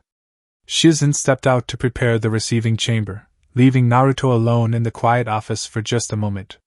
He glanced at the stack of reports, the banners fluttering outside, the scrolls of alliance drafts and treaty proposals. The weight of it all settled over him, but not like a burden. Not today. No, he thought, allowing himself a small, private smile. Today feels right. The morning sun climbed higher, casting long beams of light across the polished floor of the Hokage's office. Outside the window, the freshly raised flags of Suna, Taki, Kusa, and Oto fluttered in a gentle breeze, as if they too were awaiting the day's council. Inside, Naruto shifted in his chair, setting aside a completed report just as Shizen stepped back into the room, clipboard in hand. They're ready for you, Hokage-sama, she announced crisply. Naruto gave her an easy grin. Then let's not keep them waiting. Shizen turned smoothly on her heel, calling to the attendant just outside. Moments later, the door opened, and the first of the day's envoys stepped through. First, Temari. Temari entered with confident steps, her sand-colored robes tailored for function over formality, but no less impressive. She carried herself like someone used to command, her fan strapped across her back even in diplomatic meetings, a quiet reminder that she was not simply a mouthpiece of Suna, but a shinobi as well. She offered Naruto a polite, practiced bow, her golden hair catching the morning light. "Hokage-sama," she began, tone professional but easy. "Temari," Naruto replied with familiar warmth. "Good to see you." "Likewise," she said, straightening. "I'm pleased to report Suna's embassy is fully operational. My brothers and Baki have returned home to manage internal matters. I'll remain here to coordinate between our villages." Shizen made a neat note on her clipboard as Temari continued her report. Communications with Suna were stable. Staff had settled into their roles within Konoha's embassy row. Temari herself was prepared to join Naruto's delegation to Kirigakure. Naruto nodded appreciatively. "Excellent work. Konoha is better for having you here." Temari allowed herself the smallest smirk. "Good. I was starting to worry you'd drown in paperwork without me." Naruto chuckled under his breath. "There's a real chance of that." They shared a brief moment of levity before Temari dipped her head once more and stepped aside. Second, Taki representative, Hisashi. The next figure to enter was Representative Hisashi of Taki, a man who wore the weight of experience across his weathered features. Hisashi moved with the deliberate care of someone who had seen too many battles to be rushed by ceremony. His garments were modest but well kept, the sigil of Taki pinned neatly to his chest. He bowed deeply, his voice gravelly but strong. "Hokage-sama. Taki remains committed to our alliance." Naruto inclined his head. "Hisashi-san, I trust you've found the accommodations suitable?" "They are more than adequate," Hisashi confirmed. "Our embassy is staffed and operational. Border defenses are holding steady, and we've opened trade discussions focused on herbal medicines and water purification technologies." Naruto's eyes flicked to Shizen, who gave a slight nod of acknowledgement. Hisashi's expression softened briefly as he added, "We are grateful for Konoha's guidance during these trying times." Then, after a slight pause, his gaze shifted, lingering on the empty seat reserved for Fu, and there, Naruto caught a flicker of something personal beneath the veteran diplomat's stoic facade. "We trust you will continue to guide our Fu," Hisashi said, voice low but earnest. Naruto's answer came without hesitation, steady as stone. "With my life." Hisashi gave a small, respectful bow before stepping aside. Third, Kusa representative I am Son. I am Son of Kusa followed, an elegant kunoichi with sharp eyes and a thoughtful crease between her brows. Her green-trimmed robes swept behind her as she entered, and she moved with the poise of someone well-versed in courtly politics. Her bow was graceful but not subservient. "Kusa seeks to grow alongside this alliance, Hokage-sama," she began smoothly. "Our fields are rich with harvest, and our merchants eager to expand trade beyond our borders." She laid out Kusa's intentions clearly. Increased agricultural exports. Requests for security escorts along merchant routes. Quiet hope for equal standing among the larger powers. There was a glint of wary calculation in her gaze, as if she weighed every word for hidden meanings. Naruto met her test with practiced ease. "Kusa's prosperity strengthens us all," he said, his tone open and firm. "Your people's success is this alliance's success." Her lips curved into a subtle, satisfied smile. "That is what I hope to hear." With a measured nod, she stepped aside. Fourth, Odo representative, Renji. Last came Renji of Odo, a tall, lean man with sharp features and an air of contained tension. Unlike the others, he carried not just the weight of his village, but the burden of its past sins. His stride was measured, each step deliberate. He bowed properly, though his eyes were sharp with scrutiny. "Hokage-sama. Odo stands ready to take its rightful place in this alliance," Renji reported. Stabilization of Odo's internal leadership. Efforts to open legitimate trade with neighboring villages.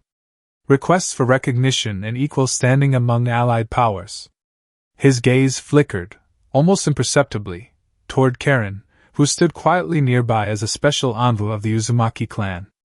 Naruto caught the glance and, with practiced ease, diffused the unspoken tension. Karen-san stands here as envoy of the Uzumaki. Naruto clarified gently. Your place, Renji-san, is as Oto's rightful voice. Renji's shoulders eased a fraction, the strain in his posture lessening. He dipped his head. Thank you, Hokage-sama. Naruto offered a small but genuine smile in return. 5. Closing the assembly. Rising from his seat, Naruto addressed them all with a voice steady and sure. Tomorrow, we travel to Kirigakure. Together, he declared. Our strength lies in our unity. This is only the beginning. The ambassadors, each in their own way, acknowledged his words, some with quiet nods, others with a glimmer of fire in their eyes. The air in the room felt charged, like the hush before a storm, but it was not tension. It was potential. Shizen stepped forward, gathering the reports with practiced efficiency. As the envoys exited one by one, Naruto exhaled slowly, leaning back against the edge of his desk. He watched the flags outside flutter against the morning sky. They're looking to you more and more every day, Shizen observed, not unkindly. Naruto's gaze didn't waver. They should be looking at each other too, he replied quietly. That's how we make this last. The moment lingered, full of quiet purpose, before they moved on to the next task at hand. The door clicked softly closed behind the last of the ambassadors, leaving a comfortable hush in the office. The morning sunlight slanted through the tall windows, casting warm lines across the polished floor and the surface of Naruto's desk, now cleared of scrolls and clutter. Naruto leaned back in his chair, rolling his shoulders with a slow exhale. That went smoother than expected, he murmured to himself. Don't get too comfortable. Karen's voice drew his gaze. She hadn't left with the others. Instead, she lingered by the window, arms crossed, eyes sharp behind her glasses. We're not finished. Naruto's lips tugged into a half-smile. He gestured toward the seat across from him. I figured you had something on your mind. Sit.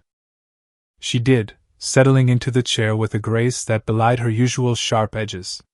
Now that the room was empty of diplomats and aides, she let a little more of her natural intensity show. I want to talk about the Uzumaki, Karen said without preamble. Naruto's posture straightened. He folded his arms across his chest, giving her his full attention. I think it's time we stop surviving, she continued. We start rebuilding. Her gaze didn't waver, and Naruto saw the flicker of something deeper beneath her words, not just duty, but longing. She wasn't speaking as a diplomat. She was speaking as one of the last of their blood. The survivors of our clan are scattered. Hiding. Most don't even know if they can come out of hiding, she said. But with this alliance, we have a chance. If we move now, we can reach them before fear buries them for good. Naruto's eyes softened, his chest tightening slightly. Memories of old scrolls, of whispered histories about Uzushio's fall, drifted through his mind like echoes of a forgotten storm. You want Oto to be their safe harbor, he said, more statement than question. Karen nodded firmly. Oto is rebuilding. The village has no history to weigh it down, no legacy to trap it in old grudges. It's the perfect place for us to start over. Her voice lowered. The vault, the records, they'll need protectors. Caretakers. People who understand what they're preserving. Naruto took a breath, slow and deep. He saw the wisdom in her words, felt it stir in his chest like a long dormant flame catching wind. You're right, he said. Oto makes sense. And I'll see to it personally that the message goes out. He leaned forward, elbows on the desk, his voice steady with resolve. We'll send word through every embassy, every delegation, every ally. Wherever an Uzumaki lives in fear or exile, they'll know they have a home to come back to. For a heartbeat, the weight of the moment settled between them. Karen's gaze softened, her usual sharp expression easing into something warmer. Then she smirked. Well, she said, folding her arms and tilting her head with a familiar spark of mischief. Since we're talking Uzushio and bloodlines, this does count as the next time, doesn't it? Naruto blinked. What? You promise, she reminded him, leaning forward slightly. Next time we had a quiet moment, You tell me the story of Uzushio. Naruto groaned, leaning back in his chair like a man defeated by fate itself. You and Kuratsuchi both, he muttered. Keiren's grin widened instantly. Oh? Both, huh? He realized his mistake a second too late. You've been talking to her about this already? Keiren teased, practically gleaming. Guess I shouldn't be surprised. Word around the embassies is you're marrying her. Naruto gave her a flat, unimpressed look, but the corner of his mouth betrayed him with a small twitch of amusement. Rumors travel faster than ANBU these days. Oh, come on, Keiren pressed, delighted. You can't blame them. Uzumaki boy, Kage of Konoha, powerful enough to wipe 20 islands off the map. Of course the clan wants to know who's snatching you up. He ran a hand through his hair in mock exasperation. It's not official yet. But it will be, she said, her teasing fading into something warmer. You like her? Naruto's gaze turned thoughtful for a moment. Then, quietly, honestly, he replied, Yeah. I do. Keiren's smirk softened into a real smile, rare, genuine, and free of sharp edges. Good, she said simply. She's strong. I like her too. Naruto exhaled, feeling some of the tension in his chest ease. He met her eyes earnest. When I get back from Kiri, I'll tell you everything, he promised. About Uzushio. All of it. Keiren held his gaze for a heartbeat longer, then nodded once. Deal, she said. She rose from her chair, adjusting her glasses with a flick of her fingers. But don't make me wait too long, big brother. Naruto snorted at the title, but the fondness in his expression lingered. For now, he said, work with the other embassies. Start laying the groundwork with Oto's council. And try to enjoy the village while you're here. Keiren rolled her eyes, but there was a playful tilt to her posture as she turned toward the door. No promises, she threw over her shoulder. As she opened the door, Shizen stepped in, holding a fresh sheaf of reports. Keiren gave her a polite nod before slipping out into the hallway, a subtle spring in her step. Shizen arched a brow at Naruto. Productive meeting? Naruto allowed himself a small smile. Very. He turned his eyes toward the window, watching the flags of their allies ripple in the morning wind. Later, the courtyard beside the Hokage Tower was quiet in the late morning light, touched by a warmth that matched the season's gentle breeze. It wasn't a large gathering, Naruto had wanted it that way. This was not for show or ceremony, not for diplomats or councils. This was for Fu. Naoki Kato sat in his wheelchair beneath the flowering shade of a young tree, the sunlight dappled across the worn lines of his weathered face. The old ANBU commander had seen wars come and go, had borne injuries that left his body broken, but not his spirit. His gaze was sharp, warm, proud. Beside him stood Sakai Kato, her hand resting gently on his shoulder, eyes bright with quiet happiness. Shibi Aburame, tall and composed, stood just behind them. His presence lent the scene a quiet gravity, the subtle authority of a clan head there to bear witness. Shino stood at his side calm as ever, his dark glasses catching the glint of the sun. Fu bounced lightly on her heels, as if barely restraining her natural energy. Her eyes, however, flicked between Naoki and Sakai with an expression that betrayed something deeper, hope, tangled with nerves. Naruto stepped forward, meeting her gaze with an easy, familiar grin. Welcome home, Fu! She smirked, folding her arms behind her head in mock swagger. Guess you're stuck with me, Hokage. That's the plan, Naruto replied, his voice warm. Naoki chuckled from his chair, the sound gravelly but full of life. Sakai squeezed his shoulder gently before stepping forward, drawing Fu's attention.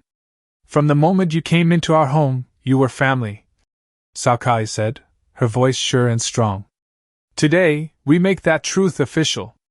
Fu shifted her weight, her smirk faltering just a touch as emotion crept in around the edges of her bravado. Naoki spoke next, voice deep but steady despite his age and the wear of battles past. His gaze held only pride as he looked at her.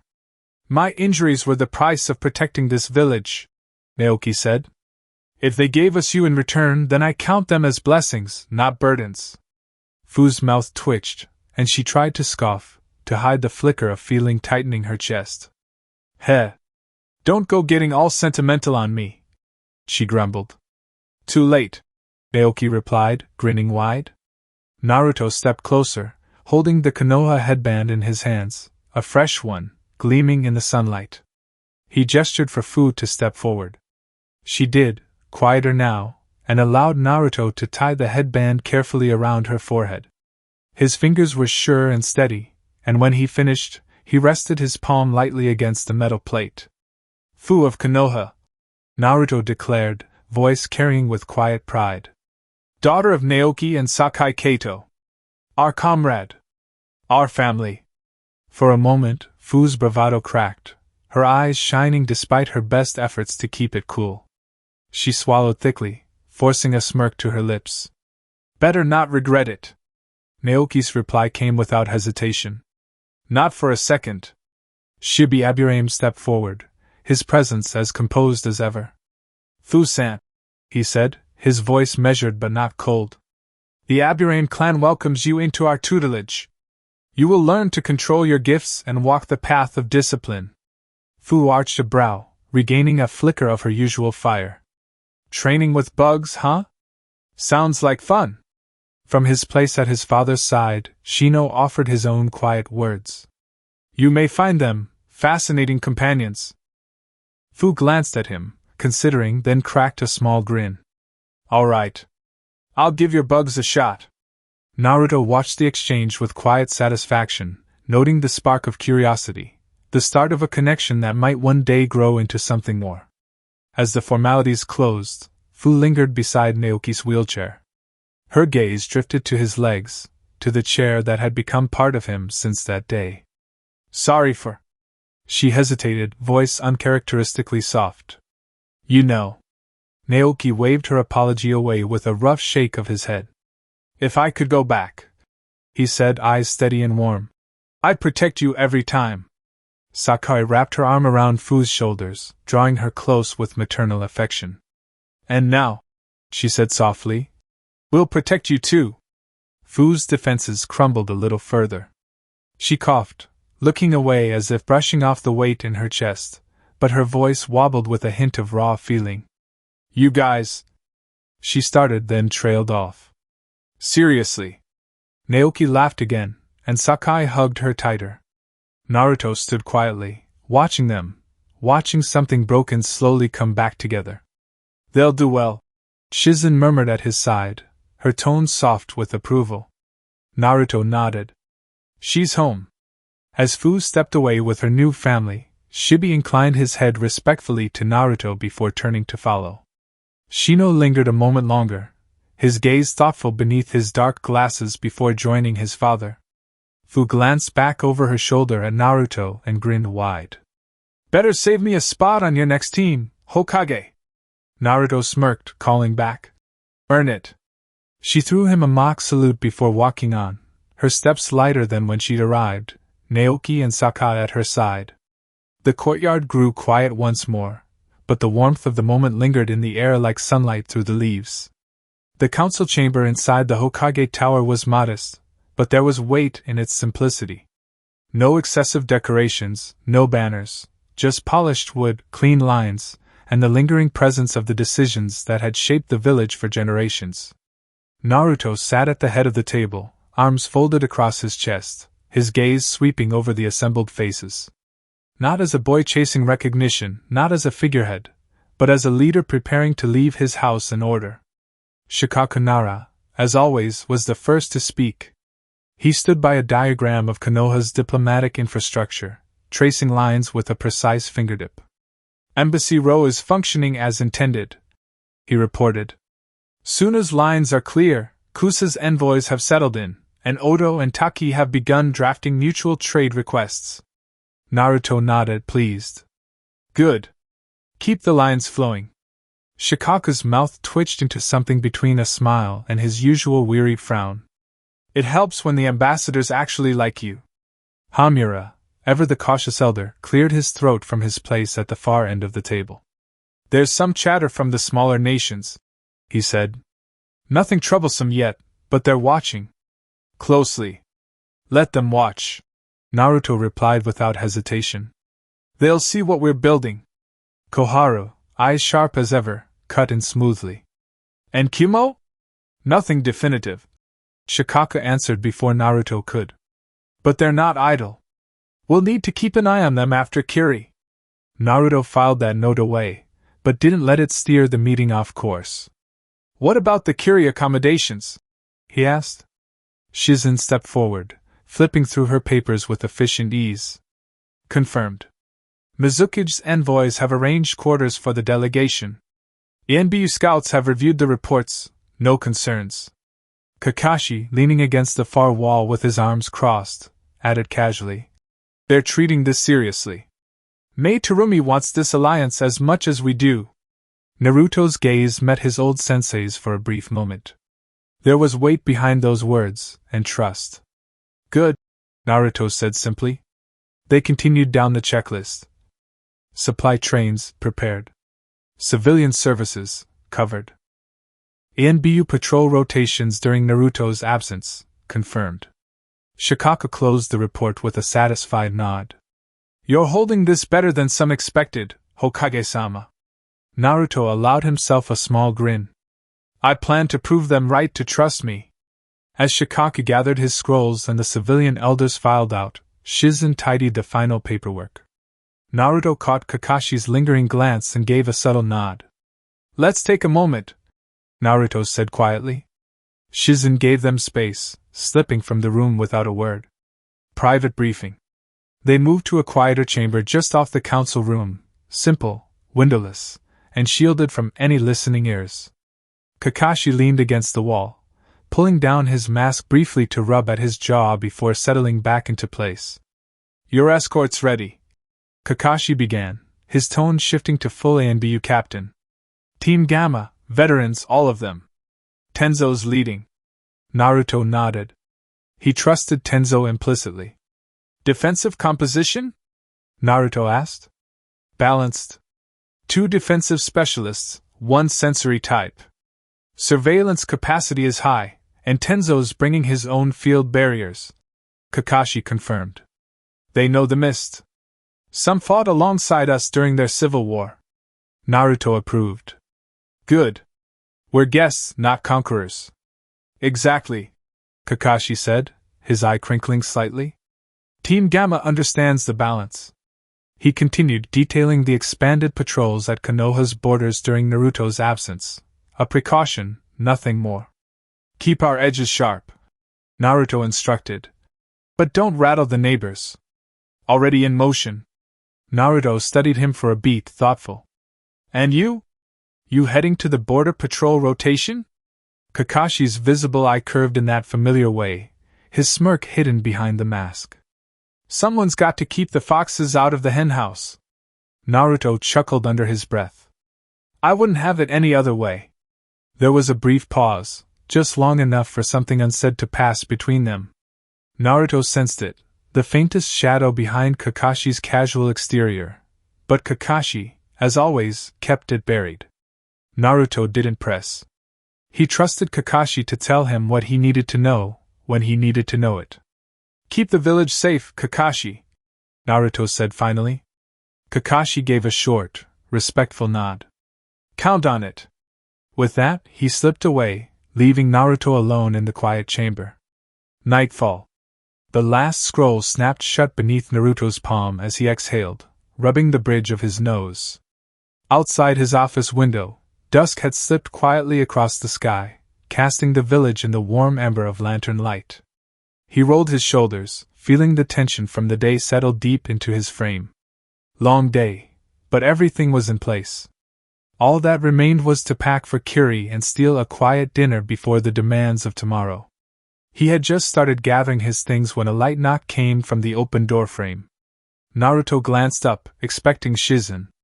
Instead, Kuratsuchi stood there, arms folded lightly across her chest. Her posture was casual, but there was purpose in the way she watched him, not probing, not coy, just present. A faint spark of amusement flickered in her eyes, understated yet undeniable. Long day, Hokage? She asked, her tone light but carrying a hint of steel beneath it. Naruto's tired expression softened into a small, warm smile. One of many, he answered. She stepped further into the room, her gaze flicking over the neatly stacked reports on his desk as if assessing how buried he'd been. I was passing by, she said, a flicker of wry humor crossing her face. Figured you might be here half the night. Naruto chuckled, setting aside his papers. Tempting. But I was just about to call it a day. Good, she replied, her voice steady and self-assured. She unfolded her arms and let them rest loosely at her sides, keeping her gaze level with his. Because I'm not letting you spend it alone like some lonely workaholic. His brow rose a notch at the boldness, but the corner of his mouth twitched in amusement. That an order, Kuratsuchi? Her answer came with a small, satisfied grin. Let's call it a strong recommendation. There was a pause, a natural beat between them, not awkward, but waited just enough to draw his full attention. I figured we could have dinner, she continued smoothly, meeting his eyes without hesitation. Your place. Quiet. No interruptions. Naruto blinked once, mildly surprised, not because it felt out of place, but because it felt surprisingly welcome. You sure you trust my cooking? He asked, the edges of a grin tugging at his lips. If it's terrible, she replied, a touch of dry humor in her tone. I'll survive. Probably. Their eyes caught then, held for a moment longer than either of them strictly intended. Naruto chuckled softly, a low sound in his chest. All right. You've convinced me. I usually do, she answered, smooth as stone. They left the office together, their strides naturally falling into step.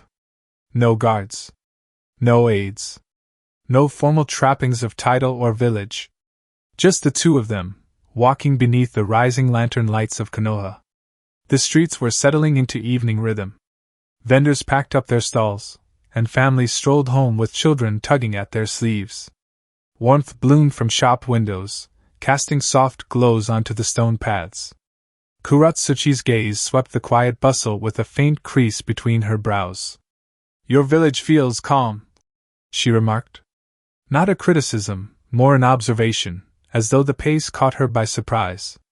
Naruto let his eyes roam the streets, breathing in the familiar scent of hearth fires and sweet bean paste from a closing shop nearby. It always feels like home, he said. She gave him a sidelong glance, as though seeing him for the first time beyond his Hokage's cloak. There was something in the way he said it, a quiet pride that was not boastful, but deeply rooted. Maybe, she thought, that was part of why people followed him so willingly. They reached his home before long. A simple, cleanly renovated house tucked among quiet streets. Not ostentatious, not the sprawling residence one might expect of a kage, but personal. Lived in. Inside, the space breathed warmth. Wooden beams, simple furnishings, well-kept floors. Photos lined a small shelf, Minato, Kushina, a younger Naruto, grinning wide beneath wild hair. Her eyes lingered there, caught by the images. You keep them close, she observed, her voice quieter. Naruto's gaze followed hers. He stepped past, setting his cloak aside, and offered a small nod. Always. There was a moment, not heavy, but full of unspoken things, before she let the comment rest and moved deeper into the space. So, she said, clearing the air as she loosened her posture. What's on the menu, Hokage? Naruto laughed under his breath, moving toward the kitchen. Grilled cheese. Simple, but effective.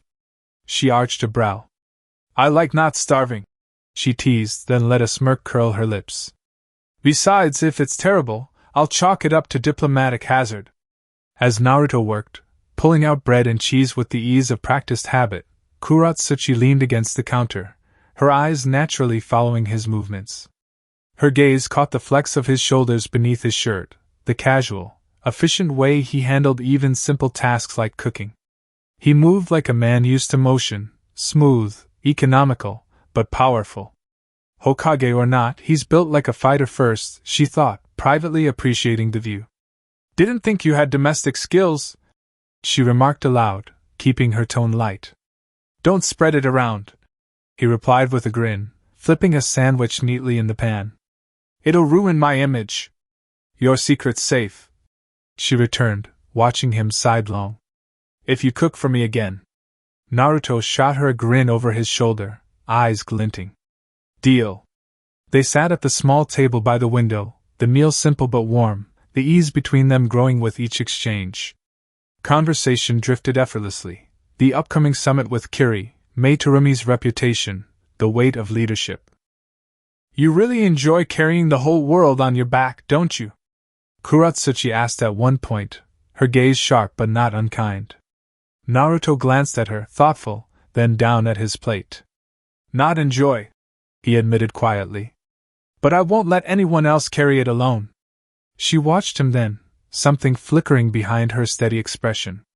That's why they follow you, she said softly. As they cleaned up afterward, their hands brushed once at the sink. A fleeting contact, but enough to send a small, unexpected jolt up Naruto's spine.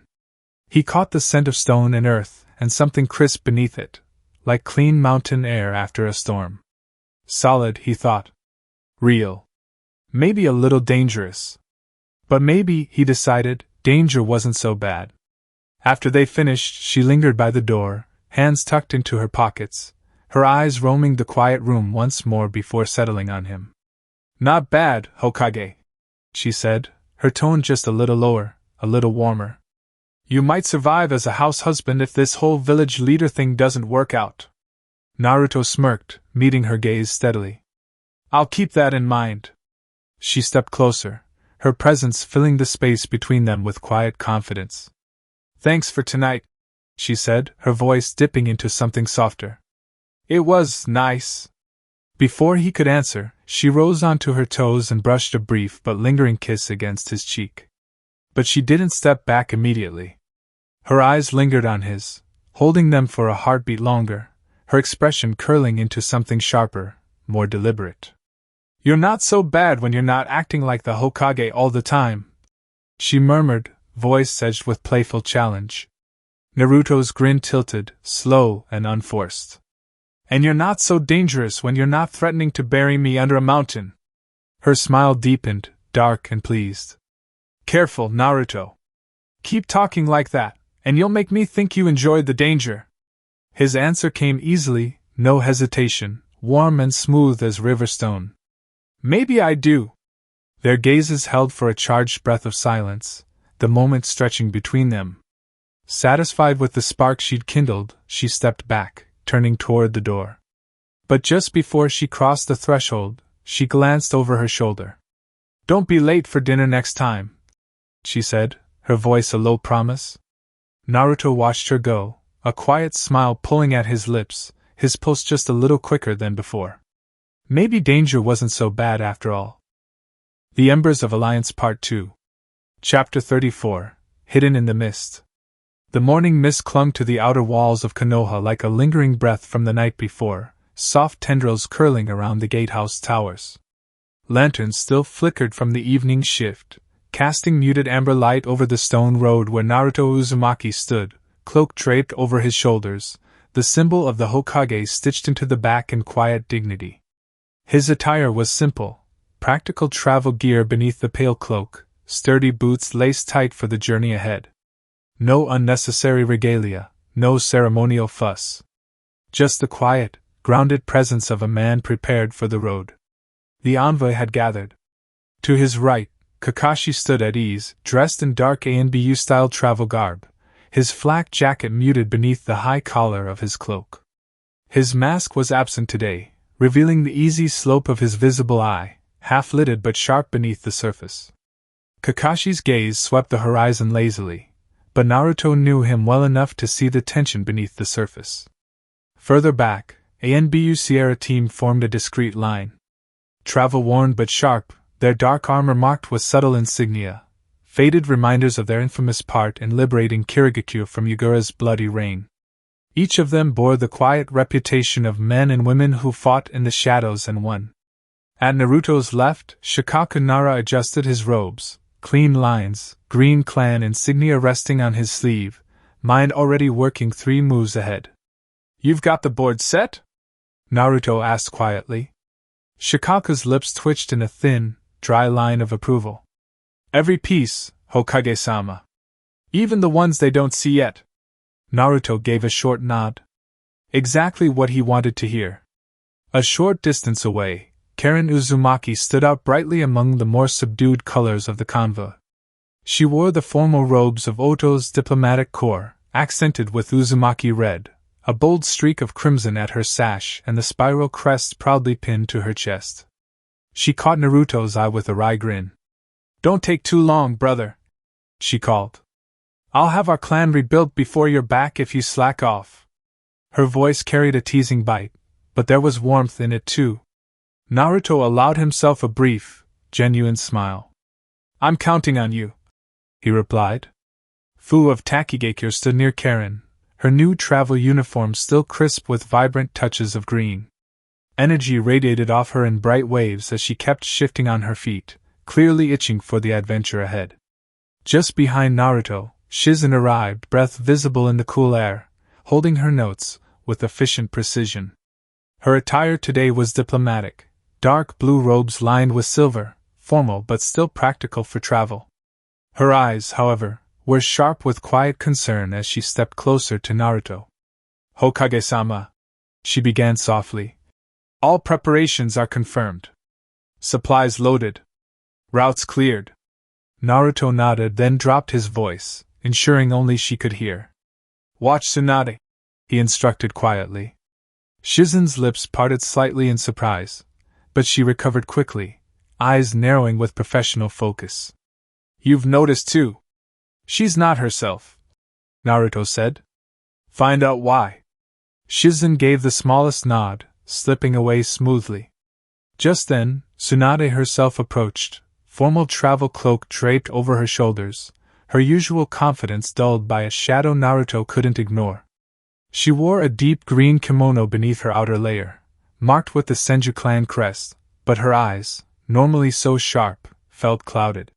She stopped in front of Naruto, forcing a small, reassuring smile. "I'll take care of the village," she said, her voice carrying a strength that seemed a little too carefully constructed. Naruto studied her for a heartbeat longer than necessary, then dipped his head once in acknowledgement. "I know you will." Out of the corner of his eye, he caught Kakashi watching the exchange with quiet calculation. Naruto turned slightly, angling his words to his old mentor. "When you're ready," Naruto said, voice even but low, "brief her on Operation Ghost Lantern." Kakashi's visible eye curved upward in understanding, his nod subtle but certain. As Naruto turned back to the assembled convoy, his gaze fell next on Kuratsuchi. She stood slightly apart from the others, arms crossed beneath her light IWA military formal uniform. The muted gray and earthy tones of her attire fit her well, practical, crisp, unadorned, with only the gold threads at the hem marking her as an official envoy. Her posture was relaxed but not careless, her weight balanced easily on one hip. Short dark hair brushed just above her shoulders, loose today instead of tightly tied as usual. Her eyes, sharp and steady, met his for a fleeting second, cool and measured, betraying none of the warmth from the night before. Naruto caught a faint flicker at the corner of her mouth, like the ghost of a private thought, but it vanished as quickly as it came. Temari of the Sand stood next to her, dressed in pale tan and ivory robes suited for diplomatic travel. Her signature battle fan was strapped securely to her back, a nod to her heritage even in diplomacy. She cut a striking figure in the morning mist, desert toughness in her posture despite the chill. The two women, IWA Steel and Suna Fire, stood as natural contrasts, but there was an easy comfort between them already, subtle smiles and casual remarks passing between them as they watched the preparations. Temari nudged Kuratsuchi lightly with her elbow, her voice carrying just enough to reach Naruto's ears. "Big day," Temari remarked, teasing but not unkind. "Hope you packed something special for the honeymoon." Kuratsuchi's eyes narrowed faintly, and she shot a dry look sideways at her new friend. "I'm more worried about surviving the wedding night," she replied smoothly. Temari chuckled under her breath, and Kuratsuchi's lips almost curved at the edges. Naruto let the corner of his mouth tick upward but kept his eyes on the horizon. He'd learned long ago when to pretend he wasn't listening. Finally, Tenzo stepped forward, Sierra team aligned behind him in perfect discipline. "Escort team ready, Hokage-sama," Tenzo reported. Naruto's eyes swept over them, respectful. "You've done this before. Keep everyone safe." Tenzo inclined his head. "Always." Naruto took one last glance over the assembled company, Konoha's future, in more ways than one, and exhaled slowly, the mist of his breath curling in the dawn light. "Let's move." And with that, the envoy of Konoha turned toward the road, footsteps steady as they began their journey toward the mist-covered horizon and the waiting gates of Kirigakure. On the road, the convoy moved swiftly through the forest, their footfalls soft against the moss-covered ground. Shinobi needed no horses, no lumbering wagons.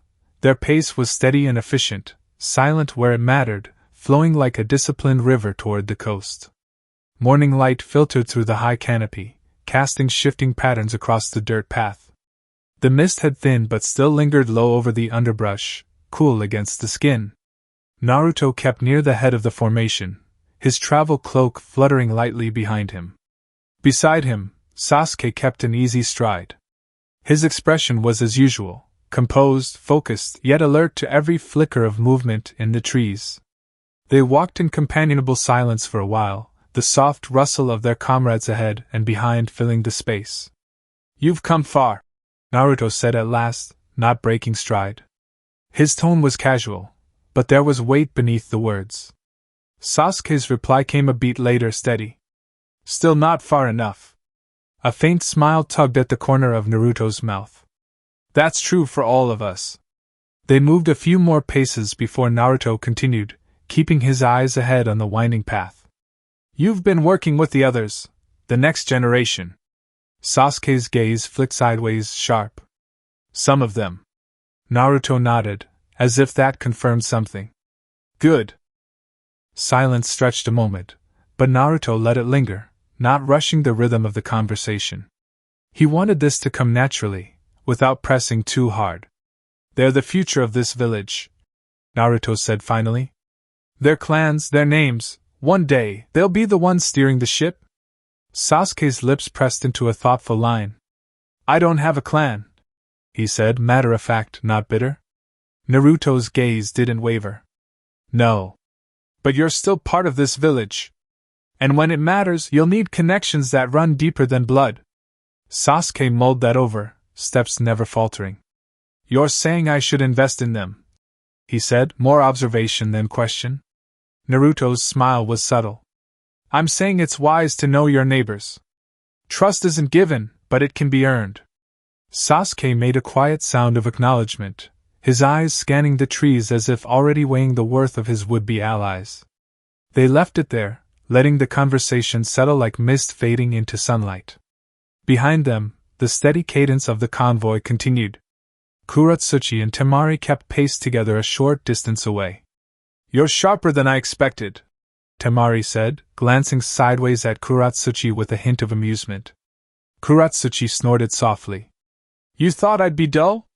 "Not dull," Temari replied easily. "Just, maybe more stone-faced." A small smirk pulled at Kuratsuchi's lips. "We IWA types can surprise you." Temari's smile deepened, but her tone turned curious. "So, this arranged marriage with the Hokage. How does that feel?" Kuratsuchi's expression didn't shift much. If anything, it cooled slightly, becoming more thoughtful than defensive. "It feels like duty," she answered plainly. "Nothing more, nothing less. Although not so much lately." Temari tilted her head, considering her companion. "But not a bad match, all things considered." Kuratsuchi shrugged a single shoulder. "There are worse fates." A beat passed between them, natural as a breath. "Still," Temari continued, a playful edge returning to her voice, "he's not hard on the eyes." Kuratsuchi gave a dry, sidelong glance. "You sound like you're jealous." Temari grinned wide. "I'm already married to diplomacy." No time for another husband. Their shared chuckle was quiet, genuine, the beginning of something easy, a camaraderie forming not out of obligation but mutual respect. Ahead of them, Fu darted along the edge of the convoy, vibrant as always. Her Takigakure uniform was crisp and green, her boundless energy contrasting the measured pace of the group. She kept pace alongside a pair of Sierra Team operatives, grinning at them. "So, you guys really took down Yagura?" she asked brightly. One of the masked ANBU, his armor dark and worn with history, tilted his head just slightly. His voice, when he spoke, was calm and even. "We were one blade among many," he replied. "But yes, we were there." Fu's eyes sparkled with uncontained admiration. "That's so cool." Tenzo, walking a few paces away, cut a glance toward her, steady and composed beneath his travel cloak. "Cool or not," he said, "stay sharp. This is diplomacy, but it's not without risk." Fu straightened, giving him an exaggerated salute. "Yes, sir." Her grin remained, but there was focus behind her eyes now, a spark of seriousness beneath the cheer. The convoy pressed on, steady toward the coast, where the sea breeze had already begun to scent the air with salt. Konoha's walls were long behind them, the forest thinning ahead, giving way to the open sky. Naruto let his gaze drift forward, toward the line where land met water, the horizon stretching wide and full of possibility. First light of a new day, he thought. With quiet resolve, they continued onward. Naruto drew a slow breath as the forest gave way to rocky cliffs overlooking the sea. The waves rolled in steady pulses against the shore, white foam breaking against dark stone. A transport ship awaited them at the dock below, sleek and built for speed, its sails furled in the morning breeze. The convoy paused on the ridge, taking a moment to check their formation. Naruto's eyes swept the horizon automatically, but there was no sign of trouble, only the endless expanse of ocean stretching eastward. "Looks clear," Tenzo observed quietly beside him, one hand resting near his hip pouch. His casual posture betrayed nothing of the sharp focus in his gaze. Naruto gave a short nod. "Let's keep it that way." Tenzo signaled to the Sierra team, and without a word, they began moving to secure the perimeter of the dock. Their movements were smooth and silent, honed by years of covert operations. Naruto watched them for a moment, his respect for their discipline quietly acknowledged. The group descended toward the ship, their feet sure on the uneven path carved into the cliffside. Fu reached the dock first, bouncing lightly on the balls of her feet as she scanned the vessel with open curiosity. "Looks fast," she declared with enthusiasm. "It is," one of the Sierra operatives confirmed, stepping past her to check the gangplank. "Wave country build. Reliable." Fu grinned, visibly impressed, though she managed to restrain her excitement this time to a small bounce rather than a full display. Kuratsuchi and Temari arrived at the dock next, both carrying themselves with the easy poise of seasoned warriors. Even in diplomacy, their awareness of surroundings never slipped. Temari shaded her eyes with one hand, glancing toward the horizon. "Not too bad," she mused. "Could have been worse. Could have been better," Kuratsuchi replied evenly, her gaze scanning the ship and its crew. "You always this optimistic?" Temari teased lightly, falling into step beside her as they crossed the gangplank. Kuratsuchi's response was dry as stone. "I prefer realism." Temari smirked. "Maybe that's why we get along." Kuratsuchi gave a small grunt of acknowledgement but didn't disagree. Once aboard, Naruto took a final survey of the boarding process, waiting until the last of the convoy had secured their positions on deck. Tenzo stood nearby, scroll in hand, double-checking cargo inventory and assigned quarters. He gave him a confirming nod once she was satisfied. "We're ready to sail, Hokage-sama," he reported. Naruto's gaze drifted seaward, past the lines of the ship, to the faint mist on the horizon. "Good." As the sails unfurled and caught the breeze, the ship eased away from the dock with a smooth roll, gliding out into open water. The rhythmic creak of wood and canvas filled the air, steady and familiar. The delegation settled into positions along the railings and near the central mast. Temari and Kuratsuchi stood together, arms crossed in near mirror image, their eyes on the horizon as the land receded behind them. "You've met the Mizukage before?" Temari asked, conversational. Kuratsuchi shook her head, keeping her gaze forward. "Only in reports. I know her reputation." "Same," Temari said. "Should be interesting." A pause. Then, Temari added with a sly edge. "She's the first woman Kage." "What do you think?" Kuratsuchi's reply came without hesitation. "I think she's a shinobi like the rest of us. I'll respect her if she earns it." Temari grinned, satisfied with the answer. "Fair enough." They shared a moment of companionable silence, watching the waves crest and fall. Elsewhere on the deck, Fu perched near the bow, legs swinging over the side as she peered eagerly at the open sea. "You think they've got cool sea monsters around here?" she asked brightly, glancing back at one of the Sierra team guards. The ANBU operative tilted his head ever so slightly. "If they do, let's hope they're friendly." Fu beamed. "I want to see one." Tenzo's voice came from nearby, even and calm. "Focus, Fu." She saluted again, less exaggerated this time, but with a spark in her eye. Near the rear deck, Sasuke stood with arms crossed, his posture relaxed but his eyes sharp, taking in every movement around the ship. He was always watching, not with paranoia, but with a quiet hunger to understand everything unfolding. Naruto joined him at the railing, resting his forearms against the wood as they both looked out across the water. Sasuke spoke first, low. "So, this is Kiri's front door." Naruto's eyes narrowed slightly against the salt wind. "One of them." He didn't elaborate. Sasuke seemed content with that, his gaze turning back toward the misty horizon. Naruto let the sea air fill his lungs, the taste of salt and storm in it. The ship rocked beneath them, but he was steady, eyes fixed on the distant blur of shadow that marked their destination. As the hours passed, the mist ahead began to thicken, curling around the ship in long, sinuous tendrils. The crew moved with quiet efficiency, adjusting sails and rigging as they prepared for entry into the hidden village's coastal waters. One of the delegation aides approached Naruto, a young kunoichi with sharp eyes and a scroll in hand. "Landfall soon, Hokage-sama," she reported crisply. Naruto straightened, his cloak shifting with emotion. "Good," he replied, eyes still on the mist. The convoy began to gather near the center of the deck, straightening uniforms, ensuring their symbols of office were visible but not ostentatious. The Sierra team took positions near the gangway, disciplined shadows among the diplomats. Fu bounded over, her energy tightly coiled beneath a practiced veneer of seriousness. Kuratsuchi and Temari adjusted their uniforms with the quiet precision of experienced envoys, final preparations slipping into place. As the ship pushed deeper into the mist, the silhouette of Kirigakure's port began to emerge, ghostly towers rising from the water, bridges spanning narrow inlets, and dark flags flapping in the sea wind. Naruto's gaze held steady as their destination unfolded before them. Showtime. The sea mist hung thick around the ship as it glided into the sheltered bay.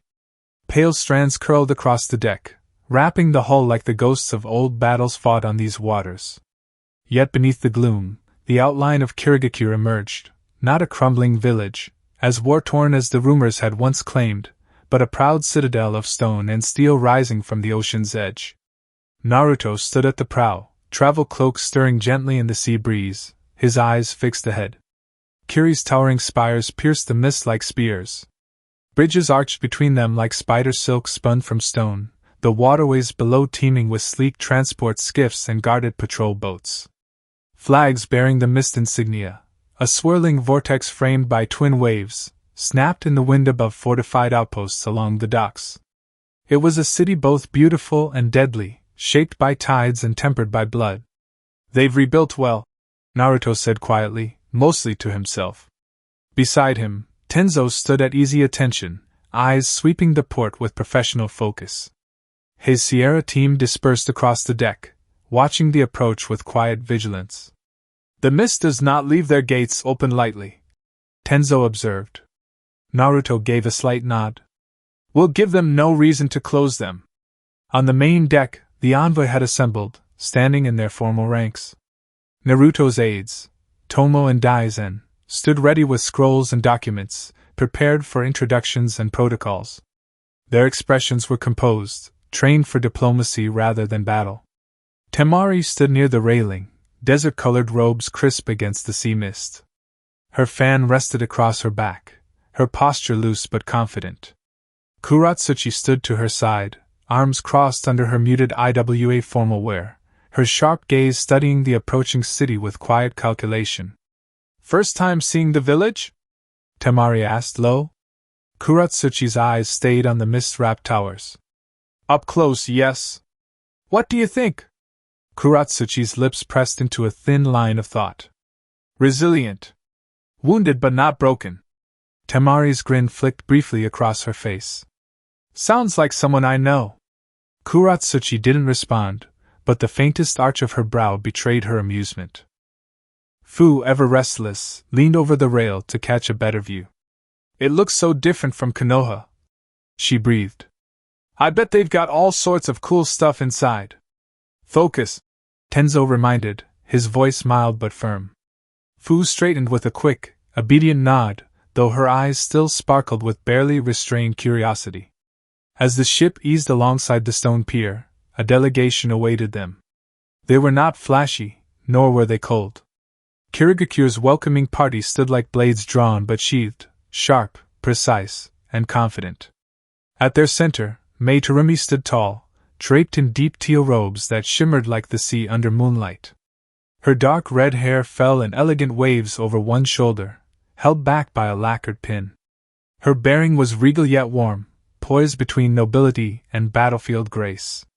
Her eyes, a striking jade green, held intelligence sharpened by years of political survival. They swept the approaching Konoha envoy with careful appraisal, not hunger, not assumption, but clear, measured interest. To her right stood Zabuza Momochi, the demon of the hidden mist reborn as a protector of his people. His frame was powerful, wrapped in functional mist-gray gear, his bandaged sword resting across his broad back. The mist clung to him like an old friend. Beside him, Haku, ever the quiet diplomat, wore robes of pale blue, patterned with subtle water motifs. His expression was serene, his dark hair neatly tied back, though his eyes missed nothing as they scanned the convoy. As the gangplank lowered, Naruto descended first, his cloak trailing behind him. His stride was calm, unhurried, a practiced confidence that neither overstepped nor faltered. Mei stepped forward to meet him. "Hokage Uzumaki," she greeted smoothly, her voice warm as summer rain. "We welcome you and your delegation to Kirigakure." Naruto inclined his head in respectful acknowledgement. "Lady Mizukage," he returned evenly, his tone steady. "We appreciate your hospitality." Their gazes held for a breath, not a challenge, not a flirtation, but two leaders measuring the weight of what had brought them to this meeting. Behind Naruto, Kuratsuchi and Temari followed with practiced precision, the aides moving briskly to their assigned positions. Fu stood near the flank of the group, her posture mostly formal, though her eyes continued to dart curiously across the unfamiliar scenery. Zabuza's gaze swept the Sierra team and paused, a small grunt of recognition rumbling in his chest. "You sent them when it mattered," Zabuza said, his voice rough as gravel but carrying respect. "Kiri hasn't forgotten." Tenzo inclined his head slightly in acknowledgement, but Naruto answered. "We didn't come to conquer, only to see Kiri free to choose its own future," Naruto replied. Zabuza's eyes narrowed, assessing, then softened a shade. He gave the smallest nod. Haku stepped forward, bowing politely.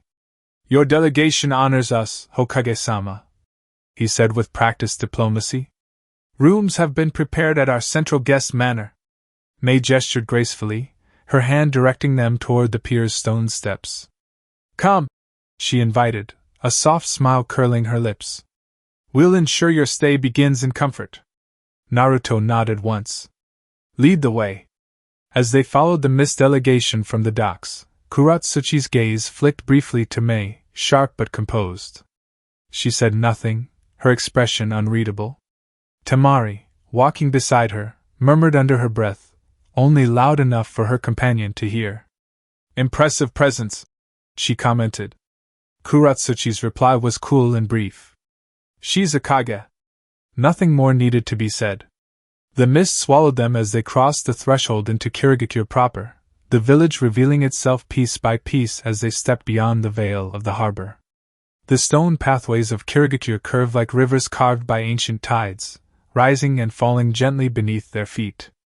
Mist clung to the narrow streets, brushing past them in soft currents, veiling and revealing the architecture in turns. The delegation moved in orderly formation, the muted sound of their footsteps swallowed by the heavy coastal air. Ahead, Haku led with quiet grace, his robes whispering against the stone, while Zabuza flanked them like a shadow made flesh, his expression carved from granite. They passed beneath arches adorned with water symbols, their curves weathered by salt and time.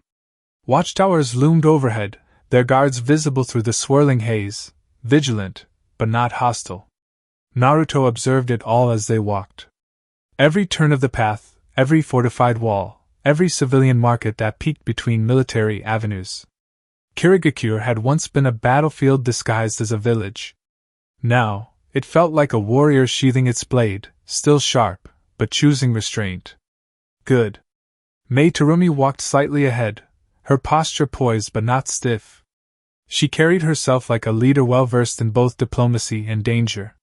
There was no flourish to her movements, only efficiency and quiet confidence. Kuratsuchi and Temari followed just behind Naruto, both moving with the easy rhythm of seasoned shinobi. Their eyes flicked over their surroundings, cataloging defensive placements, escape routes, watchpoints, all without a word. Surprised they gave us the central guest manor, Temari murmured as they approached a set of broad stone steps leading toward an elevated district. Kuratsuchi's gaze lingered on the architecture, sharp and assessing. It's a message, she replied under her breath. Hospitality, but close enough to watch us easily. Temari's lips curved in approval. I like her style. Kuratsuchi's reply was neutral, but edged with respect. So do I. The manor rose before them, built of pale stone veined with streaks of dark granite. It was modest in embellishment but sturdy, with clean lines and wide balconies overlooking the canals below. Guards posted at the entrances stepped aside at Haku's signal, allowing the delegation to pass without delay. Inside, the air was cool and faintly scented with cedar and sea salt. Wide corridors stretched toward individual quarters, each doorway marked with polished plaques indicating their assignments. Haku paused at the center of the main hall, turning smoothly toward Naruto. Your quarters are through here, Hokage-sama, he said, gesturing toward a corridor on the eastern side. The ambassador's suites are along the western wing. We've also arranged a briefing hall for your use, should you require private strategy meetings. Naruto inclined his head in acknowledgement. You've been thorough. We aim to please, Haku replied with a small, polite smile. Zabuza, standing nearby with arms crossed, grunted low. And to keep you alive! Naruto's eyes met Zabuza's, and a faint, knowing smile flickered across his lips. That's a service we appreciate. As Haku led them deeper into the manor, Tenzo motioned discreetly to Sierra team. They split off without a word, melting into the shadows to secure the perimeter. Naruto caught a glimpse of one operative slipping silently onto a balcony, eyes scanning the exterior approaches. Another vanished down a side corridor to sweep for hidden threats. They were good. Naruto filed it away with quiet satisfaction. In the western wing, Kuratsuchi and Temari were shown their adjoining quarters. The rooms were spacious, well appointed with clean futons, lacquered furnishings, and wide windows that overlooked a mist-veiled garden. Subtle details betrayed Kiri's cautious pride, the careful arrangement of sea glass vases, the polished weapon stand in the corner, empty but symbolic. Temari set down her travel bag with a short exhale, surveying the space. Not bad, she said, rotating her shoulders to loosen stiff muscles. For a place half underwater. Kuratsuchi's sharp gaze swept the room once before she placed her own bag beside the futon. They've rebuilt with care, she remarked. And they want us to see that. Temari leaned casually against the doorframe, smirking. Good. I like when people try to impress me. Kuratsuchi allowed a brief hum of agreement, folding her arms across her chest. And I like when they show strength beneath the surface. Tamari's smile widened. See? I knew we'd get along. Outside in the main hall, Fu marveled quietly at the open windows, the sound of distant water flowing through the village filling the air like a natural lullaby. She caught Naruto's eye and gave him an eager thumbs up, grinning wide. Naruto's expression softened briefly. He returned a small nod, then resumed his quiet inspection of the manor. Haku paused beside him. If you have any special requests for the accommodations, he offered smoothly. Our staff is ready. Naruto's answer was calm, measured. Comfort's not my concern. Security and stability are. Haku bowed slightly. Then you'll find no complaints here, Hokage-sama. As the delegation settled into their quarters, Naruto allowed himself a moment at the window of the central hall, gazing out over the misted rooftops of Kirigakure. The village felt alive. Scarred but alive. They've survived their storms, he thought. Now we survive ours. The mist shifted over the harbor like a living thing, curling toward the horizon where the sun fought to break through. And tomorrow, the real work would begin. The mist outside Naruto's quarters clung like breath against the window panes, soft and steady.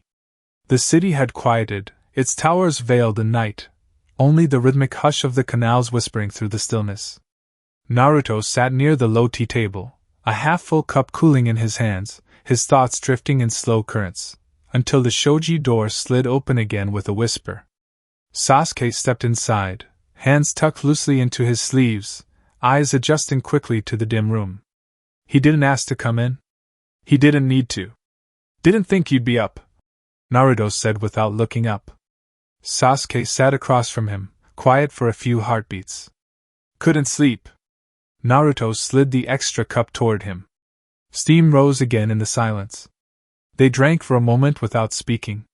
Then Sasuke said, low and thoughtful, You were right earlier. About making ties. About not standing alone. Naruto glanced up, curious but patient. I've been thinking about ANBU again, Sasuke admitted, voice softer this time. Not to prove something. Just because I need to do more. Naruto let the words hang, then leaned back against the wall. You think it'll fill the space the Uchiha left behind? Sasuke didn't flinch, but his gaze turned toward the window. I don't know, he said. But it's the only thing that feels like direction. The only thing that's not hollow. Naruto studied him for a long moment, then nodded slowly. I won't lie, Naruto said. ANBU can sharpen you. But it can also cut away pieces if you're not careful. Sasuke didn't reply immediately. You've seen that? Naruto looked down at the tea swirling in his cup. Yeah, he said quietly. More than once. They lapsed into stillness again, the kind of silence that only came between people who trusted it wouldn't stretch too long. Then Naruto smirked faintly, glancing across the table. But seriously, before you go running off into the shadows, you planning on ever acknowledging that horde of fangirls that's been following you since the academy? Sasuke let out a sharp breath, not quite a laugh, but close. They're not subtle, he said dryly. Naruto grinned wider. Ino and Sakura basically start turf wars over you at the dumpling shop. Sasuke gave him a sharp look, but there was no real heat in it. Have you stepped out of your office lately? I've seen the pile. Love letters. Gifts. I heard one of the Hyuga daughters sent a poem written in her own blood. Naruto blinked, then burst into quiet laughter. Seriously? Sasuke nodded once, deadpan. It was terrible poetry, too. Naruto shook his head. I swear I'm going to start screening my mail. Sasuke raised a brow. Or maybe just admit you like the attention. Naruto paused, then his grin faded slightly. I used to, he admitted. Back when it didn't mean anything. He set his cup down, hands folding loosely. But lately, I keep thinking about her. Sasuke's brow furrowed slightly. Kuratsuchi? Naruto nodded. She's different, he said, more to himself than to Sasuke. With Anko, it was fire, wild fun over before it even got started. There was Shizen once, when I was recovering. We both knew it didn't mean anything. He leaned forward, forearms resting on his knees. But with Kuratsuchi, it's not like a storm. It's like a slow fire. The kind that doesn't burn you, just warms everything. Sasuke arched an eyebrow. That was almost poetic. Naruto smirked. Almost. A beat. Planning to tell her? Sasuke asked, curious. I want to, Naruto said. Start seeing her properly. Not just as the IWA ambassador. Or the girl in the treaty. But as her. Sasuke considered that for a moment, then looked away. Naruto caught the flicker in his friend's expression. What about you? He asked. Anyone caught your eye? Sasuke sighed. If I say Sakura or Ino one more time, I'll strangle myself. Naruto chuckled. Still persistent, huh? They've been chasing me since we were genin. Sasuke muttered. Ino sent me a perfume sample last week. Said it was supposed to match my chakra? Naruto wheezed. You're serious? Sasuke nodded, then added dryly. Smelled like wet pine needles. Naruto grinned, then sobered slightly. You ever think you're maybe waiting too long? Not them, just anyone. Sasuke didn't answer for a while. I don't want someone who sees the name Uchiha first, he said. Or who sees a puzzle to solve. I want someone real. Naruto nodded. That's fair, he said. But don't wait too long to look for her. You know our life. One mission. One mistake. One blade in the dark, and… He didn't finish the sentence. He didn't need to. Sasuke exhaled slowly. Yeah. They felt quiet again. But this time, it felt warmer. Closer. Not just as shinobi. But as brothers. Naruto lifted his cup again, eyes distant. When this trip's done, I think I'll take Kuratsuchi out somewhere. Sasuke raised his own cup slightly. Better you than me. Naruto grinned. Coward. Sasuke smirked. Dead man. They drank quietly, the weight of titles falling away, just for a moment. Outside, the mist wrapped around the walls like a promise, quiet, cold, but not unwelcoming. And that concludes part 3 of this story. Thank you for spending your time here at Ichiraku Ramen and listening all the way to the end. Your support helps keep these stories alive and allows the shinobi world to continue through new adventures and alternate timelines. If you enjoyed The Will of Fire, Reignition, don't forget to like the video, subscribe to the channel, and turn on notifications so you don't miss future stories. Once again, full credit goes to Shay1819, the original writer of this story. If you would like to read the original version, you can find the link to the story in the description below. Let me know in the comments what story you would like to hear next. Until the next time, stay safe, and I'll see you again at Ichiraku Ramen.